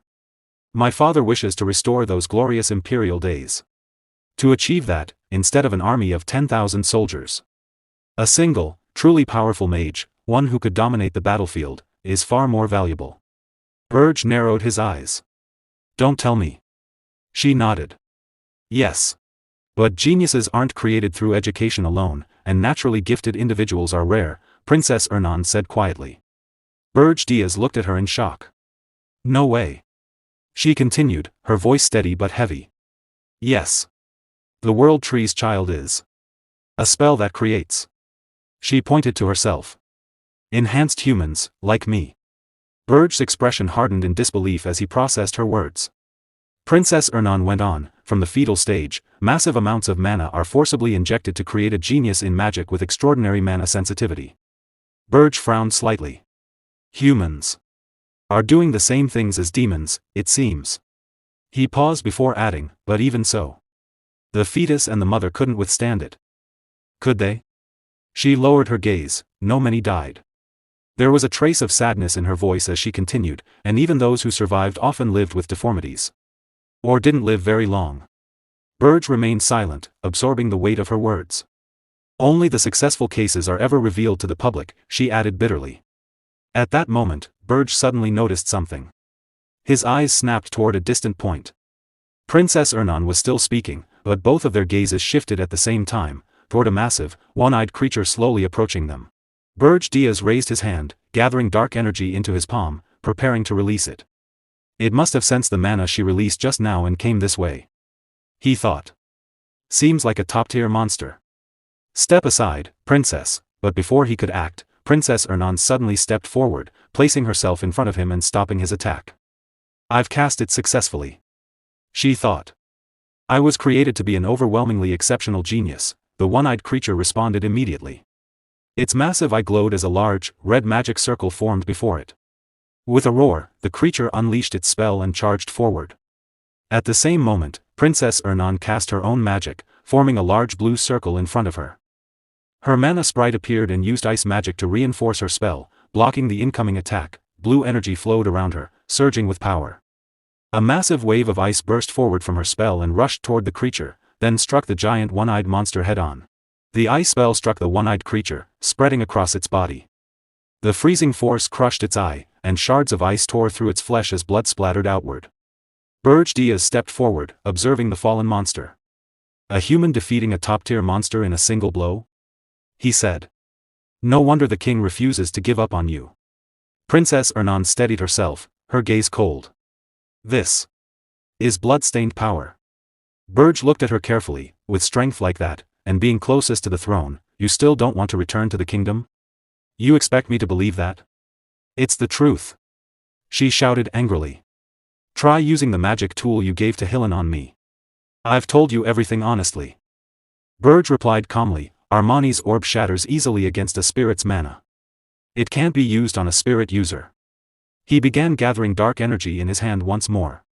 So speak your true intent. If you're trying to deceive me again, I'll show you what a demon king truly is. Princess Ernan's expression hardened with anger. Suddenly, she grabbed his hand and pulled it toward her, pressing it against her chest. I'm telling the truth. She shouted. Berge froze, confused. What are you doing? Listen to my heartbeat. She insisted. I've only told the truth. What on earth? Before he could finish, Berge felt something unusual. Through his phoenix, he could sense her heartbeat, and her emotions, at the same time. His eyes widened in surprise. I can sense it through the phoenix. Ernan Hilduran's heartbeat. And her emotions. What she feels right now is anger, sorrow, and embarrassment. Princess Ernan clenched her teeth. This is a spirit's method of communication. Pure mana can sense vibrations between each other. That's how we understand one another's thoughts. I truly told you everything. Berge fell silent. She's telling the truth. Princess Ernan lowered her head, her voice soft and heavy. When I first saw you, I knew immediately. You were different from other demon kings. I thought you might be able to help me. Berge hesitated. Help you? What are you saying? Still holding his hand against her chest, she looked up and cried out, please. Help me. I want to bring down my father, and the kingdom of Hilduran. Berge's eyes widened. These words. Are they truly her sincere feelings? After hearing everything Princess Ernan had explained, Berge finally accepted her words and decided to trust her. Princess Ernan responded with gratitude, her face turning slightly red with embarrassment. Watching the two of them, Neroniel couldn't resist teasing. She grew curious about what was happening between them and wondered how they had become so close without her noticing. She playfully accused Ernan of acting innocent while secretly hiding something.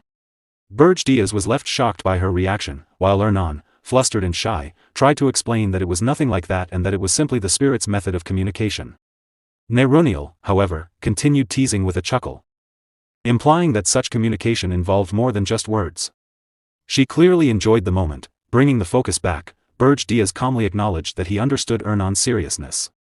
He suggested that they continue discussing Hilduran once they returned to the tower. Ernan agreed without hesitation. Before moving on, Berge gave another instruction. He told Ernan to use the spirits to locate the real body of Daphne Philion, as they were planning to capture him. The scene then shifted to a freezing mountain where the snowfall grew heavier.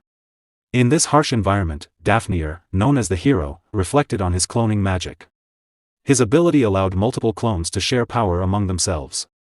However, as the number of clones increased, their individual attack power decreased. Despite that drawback, the technique allowed him to search a vast area at once. Looking at the map, he analyzed the situation. A demon king's tower should be at least 50 meters tall. Yet, despite scanning the entire area, there had been no sign of it. Based on the information provided earlier by Lord Wharton Kolo and Lord Hillen Cargill, calculations had already been made. The route and timing of the hero expedition had been determined with 93% accuracy using his method. With that in mind, he concluded that the tower's location had to be somewhere nearby.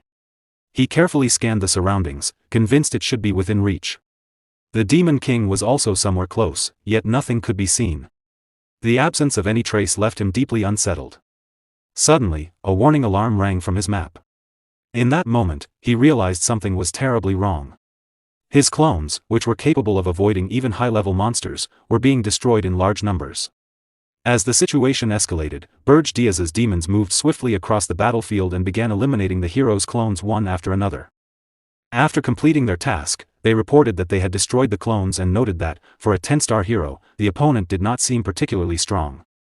Hearing this, Berge Diaz smiled with satisfaction and ordered them to destroy every remaining target. The demons immediately accepted the command and continued their assault. Confident in his advantage, Berge Diaz began calculating his next move. He realized he still had enough points remaining.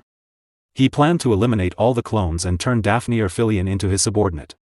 With that achieved, he believed he would gain complete control over the continent. However, the situation suddenly changed when Gordon appeared through the system window and informed him that there was important news. Berge Diaz turned his attention to the update and learned that something was wrong with the tower. Gordon explained that the mana ghost was behaving abnormally and had heated up to the point where it could explode at any moment. At the same time, an urgent system notification appeared, reporting that the tower was facing overload due to prolonged invisibility. The cost of maintaining invisibility had increased drastically. It now required 100 points per second, while the remaining demonic energy stood at 49,910. This revelation left Berge Diaz shaken. He quickly realized the severity of the situation. At this rate, there were less than 10 minutes before the system would fail.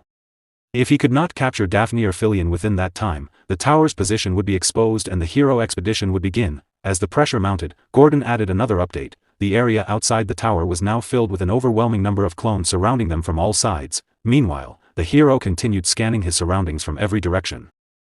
Yet he still could not locate the tower. This confused him, as he was certain his calculations were correct. He became convinced that the tower had to be nearby. After investing so much mana into the search, he resolved to find it no matter what. At the same time, Berge Diaz quickly took action and contacted Krutu. He ordered him to prevent any more clones from approaching the tower and instructed him to search every corner of the area without exception. Krutu acknowledged the order. Without delay, Berge Diaz turned to Gordon and demanded detailed data. He requested the locations of all destroyed clones, especially those created by the hero's magic. Gordon began processing the information. As the data came together, Diaz analyzed the pattern. He realized that the clones could not move far from the real body. This meant the search would naturally center around the original source. From this, he deduced that the real body must be located at the center of the destroyed clones cluster. Elsewhere, the hero noticed something unusual. The presence of the Demon King confirmed his suspicion that the tower was nearby. He prepared to return and report the discovery. However, before he could act, Neruniel located him first. Their eyes met in surprise before she immediately formed a mana circle. With certainty, she confirmed that the real body had been found. The hero attempted to flee. Neruniel quickly noticed and informed Diaz and Ernan. Diaz immediately demanded the location. Ernan responded at once, confirming the exact position. Together, they transmitted the coordinates to Diaz. With the location in hand, Diaz moved instantly and appeared before the fleeing hero. At the same time, he activated his Phoenix power, intensifying his presence. Facing him, Diaz identified Daphne Erphilion and offered him a choice: survival in exchange for obedience. Daphne was overwhelmed with shock. He recognized the Demon King, but what unsettled him more was the presence of a Phoenix. He questioned how there could be two Phoenix users. According to his knowledge, the Phoenix wielder was Fa, someone closely associated with Lord Hillen Cargill. This led him to suspect that Fa might actually be the Demon King, with Hillen Cargill serving as his subordinate. He also recalled seeing a spirit earlier, which made the situation even more confusing. The idea of a spirit assisting a Demon King seemed impossible. As his thoughts spiraled, he began to believe that even the princess was involved. Instead of surrendering, he saw an opportunity. If he exposed such a massive secret, he could secure a comfortable life. He decided to escape and use the information later. Driven by fear, he attempted to flee again, but Diaz instantly blocked his path. With overwhelming pressure, he made it clear that the choice had already been given. At that moment, the power gap became undeniable. Daphne, a 10-star hero, was completely stunned. He realized the Demon King's strength far exceeded his expectations. Regret consumed him. He cursed himself for accepting the mission. Money or not, I should have escaped this trap long ago. If he had known the truth, he would never have come. Before he could react further, Diaz unleashed a massive explosion that shook the entire area. At the peak of the battle, Daphnear made a final move. Using a mana bird, he sent a letter to the king of Hilderin. The scene then shifted to the kingdom of Hilderin. Inside the palace, a messenger reported that Daphnear's letter had arrived at the intelligence department. The king showed immediate interest, assuming the tower's location had been found. The messenger confirmed that the exact coordinates were included. Pleased, the king praised Daphnear's reliability. However, the messenger hesitated. Sensing something was wrong, the king demanded an explanation. The messenger revealed that the mana bird had suddenly caught black fire and vanished immediately after delivering the letter. The king trembled, realizing something had gone terribly wrong. The messenger explained that the sudden destruction of the mana bird meant that Daphnear's real body had been killed by the Demon King at that exact moment. Hearing this, the king was filled with rage. He clenched his fists, furious that such a loyal hero had been lost. At that moment, he realized he had underestimated the new Demon King. Without hesitation, he ordered immediate action. The Hero Guild was to be contacted, and all 10-star heroes were to be summoned. Consumed by anger and determination, he swore that this time he would personally kill the Demon King and bring back his princess. As a massive explosion tore through the area, the scene resembled hell itself. Everything in the surroundings burned under Berge's overwhelming strike. Drained of all his strength, he dropped to one knee, breathing heavily as he struggled to stay upright. Sweat covered his face, and he could feel the last traces of his power slipping away, with the power of the phoenix added to mine. It became something beyond imagination, he thought, utterly exhausted. But the fatigue is just as overwhelming. Even my demonic power is gone. Yet I still managed to surpass my expectations. His vision began to blur, and just as he was about to collapse, Princess Ernan rushed forward and caught him, dropping to her knees to support him. My Demon King, are you all right? She asked, her voice filled with worry. Though barely conscious, Berge noticed the ground beneath her. It was still burning from the explosion. His gaze lowered to her knees. Your knees. They're burning, he murmured weakly. Isn't it hot? Princess Ernan forced a small, reassuring smile, hiding her pain. The spirit of water specializes in recovery, she said nervously. I'll be fine with this much. Then, her expression turned serious as she looked at him with concern. And you? You don't like showing weakness, do you? The pearl orcs might still be watching nearby. Berge's eyes slowly began to close as exhaustion overtook him. Is that so? He whispered faintly. Then I'll take a short rest. Yes, don't worry, she replied softly. The scene then shifted to the Tower of Lies. Inside, Jason Kochmund stared at a newspaper with growing fury. The headline read, Dozens of succubi invade the royal palace. Voices of panic echoed everywhere. People were calling for all demon kings to be hunted down. Suddenly, Jason clenched the newspaper tightly in his hand, his entire body trembling with anger. Vivian. He growled. His grip tightened as he tried to contain his rage.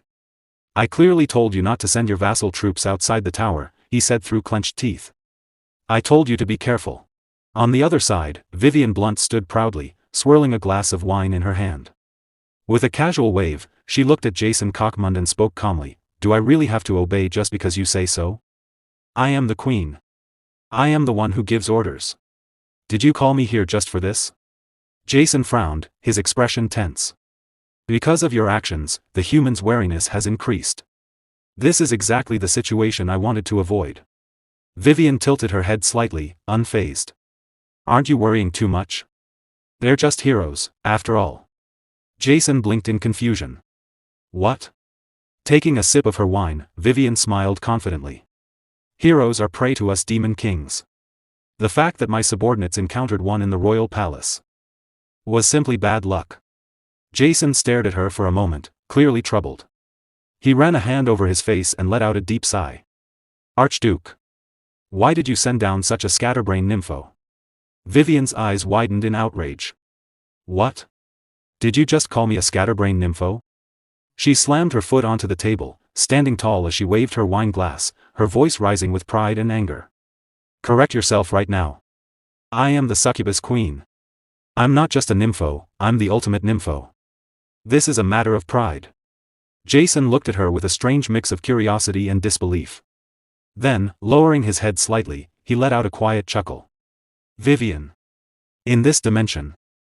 How many heroes do you think there are? Vivian paused, thinking.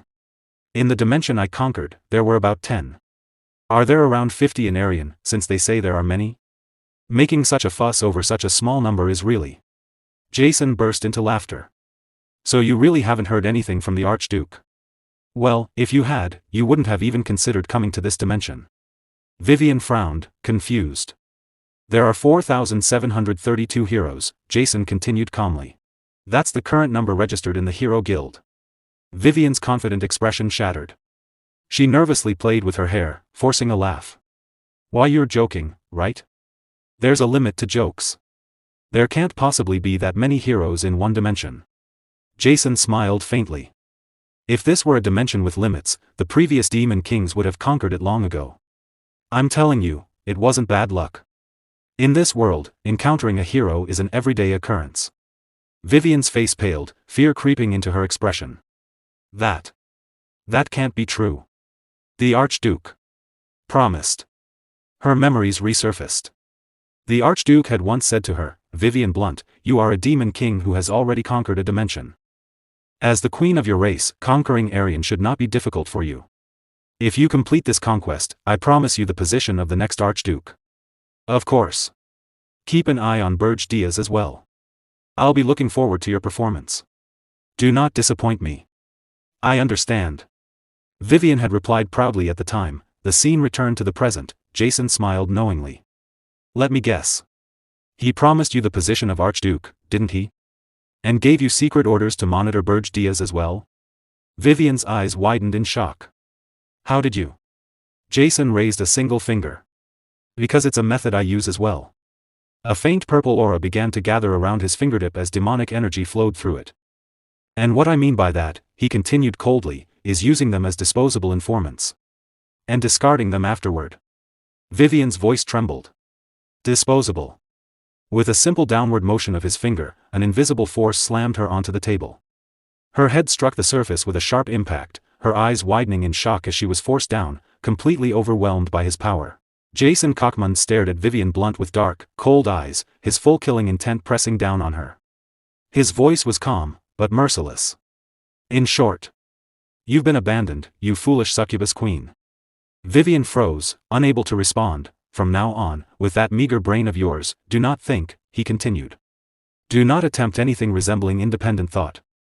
There is only one thing you need to do, obey my words unconditionally. Do you understand? Her face turned pale, her body trembling under the pressure. I understand. She replied nervously. After Vivian left, Jason remained seated alone, his gaze shifted back to the newspaper in his hand. The headlines screamed chaos. 10-star hero Dapnet Fillion deceased. Warden Cold selected as the new 10-star hero. The location of the Tower of Ergest finally revealed. To the Demon King of Ergest, the new title, Blazing Fire, bestowed. Hero Guild pledges full support to conquer Demon King towers across the continent. At the news of Dapnet Fillion's death, fear had begun spreading across the world. Jason lowered the paper slightly, his expression darkening. The world is trembling in fear. This isn't the outcome I wanted, he thought. Vivian Blunt isn't much of a problem, he muttered to himself. She's easy to manipulate. His eyes narrowed. The real problem is Berge Diaz, that arrogant black flame dragon. He leaned back slightly, his expression turning colder. I intended to leave him alone a little longer. But since it's come to this, I have no choice. A dark resolve settled in his eyes. I'll have to deal with him myself. The scene shifted to Berge Diaz Tower. Inside, a pot of soup simmered over an open flame, filling the room with warmth and light. Berge Diaz slowly opened his eyes. Where am I? He muttered. Nearby, Princess Ernan glanced at him while stirring the soup. She smiled gently. Are you awake, Demon King? The soup is ready, would you like some? I'm fine, he replied. More importantly, where is this? He looked around, then asked with slight relief, is this inside my tower? Ernan laughed softly. That's right. This is the 4th floor, my room. I decorated it nicely, didn't I? Berge Diaz sat up slowly. How much time has passed? And how did we get back into the tower? Don't worry, she said cheerfully. No one saw us. While Gordon was away, I snuck in through a fifth-floor window. It hasn't even been 10 minutes since we returned. Well done, he replied. Hernan smiled shyly, her cheeks slightly flushed, as Berge Diaz tried to gather his strength. He suddenly looked at his hands in surprise. Did you do something to me? He asked. This body should have collapsed from exhaustion. But instead, I feel power surging through me. A calm voice echoed nearby, Nerunial. Of course, she said. I shared my mana with you. Berge Diaz frowned slightly. A spirit. Used mana to restore me? A demon king? Nerunial chuckled. You absorbed a summoned beast, didn't you? Because of that, your body can now absorb mana as well. I've never seen anything like it before. That's also why you were able to use the spirit's communication method. Hernan listened curiously, her eyes moving between them. Nerunial suddenly laughed teasingly. Not only that, you even touched her chest and hugged her. Honestly. I'm embarrassed just thinking about it. Hernan's face flushed bright red. Berge Diaz immediately stood up, his expression turning serious. Hernan. This matter must remain between us, he said firmly. If a demon king shows weakness, it affects his authority, he thought. If you tell anyone. Before he could finish, Hernan quickly raised a finger. I already know that. She said. But in return. I have one condition. Berge Diaz narrowed his eyes slightly. What is it? Blushing, Hernan gently placed a finger under his chin and smiled. Grant me one wish in the future. A wish. He repeated. After a brief pause, he nodded. As long as it's within reason, I don't mind. Hernan's smile widened with satisfaction. Deal. Suddenly, a blue communication screen flickered to life. Gordon Ramsay was calling. As Berge Diaz picked it up, Nerunial quietly said to Princess Hernan, I'll be going now, and disappeared. On the screen, Gordon looked visibly shaken. Demon King, we have a problem. Berge Diaz frowned. What is it? Right now, the Hilderan Kingdom. Gordon hesitated, then raised his voice. They found the location of our tower, and they're preparing to begin the hero's journey again. Berge Diaz's eyes widened in shock. This is a newspaper article sent by Hill and Cargill, Gordon continued. As the article appeared on the screen, Berge Diaz muttered, this is. Before he could finish, Hernan stepped closer. Her expression turning serious. Dapner Pilion. Before his death. Revealed the location of the Tower of Ergast. Berge Diaz's thoughts raced. In this dimension, there's no communication magic like in the demon realm. At most, they rely on carrier pigeons. I attacked with the intention of destroying even those. Did he send the information from somewhere else before we met? He narrowed his eyes slightly. If that's the case. Then the fact that I am the Phoenix's master wasn't reported. Should I consider this a blessing in disguise? Meanwhile, Hernan stared at an image in the article. Huh. This is. She murmured curiously. Gordon continued, this hero's journey will gather all 10-star heroes. It's said to be the largest operation ever planned. However, preparations will take at least 6 months. 6 months. Berge Diaz froze for a moment. The tower's location has already been exposed. If multiple 10-star heroes come, tricks won't work anymore, he thought grimly, an avalanche. Monster lures. None of that will be effective. In the end, hundreds of heroes will arrive at the tower in perfect condition. His fists tightened. And in just 6 months, a chill ran through him. Am I going to be toyed with and killed again? Damn it. He muttered under his breath. There has to be a way. No matter what. I have to overcome this. Suddenly, Hernan grabbed his hand. Demon King. She said firmly. I know a way. Berge Diaz looked at her in surprise. You do? It's something only a Demon King subordinate, a dark spiritist, can accomplish, she explained. He listened carefully as she laid out the plan. After a moment, Berge Diaz smirked. That sounds ridiculous. Then he let out a short laugh. And the name is so childish. But strangely, hearing it has eased my tension. He looked at her more seriously. You've worried me enough already. Let's proceed with a strategy meeting immediately. I won't crumble again. Not before I take my revenge, he thought darkly. On those heroes who toyed with me. And killed me, Hernan nodded, then spoke clearly, yes. The way to stop the Hilderan Kingdom's hero's journey is. She took a breath. To kidnap my youngest sister, Elena. Berge Diaz blinked in disbelief. What? Princess Ernan tightly held Demon King Berge Diaz's hand and desperately said, let's go save Elena and stop the hero's journey. Berge Diaz looked confused and asked, Elena? The 13th Princess of Hilderan? The one I was originally planning to kidnap? Princess Ernan lowered her head, placing a hand on her chest as she sadly replied, yes. She's my younger sister. We have different mothers, but we're as close as real sisters. She continued, in the newspaper I saw earlier, it said that Elena was kidnapped by the Demon King of Absolute Hardness. So I'm worried about her. Berge Diaz folded his arms and said, you're worried about her? Well, other Demon Kings don't treat their hostages the way I do. It's not just that. Princess Ernan quickly replied. I told you before about the magic of the World Tree's child, which forcibly increases a person's mana sensitivity. Elena is one of them too. Unlike me, Elena's mana sensitivity exceeded its limits. And as a side effect, she was born with a very frail body. Because of that, even going outside was restricted. And she couldn't even learn magic. Then, with determination in her eyes, she said, but if she stays in your tower, where mana is scarce, and learns how to control her mana properly, she will become a force to be reckoned with. I can guarantee it. Berge Diaz thought that having one more person with abilities like Ernan would be quite helpful. After a moment of silence, he looked at Princess Ernan and asked, rescuing a princess? I am a Demon King. That's something a hero would do. Princess Ernan replied with a joyful smile, then we can just make the hero do it, right? Berge Diaz looked confused and nervously said, you're quite used to ordering people around. Princess Ernan winked at him and replied with a teasing smile, I am a princess, after all. Berge Diaz then opened a blue communication window and spoke to Gordon Ramsay. Heroes are gathering even now as we speak. There's no time to argue further. Gordon Ramsay, tell Hillen Cargill to organize a hero's journey to rescue the 13th princess. Gordon Ramsay calmly replied, yes, sir. Then suddenly Gordon Ramsay realized and shocked at the same time.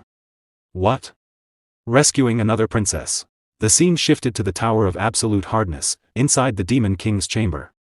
The Demon King of Absolute Hardness, Yugur Belva, stood in front of Berge Diaz and said, I heard the news, Berge Diaz.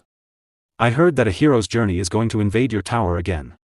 Then he shouted, did you come here asking for help? Tell me, why should I help an idiot who insulted the standards? Berge Diaz released his demonic power and calmly replied, how foolish. His demonic aura surged throughout the room as he looked directly at Yugur. I didn't come here to ask for a favor, he said. I came to help you.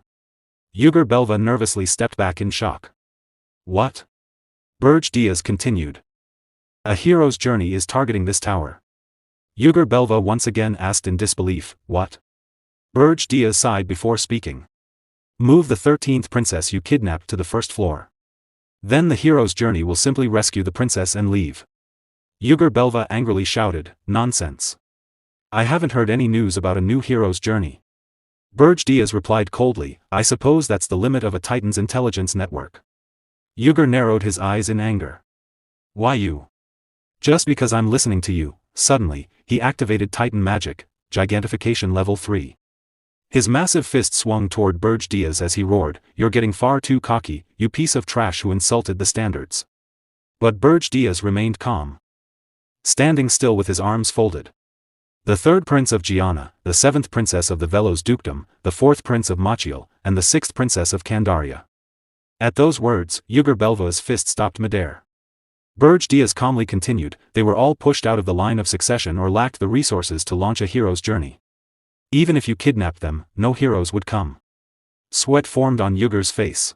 I was considering targeting them too. But I wasn't certain, he thought nervously.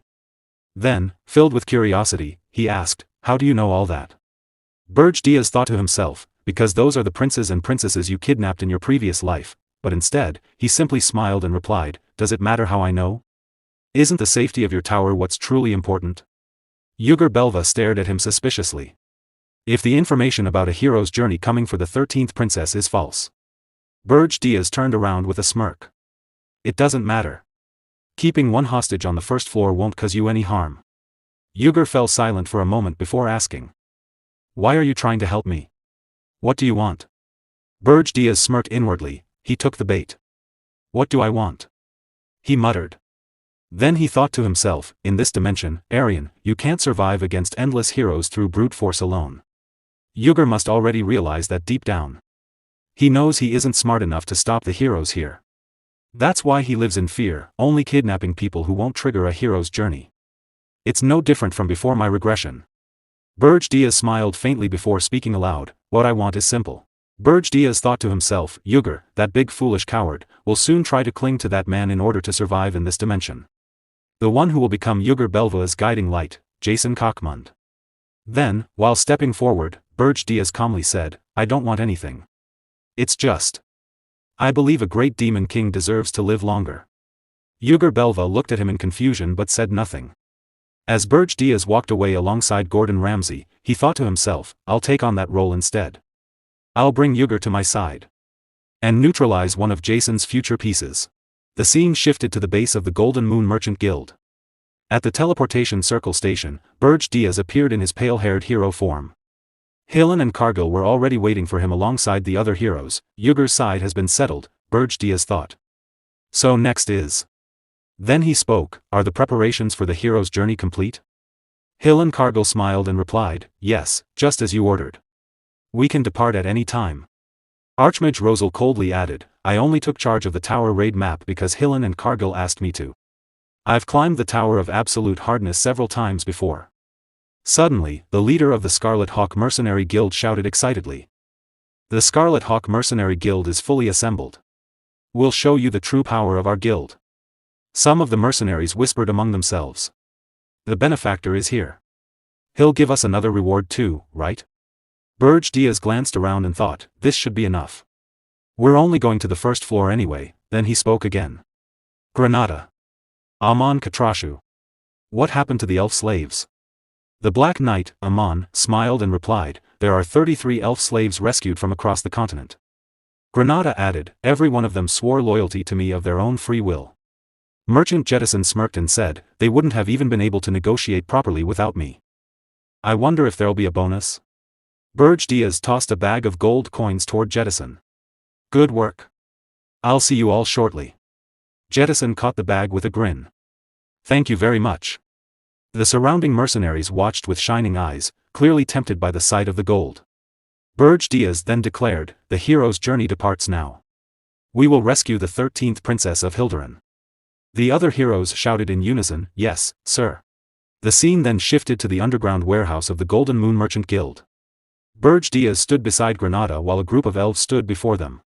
He looked at Granada and asked, you said they swore loyalty to you? Granada nodded, yes.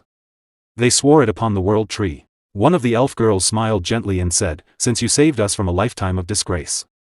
The only way we can feel at ease is by expressing our gratitude like this. Another elf replied with a smile, besides, if it's for the great Granada, then it's an honor for us as well. Berge smirked. Very good. Congratulations. Then he released his demonic energy, transforming back into his Demon King form. With this, he said with a faint smile, you have become vassals of the Demon King of Blazing Fire. The elves immediately froze in shock. Demon. Berge narrowed his eyes and looked at Granada. Why do all elves react the same way? I am merely a Demon King. Granada sighed and replied. Well. Of course they would. What kind of Demon King wanders around like this? One of the elves anxiously asked Granada, what does this mean? Granada lowered his head slightly, I'm sorry for not telling you earlier. I swore loyalty to the Demon King upon the World Tree. The elves fell silent. Granada then continued nervously, therefore, those who are loyal to me must also become loyal to the Demon King. One elf girl shouted angrily, how could this happen? How could you betray the World Tree?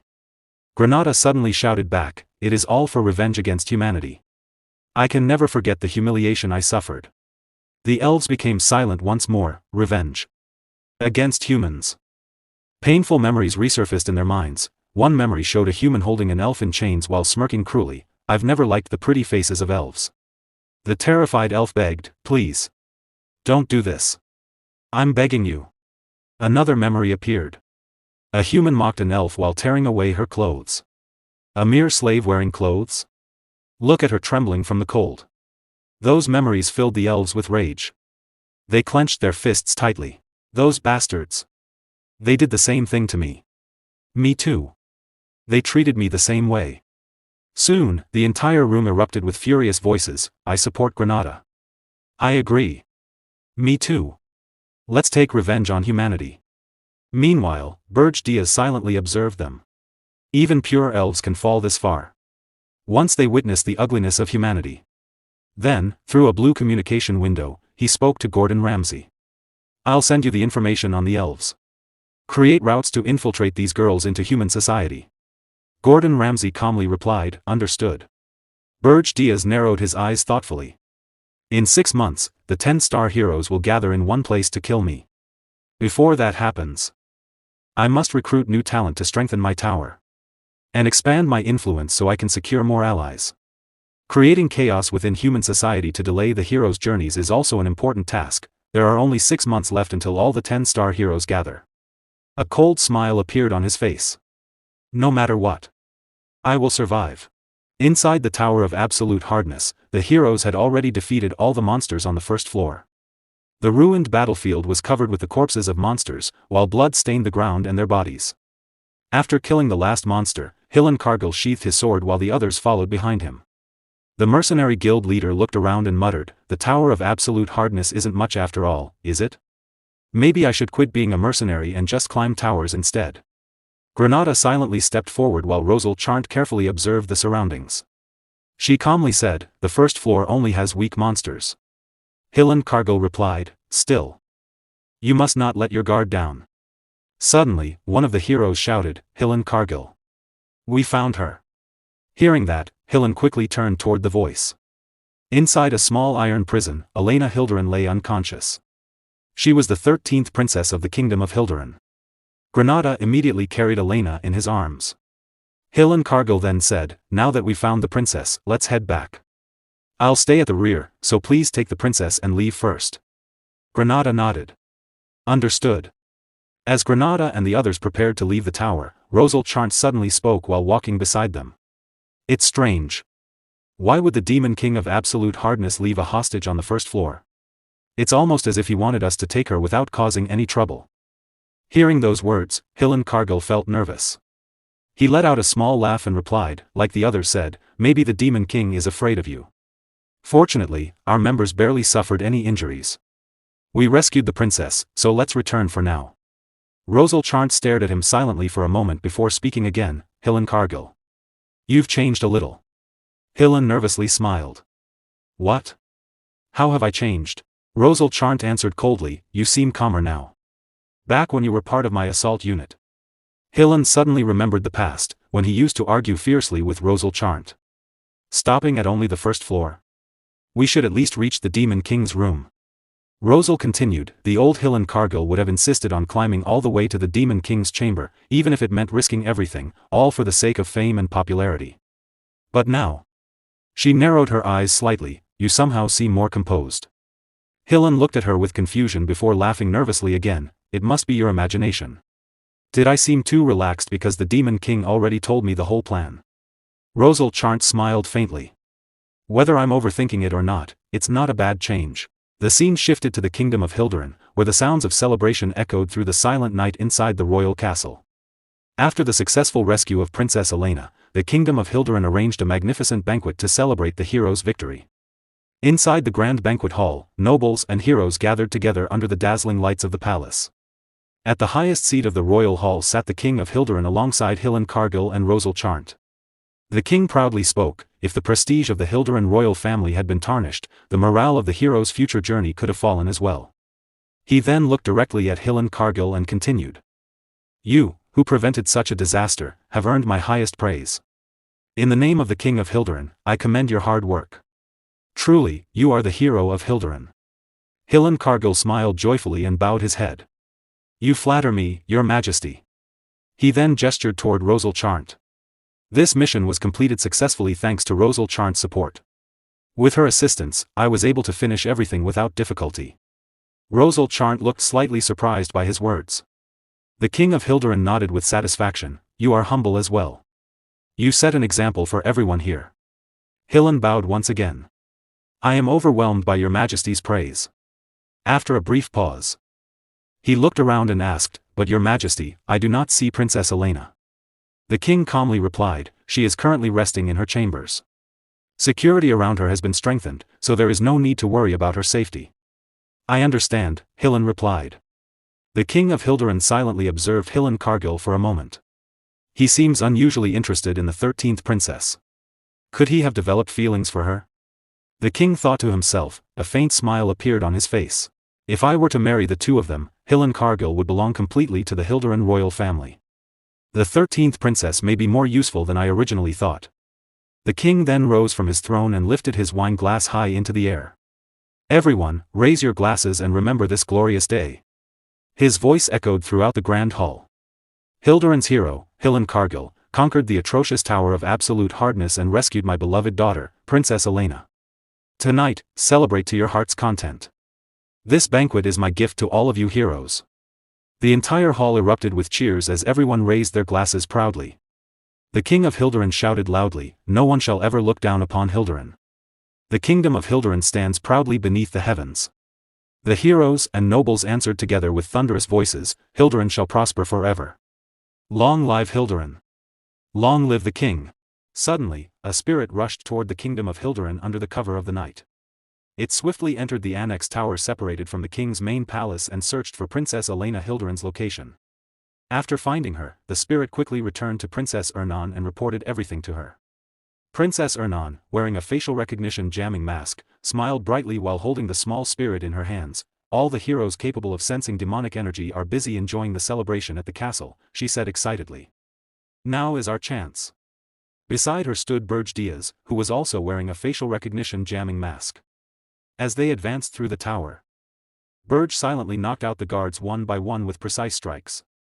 Even so, conserve your strength, Berge warned calmly. If you release too much power, even the heroes far away might notice.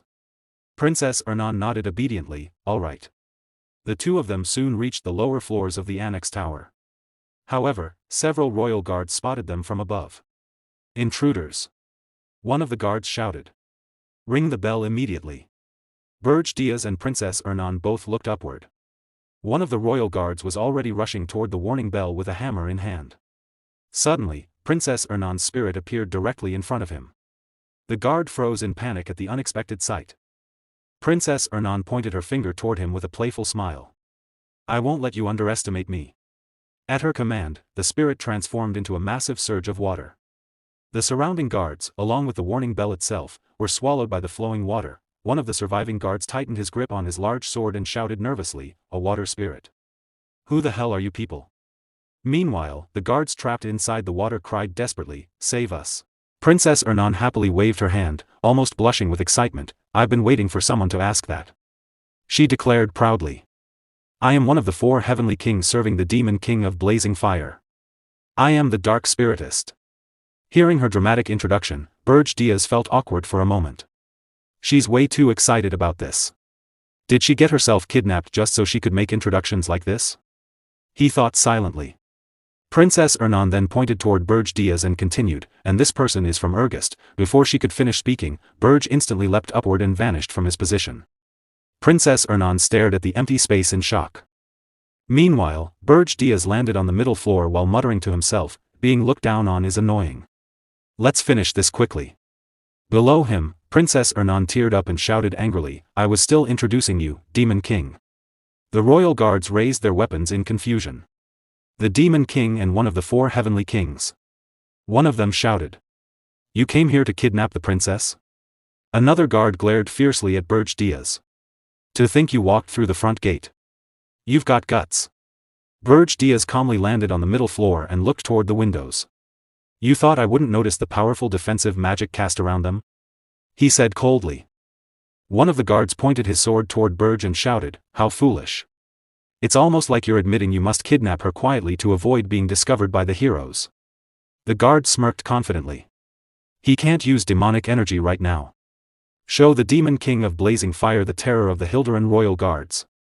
At his command, the guards charged toward Berge Diaz all at once with their swords raised high. Berge looked at them coldly and replied, yes, I can't use demonic energy carelessly right now. It would be troublesome if those hero bastards noticed me. A dark aura slowly surrounded him as his eyes turned fierce with rage. But Berge Diaz glared directly at the charging guards. Did you really think you could handle me? You dare challenge me? The moment those words left his mouth, every royal guard froze in fear. Meanwhile, loud crashing sounds echoed throughout the annex tower as the walls surrounding Princess Elena's room suddenly shattered. Elena Hilderin slowly opened her eyes in confusion after hearing the disturbance outside. Beyond the broken hallways, Berge Diaz had already defeated the royal guards who attacked him. Looking down at the unconscious soldiers scattered across the floor, he calmly said, "I deliberately controlled my strength. It would have been troublesome if the entire tower collapsed." He then turned his gaze toward the last remaining guard. "Now, only you are left." The captain of the royal guards gritted his teeth nervously. The royal family's finest guards are no match for him. As expected of a demon king, he thought in fear. Desperate to escape, the captain swung his sword multiple times, slicing through the wall beside him. After creating an opening, he immediately leapt through the hole. "I have to retreat for now and call the heroes," he thought urgently. But suddenly, his body froze in midair. The shattered stones around him began returning to their original places as though time itself was reversing. The broken wall repaired itself instantly, trapping him inside. The captain's eyes widened in horror. The stones. They're returning to their original positions? Stuck helplessly within the restored wall, he shouted desperately, "Damn it. The dark spiritist." Princess Ernan walked calmly beside Berge Diaz while smiling innocently. "Sorry about that," she said cheerfully. At the same time, she quietly thought to herself while holding her water spirit in her hands, "If the princess gets kidnapped again less than a day after being rescued, I wonder how badly Hilderin's prestige will fall." A mischievous smile appeared on her face. "I'm actually looking forward to seeing it." Berge Diaz soon arrived in front of Princess Elena's room. He placed his hand on the door and pushed it open. With a confident smirk, he declared, "I've come to take you back, 13th Princess of Hilderin, Elena Hilderin." However, the moment he entered, the smirk on his face disappeared in confusion. Elena suddenly shouted loudly, "Ernan." Without hesitation, Princess Elena rushed forward and tightly hugged Princess Ernan. Tears filled her eyes as she cried, "It really is you." Princess Ernan smiled warmly and hugged her back while Elena continued crying in relief. Berge Diaz stared at the scene in confusion. "I'm wearing a facial recognition jamming mask. So how did she recognize you?" he asked. Princess Elena smiled gently while looking at Ernan. "I read the letter you sent me. The only person who would come to rescue me alongside the Demon King would be you." Berge Diaz silently stared at the two sisters. Is this because they're sisters? Do all members of the Hilderin royal family think alike? He wondered. He then looked toward Princess Ernan and asked, "By letter, do you mean the one you gave to Hilan Cargill?" Princess Ernan looked surprised. "You knew about that?" "Of course," Berge replied calmly. "It happened inside my tower." Princess Ernan tilted her head slightly. "You weren't curious about what was written in it?" Berge Diaz gathered dark demonic energy into his hand as he answered, "If there had been any problem with the contents, Hilan Cargill would have reported it to me." His eyes turned cold. "After all, I ordered him to open it." As dark demonic energy spread around him, Berge Diaz released his power and returned to his demon form. "Let's head back," he said. Meanwhile, back at the royal castle, the banquet was still ongoing. One of the king's subordinates rushed into the hall in panic and shouted, "Your Majesty! The 13th princess! The black flames!" Before he could finish, the wine glass slipped from the king of Hilderin's hand and shattered onto the floor. The king's face twisted with fury. "You idiots!" he roared. "She's been kidnapped again already?" The entire banquet hall fell silent. "The banquet is cancelled!" the king shouted furiously. "How dare that demon king mock Hilderin like this?" His voice thundered across the hall. "Just how much does the demon king of blazing fire look down on the kingdom of Hilderin?" Far away from the castle, Berge Diaz calmly answered to himself, "Quite a lot." Scene shifted to the Tower of Flames. On the first floor, Lozier Friedrich was busy repairing his mana cannon machine. Meanwhile, Princess Elena Hilderin looked at it with sparkling eyes and exclaimed, "Whoa! It's my first time seeing such a large and uniquely shaped mana cannon. Did you make this yourself?" Hearing her excitement, Lozier Friedrich proudly folded his arms and replied, "Since the Demon King brought you here, you must be a princess from somewhere. You certainly have an eye for weapons."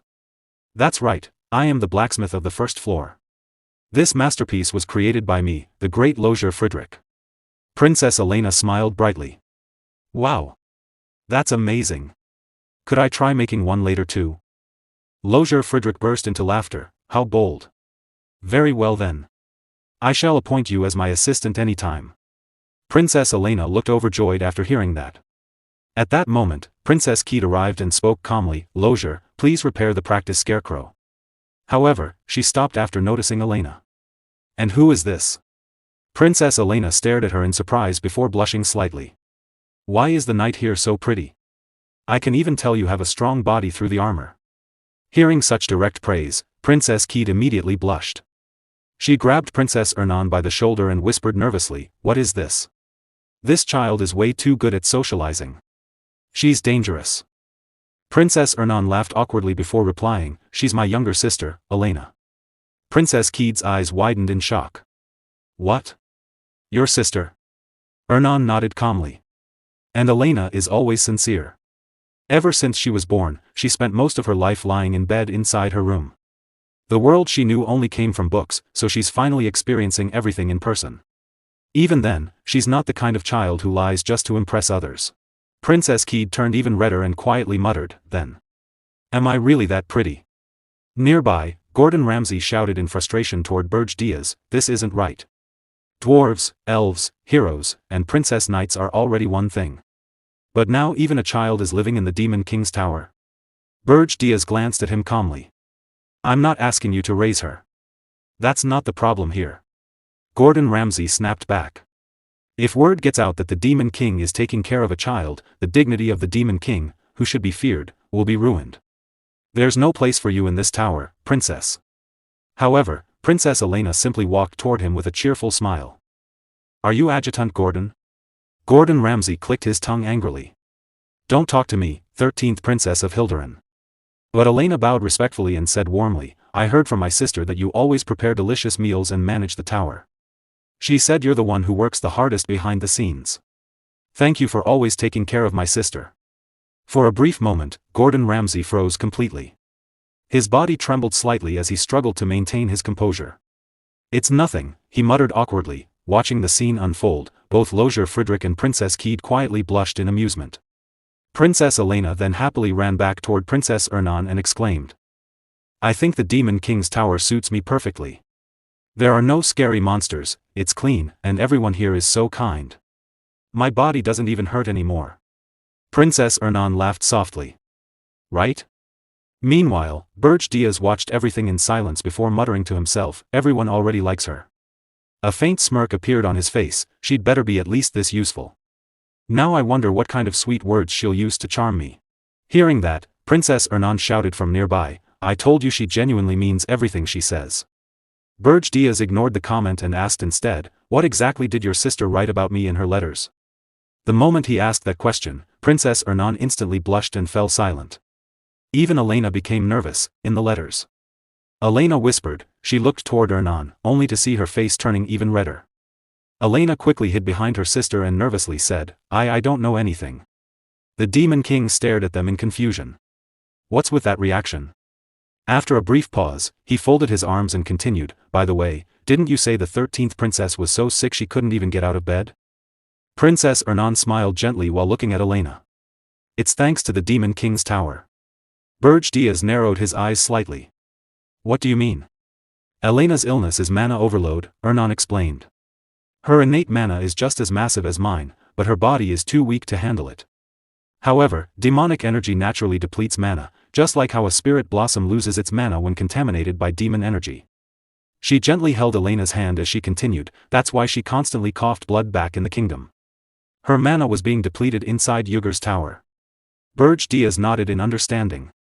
"So if she stays here, she can fully recover?" "That's right." In the distance, Elena happily ran toward Princess Keat again while laughing joyfully. The Demon King then spoke seriously, "The hero's party will arrive in 6 months. Can you prepare her by then?" Princess Ernan thought for a moment before replying, "Reaching the level of a full archmage may be difficult. But becoming an upper-level mage should be possible." "That will be enough," Berge answered while stepping forward. "I'll station the 13th princess on the 3rd floor. Ernan, take good care of her." "All right," Princess Ernan replied. Then her expression softened slightly. "But I do have one request."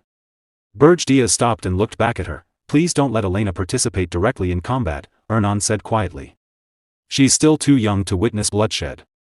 The Demon King narrowed his eyes as a thought crossed his mind. Was the reason she wanted to destroy Hilderin because of that child? After a moment of silence, he finally spoke, "Raise her well, so I can grant that wish." Princess Ernan smiled gently, "Okay."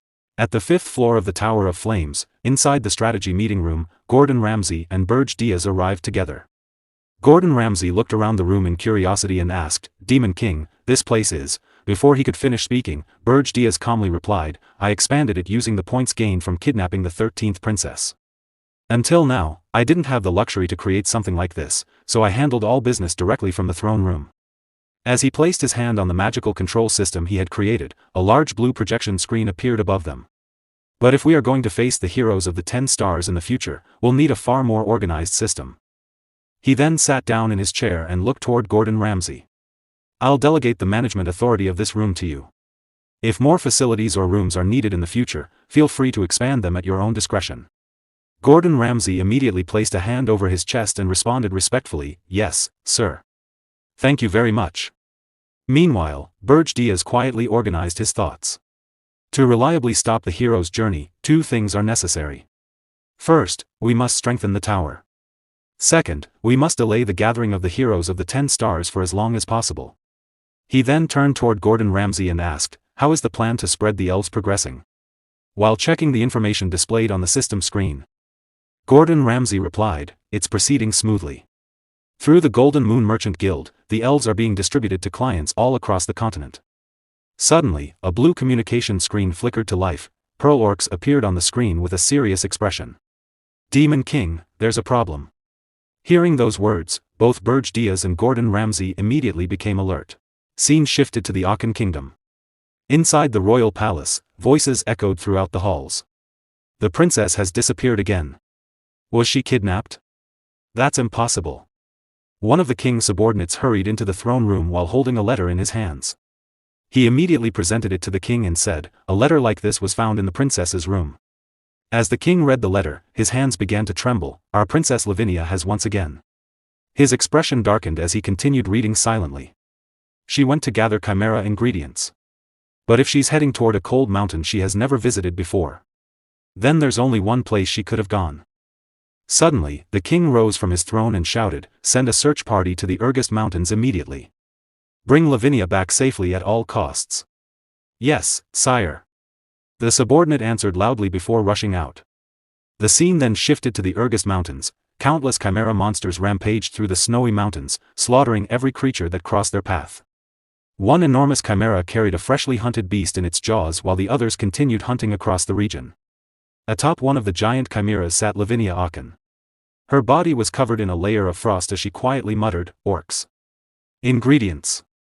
Meanwhile, Kruta stood atop a distant cliff, observing the scene carefully with his forces surrounding the area. Looking around at the overwhelming number of monsters, Lavinia calmly said, "So many of them." At the same time, Kruta reported through a magical blue communication screen, "Demon King, there's a problem.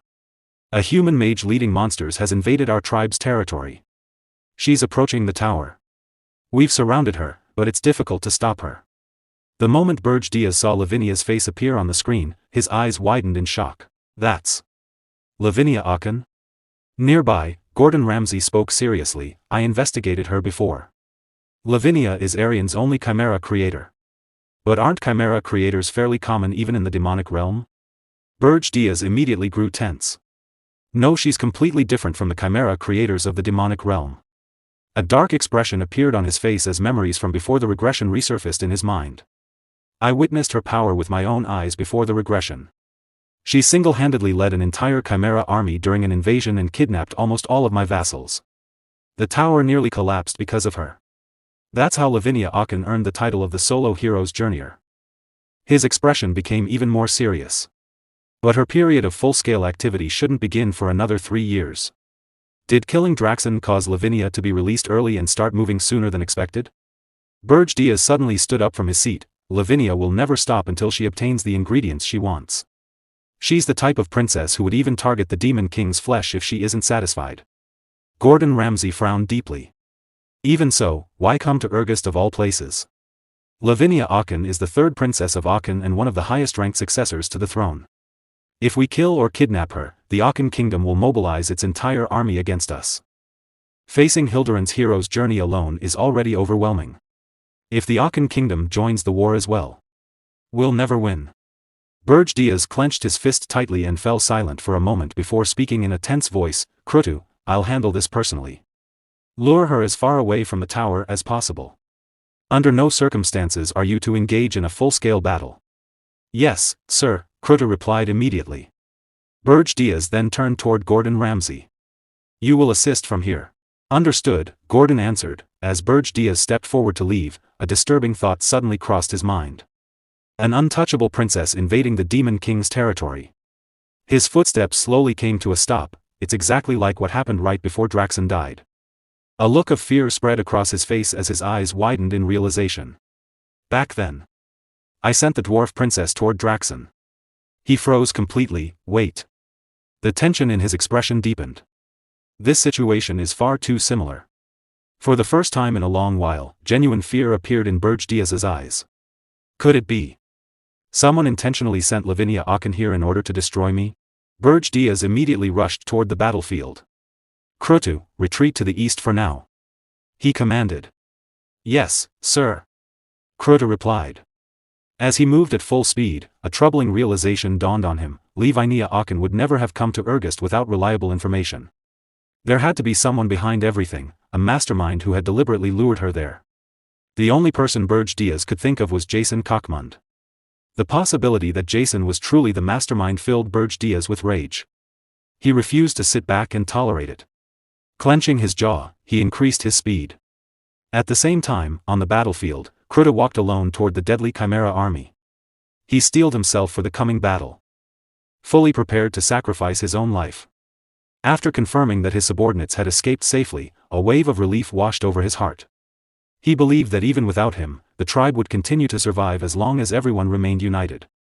Protecting the tribe mattered far more than his own life, and he accepted that his death would be a small price to pay. Filled with regret, he silently apologized to the Demon King and begged him to continue protecting the tribe after his death. Just as Kruta prepared for his final stand, black flames suddenly erupted, blocking the advance of the Chimera army. Black flames. Kruta muttered in surprise. Moments later, Diaz appeared before him. Berge Diaz looked at him sternly. Why have you decided to die without permission? The overwhelming presence of the Demon King immediately shook Krutu. He quickly dropped to one knee and bowed his head. I apologize, my lord. I will accept any punishment for my actions. However, Berge Diaz shook his head. You have already fulfilled your duty as chief. Do not throw your life away so easily. Loyal subordinates like you are difficult to find. Those words deeply moved Krutu. Overcome with emotion, he called out to the Demon King. Hearing Krutu openly address Berge Diaz as the Demon King left Lavinia Akan completely shocked. As Lavinia Akan watched in disbelief, the black flames that had been blocking the Chimera army slowly disappeared. Berge Diaz declared that the situation had worked out well, since the Chimera army was extremely dangerous. He calmly created flames in his hands. Reducing their numbers, even slightly, would benefit them in the future. Soon afterward, a voice echoed from afar. Sister. Princess Lavinia Akan turned toward the sound. In the distance, she saw the fifth prince of the Akan kingdom, Kane Akan, arriving alongside a group of knights. The entire group desperately called out to Lavinia and urged her to return home immediately.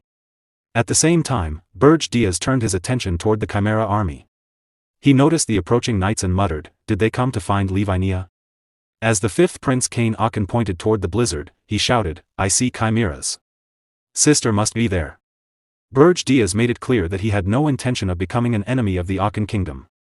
However, he warned them that if they crossed paths with him again, none of them would survive. Immediately afterward, he unleashed his flames and drove the Chimera army away from the battlefield. Even after the battle ended, Berge Diaz disappeared from the field.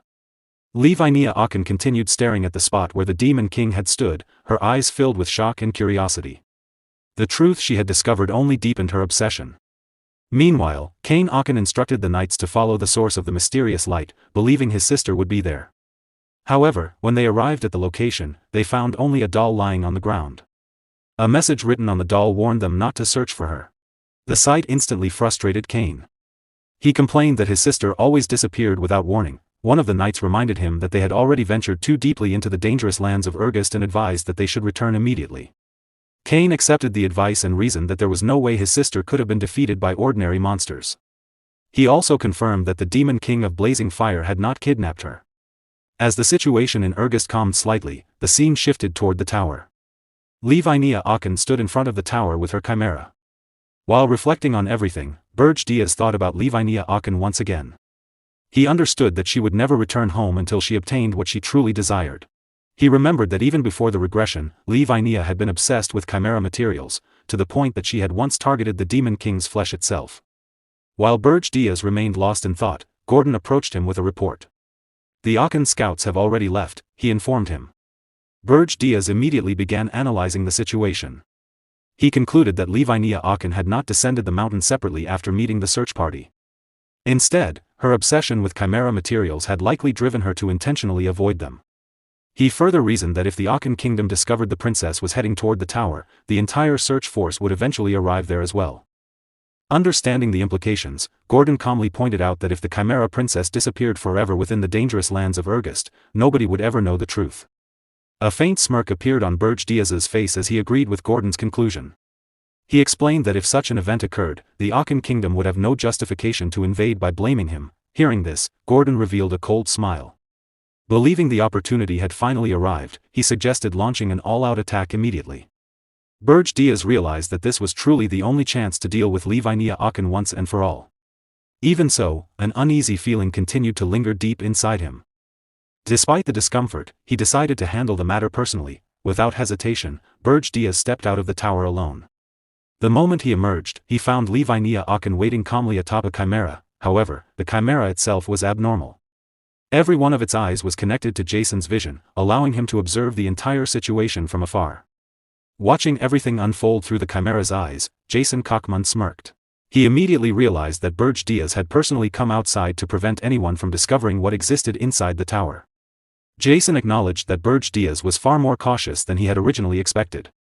Standing before Livinia Aachen, Berge Diaz directly called out Jason Kochman's name. He revealed that he already knew Jason was listening through the chimera. From the creature, Berge Diaz could sense a faint trace of Jason's demonic energy. Now that he had seen the chimera up close, he became certain of his suspicion.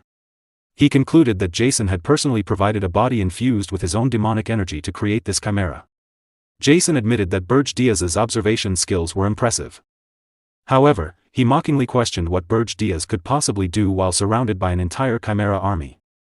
As Berge Diaz looked around, he saw countless chimeras filling the battlefield. Every single one possessed strength equal to that of a high-ranking monster. Even while facing overwhelming numbers, Berge Diaz remained focused on capturing Livinia Aachen. However, his attention soon shifted toward the chimera beneath her. He suddenly sensed something strange. The creature did not contain only Jason's energy, another powerful presence was hidden within it as well. At that exact moment, Gordon arrived with urgent information received from Hillen Cargill. Gordon reported that the corpse of the deceased beast Demon King, Draxon, which had originally been recovered by the 10-star hero Rosal Chant, had somehow fallen into Livinia Aachen's possession. As Berge Diaz noticed the chimera's eyes, rage filled him. The revelation immediately shocked him. He realized that even Draxon's corpse had been used as material for the chimera.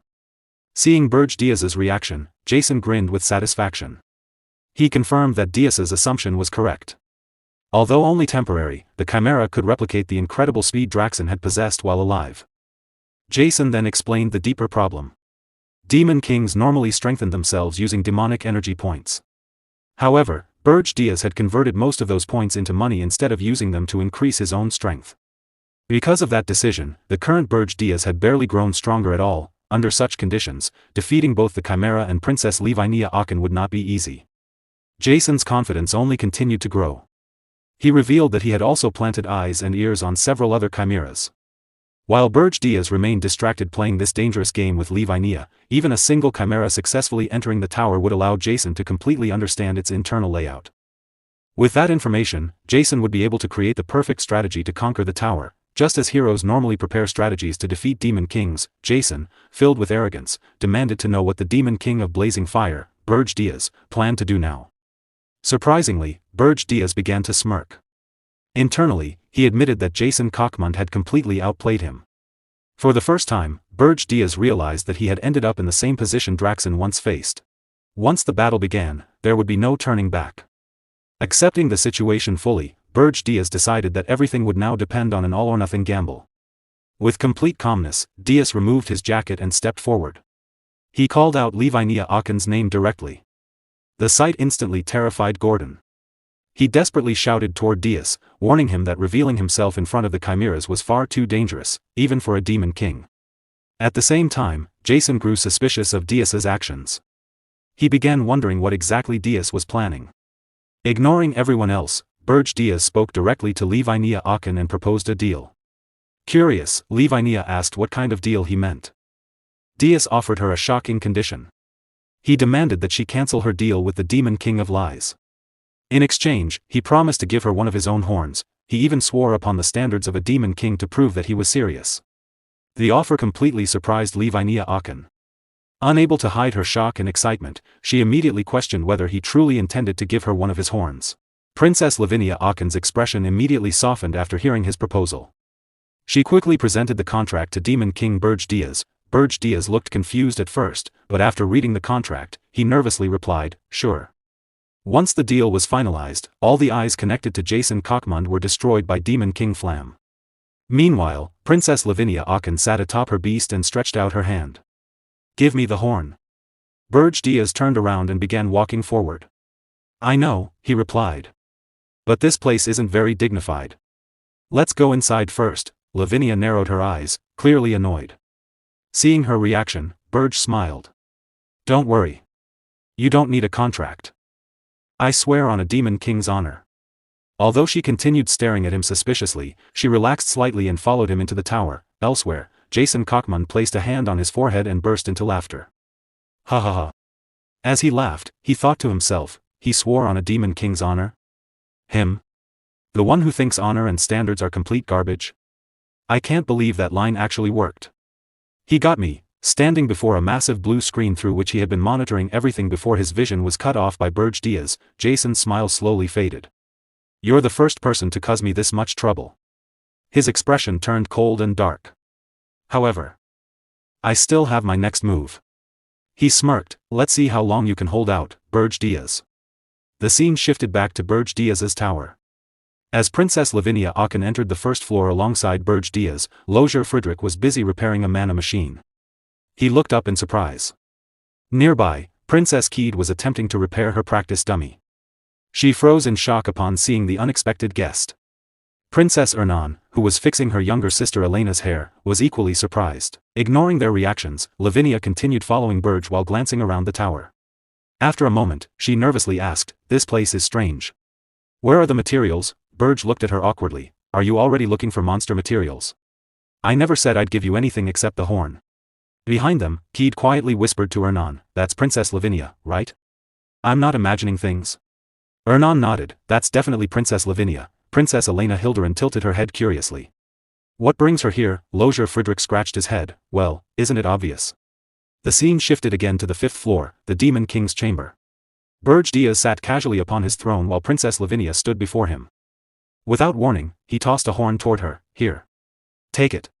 "My horn," as promised. Lavinia caught it and examined it carefully. Then her eyes widened. "What is this?"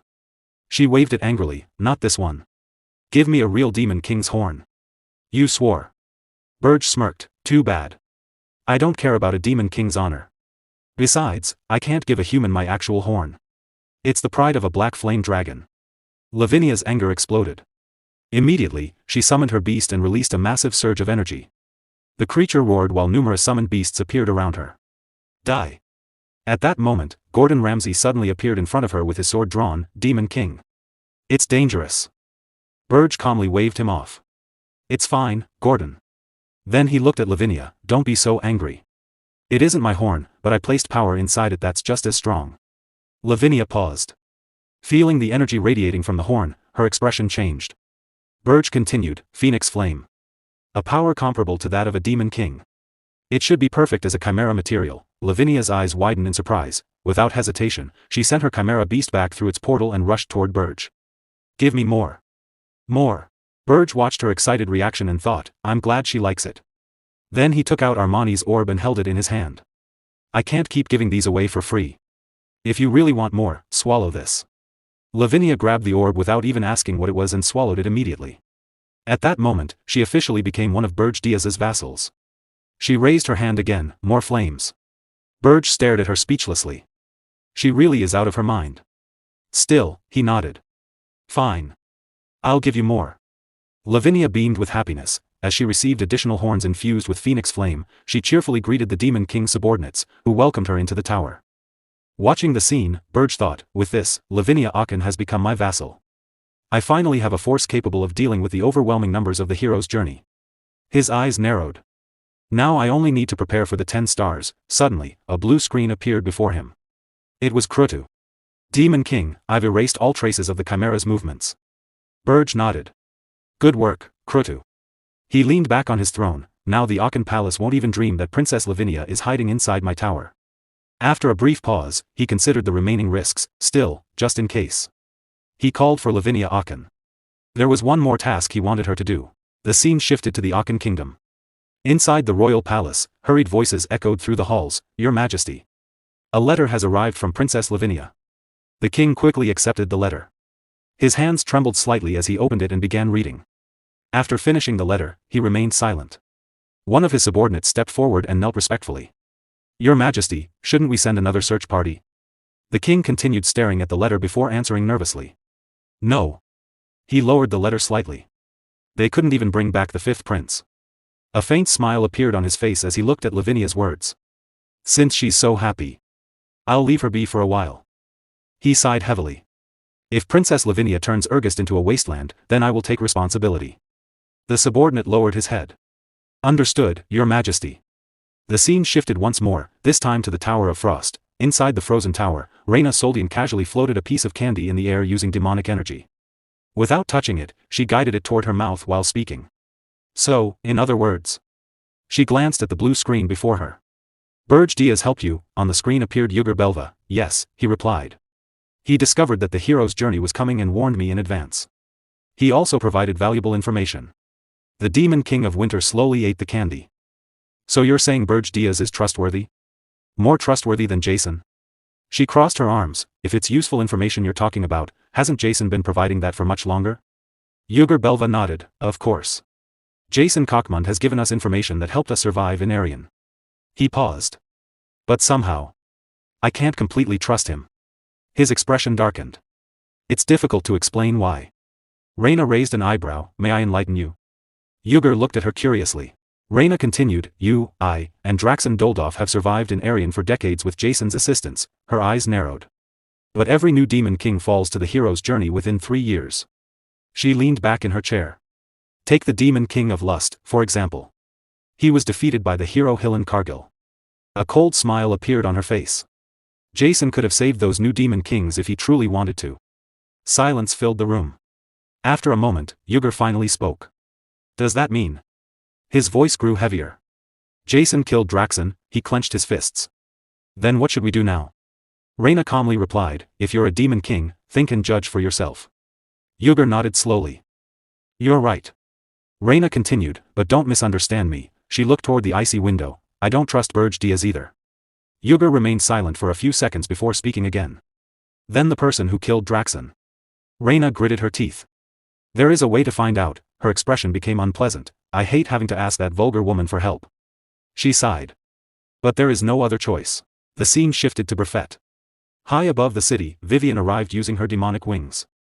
Hovering over the bustling streets below, she smiled as she activated her invisibility. At the same time, she was speaking with Reina Soldian through a blue communication screen. So, you want me to kidnap the Dwarven princess? Vivian asked. Reina Soldian nodded. Draxen Doldov's death began with the Dwarven princess's invasion. We suspect that one of the Demon Kings was responsible for sending her to Ormouth. She folded her arms. You arrived after Draxen's death, so you're not among the suspects. Since you're uninvolved, you'll be able to uncover the truth without bias. Vivian placed a hand on her chest and smiled proudly. Of course. There's no one more suitable for the job than me. Then a mischievous grin appeared on her face. By the way, I still haven't heard those words from you yet. Reina's eye twitched. Although furious, she forced herself to remain calm. Grinding her teeth, she reluctantly said, Please do it. Vivian burst into cheerful laughter. Oh my, I wasn't even asking you to say that. Why are you making me sound like the bad guy? Reina's expression darkened even further. Without another word, she immediately cut off the communication. Vivian giggled as the blue screen vanished. Well then, she descended toward the city below while maintaining her invisibility. Shall I show off my skills a little? Carefully sneaking through the city, she slipped past the guards unnoticed, although I came here under Archduke Arcane's orders to investigate who killed Draxon. Her expression became slightly troubled. If I complete this mission successfully, Archduke Arcane will probably send me back. She glanced around the Dwarven kingdom. This is Dwarven territory. She wouldn't seriously plan to turn the entire succubus race into her enemies, would she? Vivian chuckled. The last time I was discovered, it was because I only sent my subordinates. She confidently placed her hands on her hips. Foo-foo. You can't see me, right? A nearby guard walked directly past her without noticing a thing. Smiling proudly, she continued moving deeper into the palace. I'll never get caught if I handle things personally. Unless they're a top-tier hero, nobody will even notice me. She quietly slipped through another corridor. The Dwarven princess's room should be just around this corner. As she turned the corner, her body suddenly froze. Standing directly ahead was hero Hillen Cargill. At the same moment, Hillen looked straight at her. Their eyes met. Vivian's face went pale. And no way. She nervously pointed at herself. Can you actually see me? A smirk appeared on Hillen Cargill's face as he slowly drew his sword. Of course I can, Demon King of Lust. Crackling lightning instantly covered the blade. Without hesitation, Hillen swung his sword. A massive wave of lightning surged forward. Vivian quickly raised both hands and unleashed her demonic energy to block the attack. Boom! The impact shook the corridor. Grinding her teeth, she struggled against the overwhelming force. A top-tier hero can see through my stealth. Her eyes widened in disbelief. Why is a hero like this guarding a princess here? Tears began forming in her eyes. As the pressure continued to increase, Vivian finally screamed in frustration. I really can't stand this filthy dimension anymore. As Hillen Cargill prepared to attack again, he realized that everything was unfolding exactly as Demon King Berge had predicted. Vivian had truly come to kidnap Princess Louise. Earlier, during a communication through the blue window, Berge had warned him, Hillen Cargill, guard the Dwarven princess for the time being. The Demon King of Lust will definitely try to kidnap her.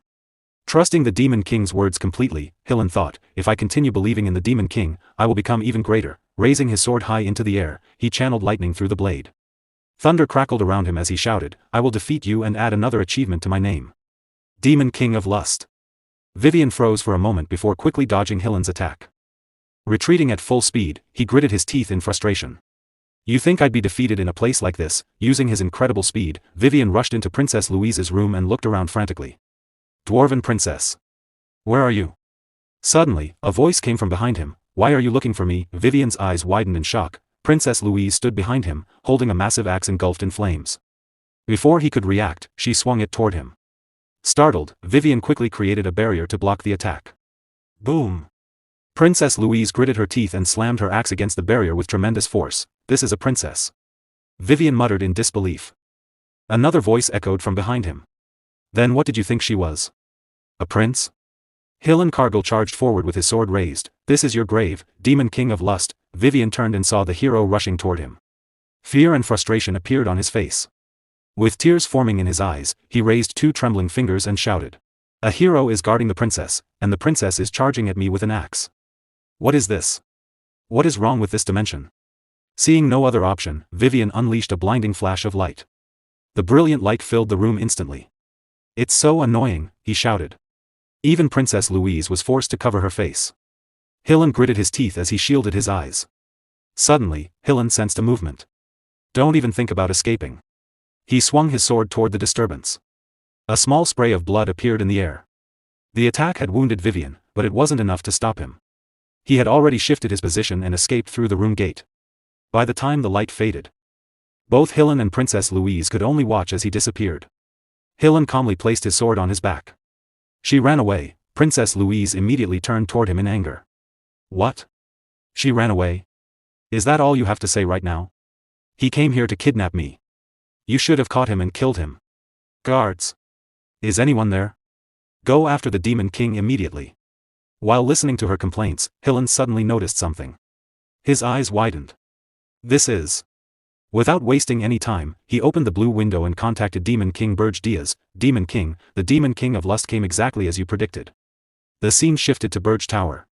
While speaking with Hillen, Berge thought, ever since I first met Vivian, I had a feeling this would happen. Then he asked, so, how did it go? Hillen replied, I wasn't able to eliminate the Demon King of Lust, but I did acquire a trophy.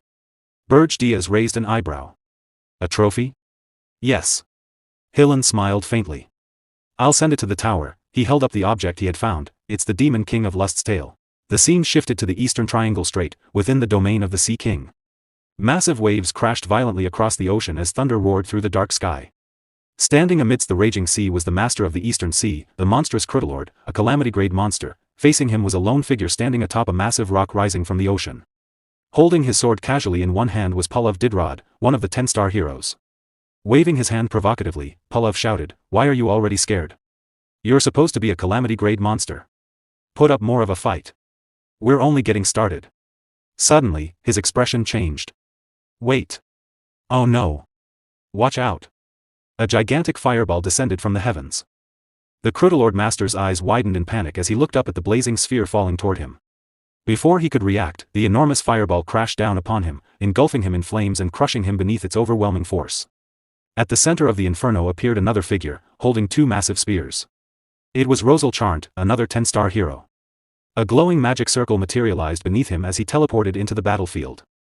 Pallav grabbed the edge of the magic circle and shouted angrily, "Why did you interrupt me, Rosal Charnt?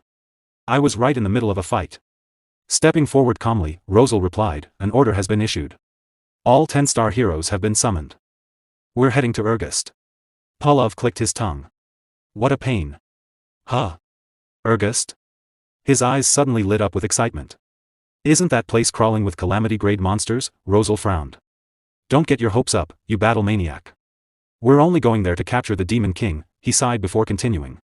Seriously, once you start fighting, you never stop. You were battling a calamity-grade monster with nothing but an ordinary sword and without using any mana. Are you some kind of pervert? Pallav gave him a thumbs up. Do you know how good that feels? You should try it sometime. Get lost, Rosal replied immediately. Pallav smirked. Now that I think about it, your magic has gotten much stronger, hasn't it? Have you been secretly training by yourself? How about a round with me? Rosal narrowed his eyes in annoyance. Please just go fight by yourself and die. The magic circle rose into the air, carrying both heroes across the sky. As they traveled, Pallav folded his arms and asked, "By the way, how did you find me?" "I came here in secret." Rosal glanced at him. "Someone told me you'd be here playing around by yourself, huh?" "Who?" Pallav asked. Rosal looked directly at him and replied, "Who else?" "The Guild Master of the Heroes Guild." The scene shifted to the Heroes Guild. Standing before the Guild Master and several 10-star heroes, Hillen Kargil listened attentively as the Guild Master spoke.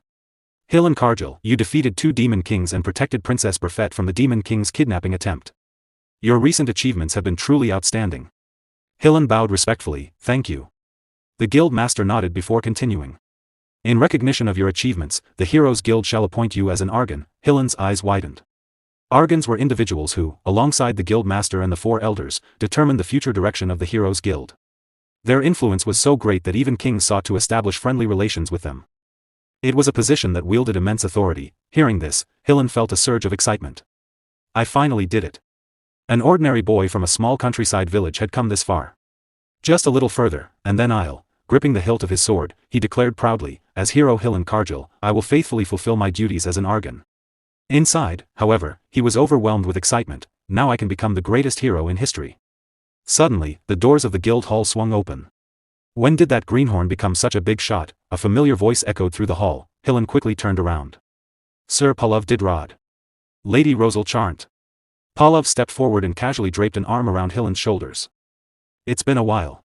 I heard you took down 2 Demon Kings. We should spar sometime. Hillen smiled awkwardly. It's good to see you too, Sir Pallav.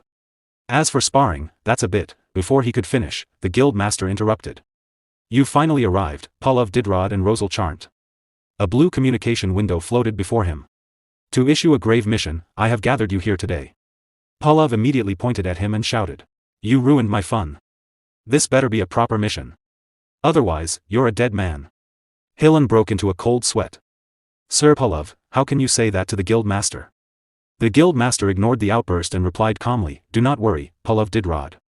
This is a mission that will satisfy you as well. His expression turned serious. From this moment onward, you will forcibly retrieve the 7 10-star heroes currently employed in the Jespine Empire succession war. The room fell silent. By any means necessary. The Heroes Guild will handle the aftermath. The upcoming hero's journey is now our highest priority. Pallav's eyes lit up instantly. he clenched both fists and laughed excitedly. Now that's what I'm talking about. A fierce grin spread across his face. You're saying we can beat them up and drag them back, right? The 10-star heroes. Rosal looked at him with a pale expression. Don't get so excited. It's creepy. The guild master continued, just make sure you don't injure them to the point that they can no longer participate in the hero's journey, of course. Pallav replied cheerfully. Toys are meant to be played with for a long time. Hillen froze. They're gathering all the 10-star heroes, this is bad. The hero's journey is starting much earlier than expected, his expression stiffened. The Demon King is my path to success. He can't fall until I become the greatest hero. After the meeting ended, Hillen immediately contacted Berge Diaz through a blue communication window. Meanwhile, in Berge Tower, the Demon King sat upon his throne. After hearing the report, Berge Diaz frowned. They're moving up the hero's journey. Hillen nodded.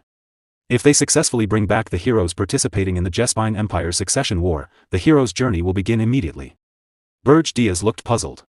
Why all of a sudden, the guild master didn't reveal the reason, Hillen replied. The Demon King fell silent. It's too sudden. Almost unnaturally sudden. Could it be? Did Jason interfere? After a moment, he asked, how exactly are they planning to accelerate the hero's journey?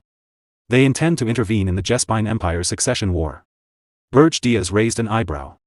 The succession war, Hillen explained, the succession war is an ancient tradition of the Jespine imperial family.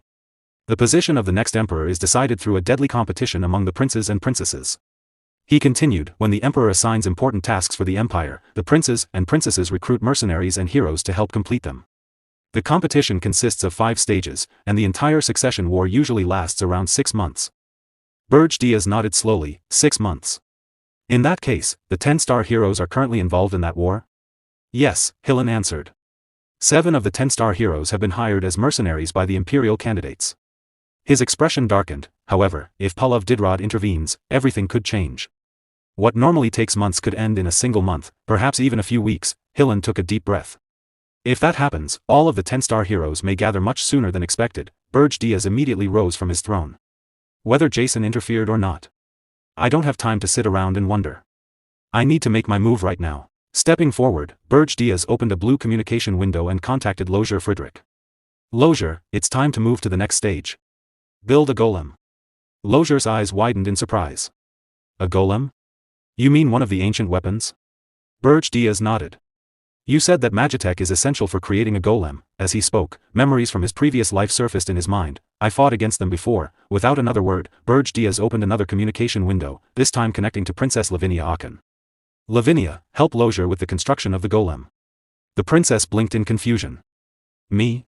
Why? Berge Diaz replied calmly, I'll give you a reward. He then revealed the item. The tail of the succubus queen. Lavinia's eyes sparkled instantly. An ingredient? Her expression brightened immediately. All right. I'm in. Berge Diaz nodded before opening a third communication window.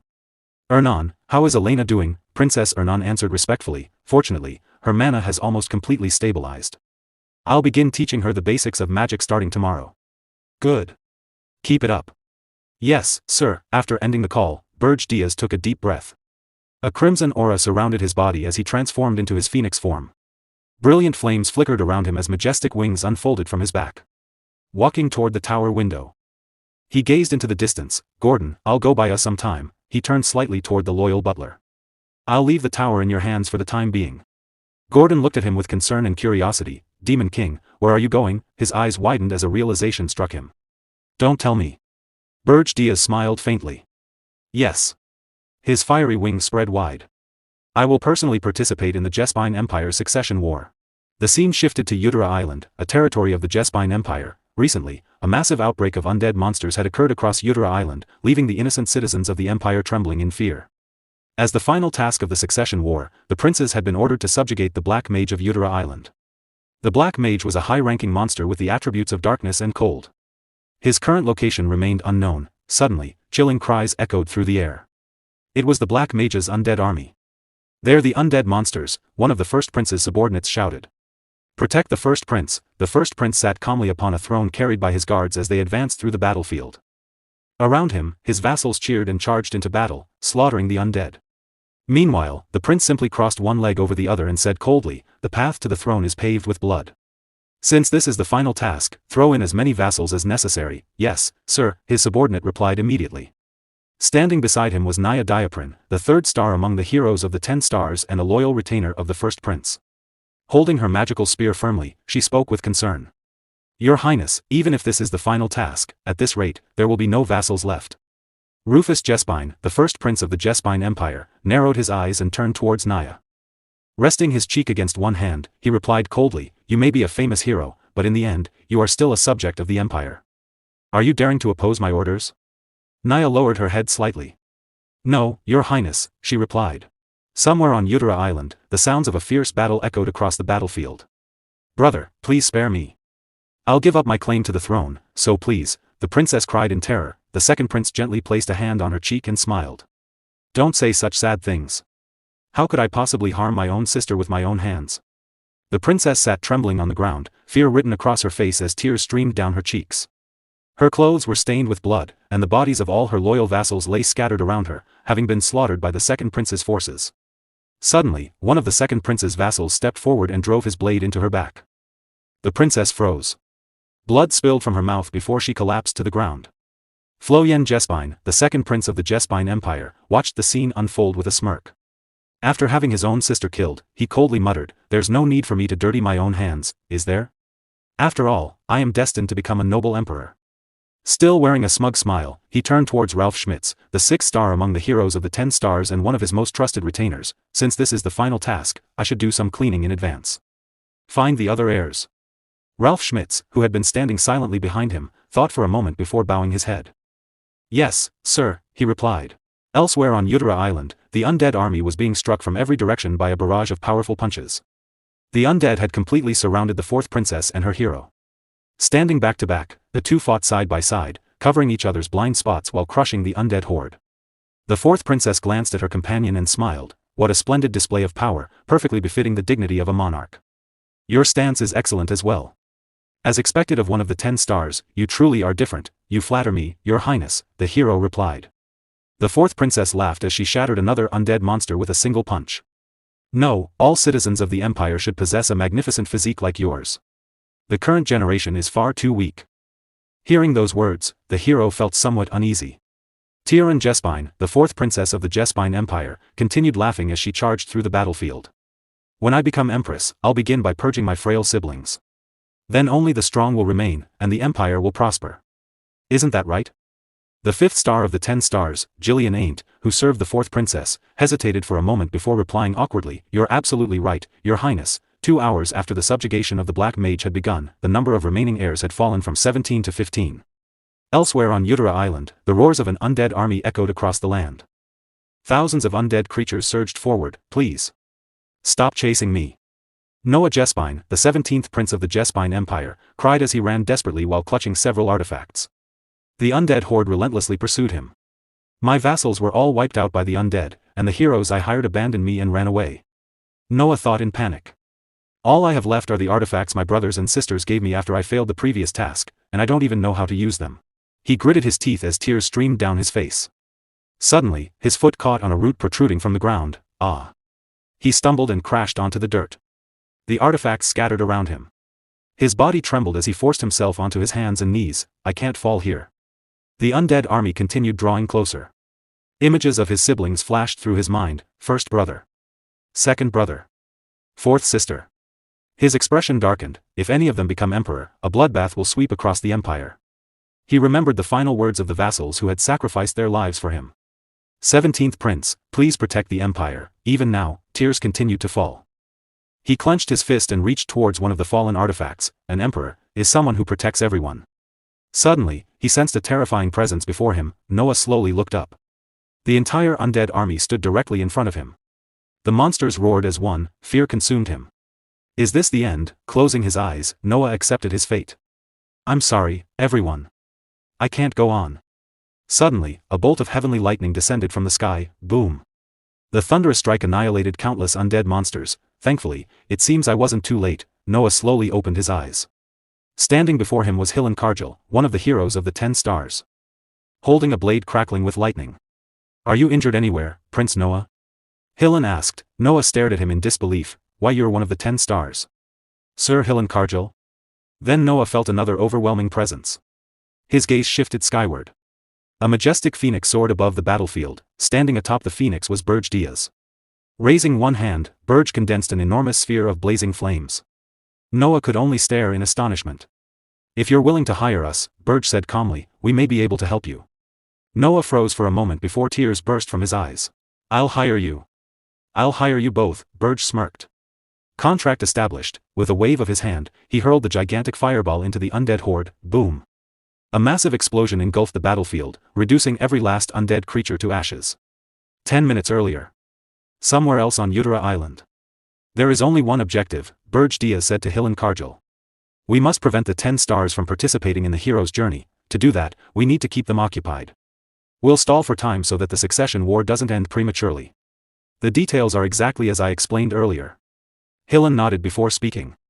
That all sounds fine, but there's one problem. Berge glanced over his shoulder.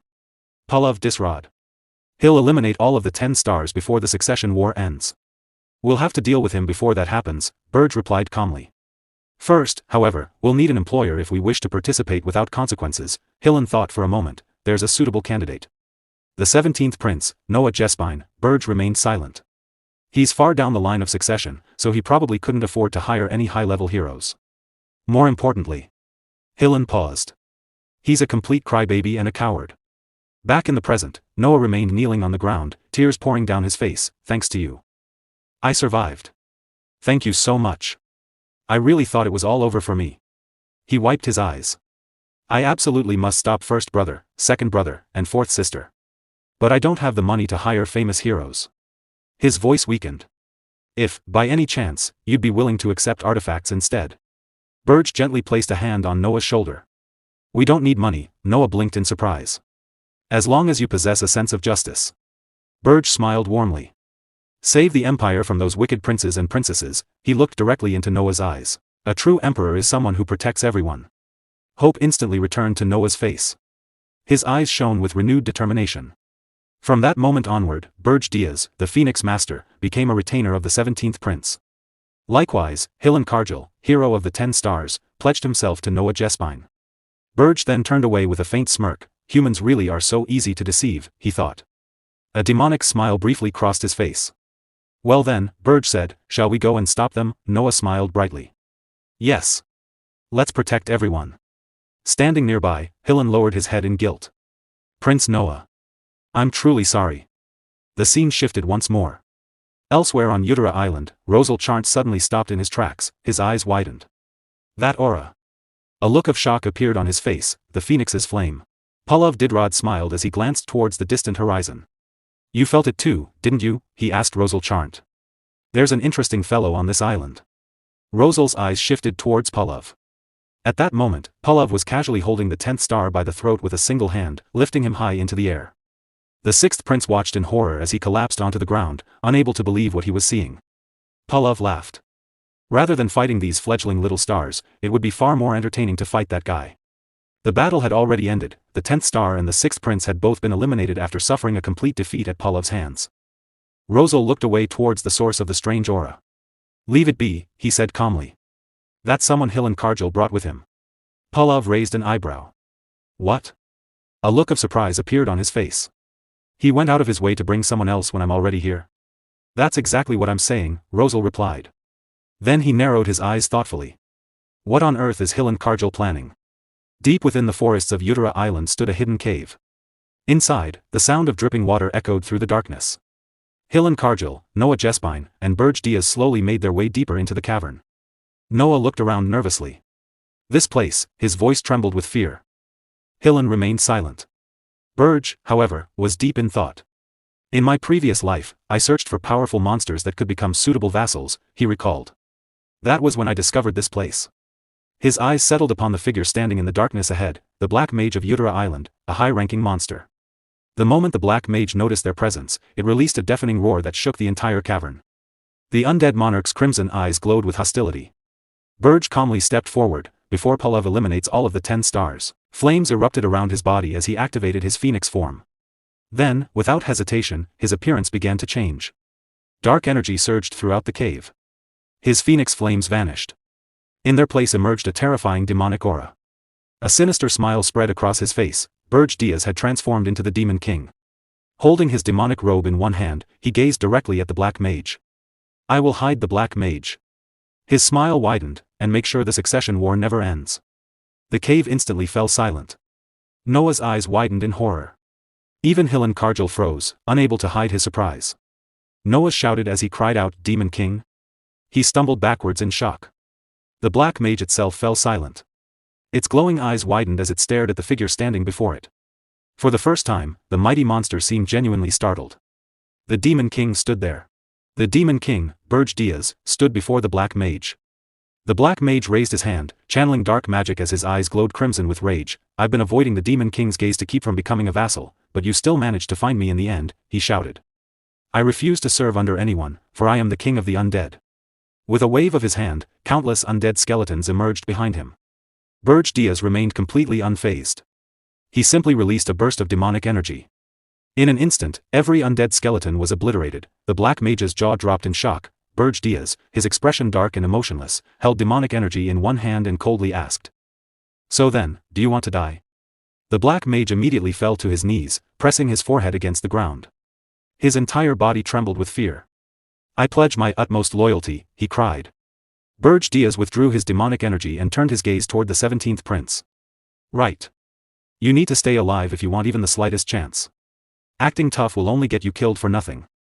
Isn't that right, 17th prince? Behind him, Hilan Kargil firmly restrained the 17th prince, Noah Jespine, who was trembling and crying. Through clenched teeth, Noah said, Black flames. To think the Phoenix Master was actually the Demon King of blazing fire. Even the hero Hilan Kargil is one of the Demon King's subordinates. Berge Diaz held a demonic larva in his hand, a creature capable of controlling its host. I'll give you a chance to become my vassal as well, he said. Noah looked at him in disbelief. Berge Diaz smirked to himself. The Jespine Empire is powerful enough to keep the Heroes Guild in check. Making the 17th prince my vassal will be useful later. Noah lowered his head before glaring back with tears in his eyes. Don't make me laugh. His voice shook with anger. You want me to abandon the subjects who sacrificed themselves for me? To betray the Empire, to betray humanity, with tears streaming down his face, he shouted, you think I'd do something so cowardly? I'd rather die than submit to a Demon King. The moment those words left his mouth, Berge Diaz flicked the demonic larva into Noah's mouth. It slid down his throat and into his stomach. Noah immediately grabbed his head as the demonic energy began taking control. Aff! He screamed in agony, collapsing to the ground while clutching his head. Berge Diaz watched with a smirk. They said you were upright and stubborn. I expected you to refuse. The more hostility you bear toward me, the greater your suffering will be. Just give up and swear your loyalty to your new king. Still writhing in pain, Noah struggled to speak.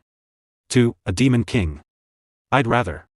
Before he could finish, the larva's control fully activated. An overwhelming wave of pain forced him unconscious. His body went limp. Watching the scene, Hilan Kargil nervously asked, Is he dead? Berge Diaz, revealing his demonic form, replied calmly, no. I made sure he stayed alive. He's far too valuable to kill. He then turned his gaze toward the Black Mage. How long are you planning to stay on the floor? Get up.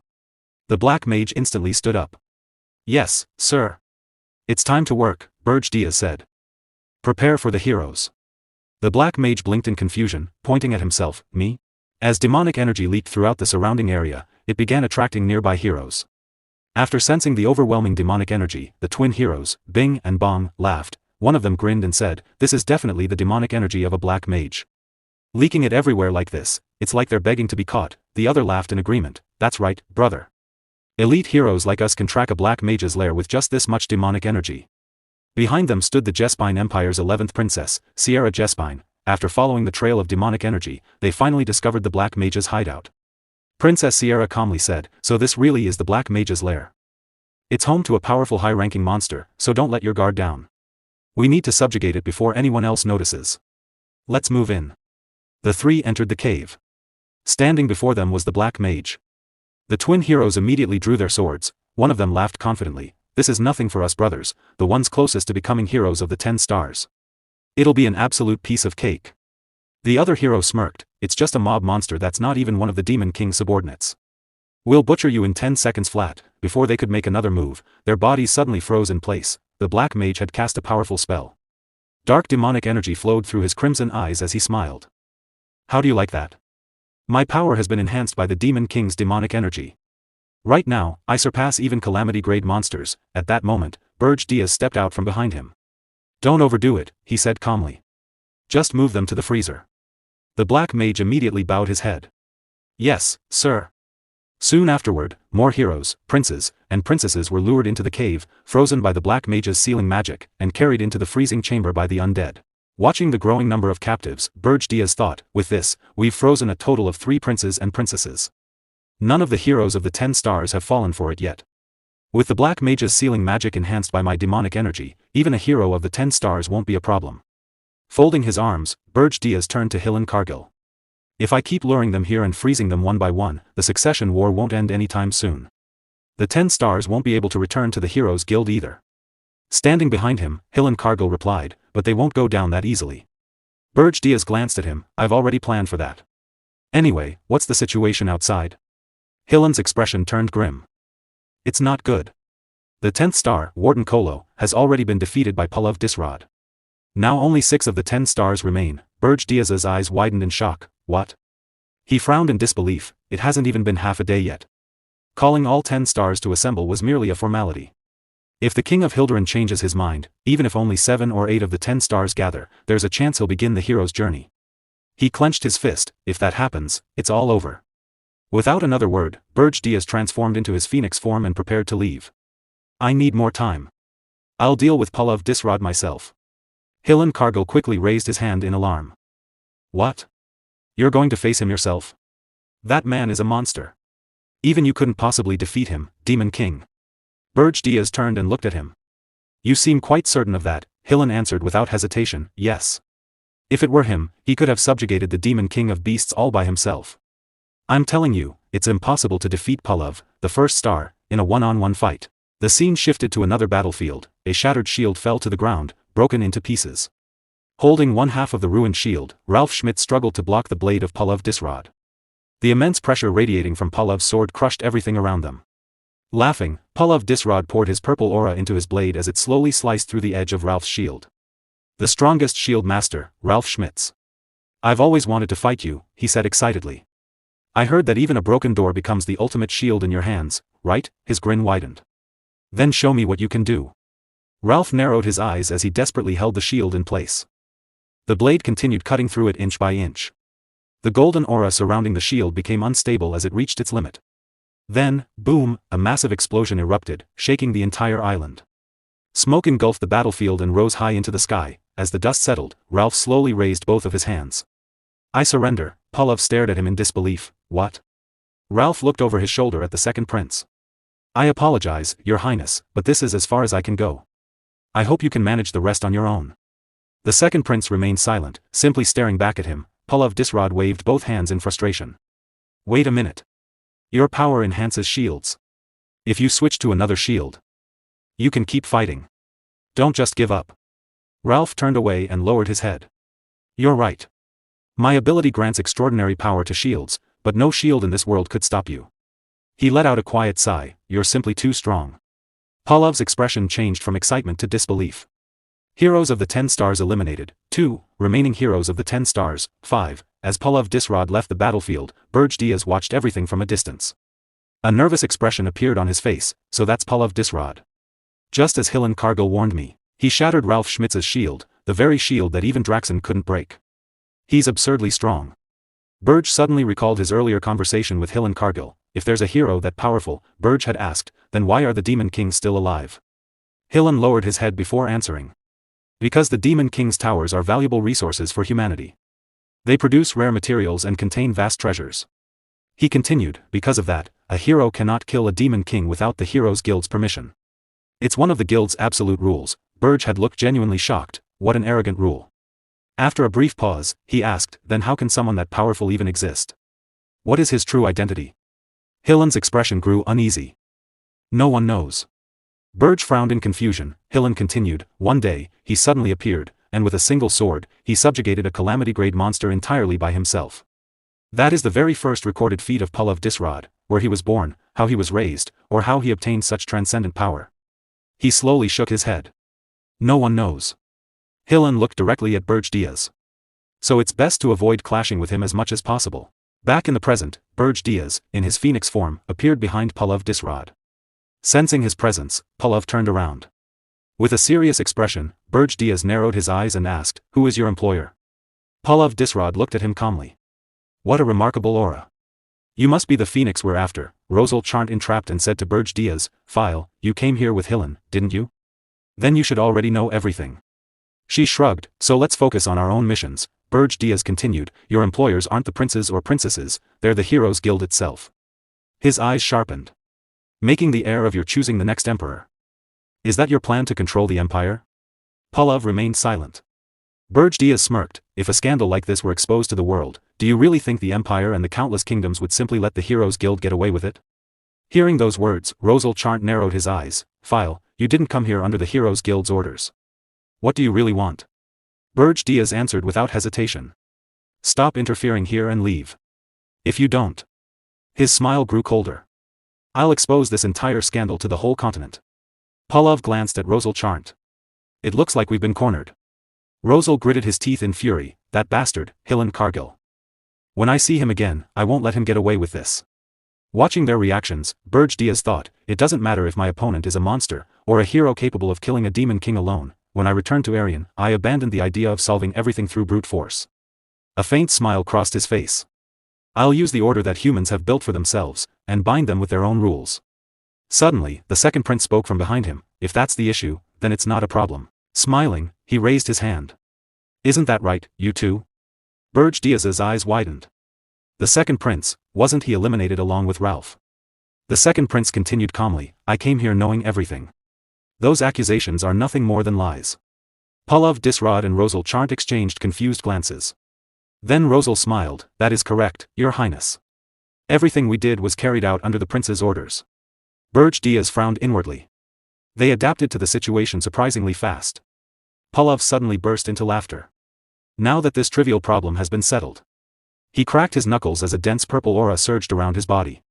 "Let's have ourselves a proper fight, Phoenix." Berge Diaz narrowed his eyes. Brilliant phoenix flames erupted around his body, gathering in the palm of his hand. "So it comes down to this in the end." He raised the blazing flames before him. "Come at me, strongest hero."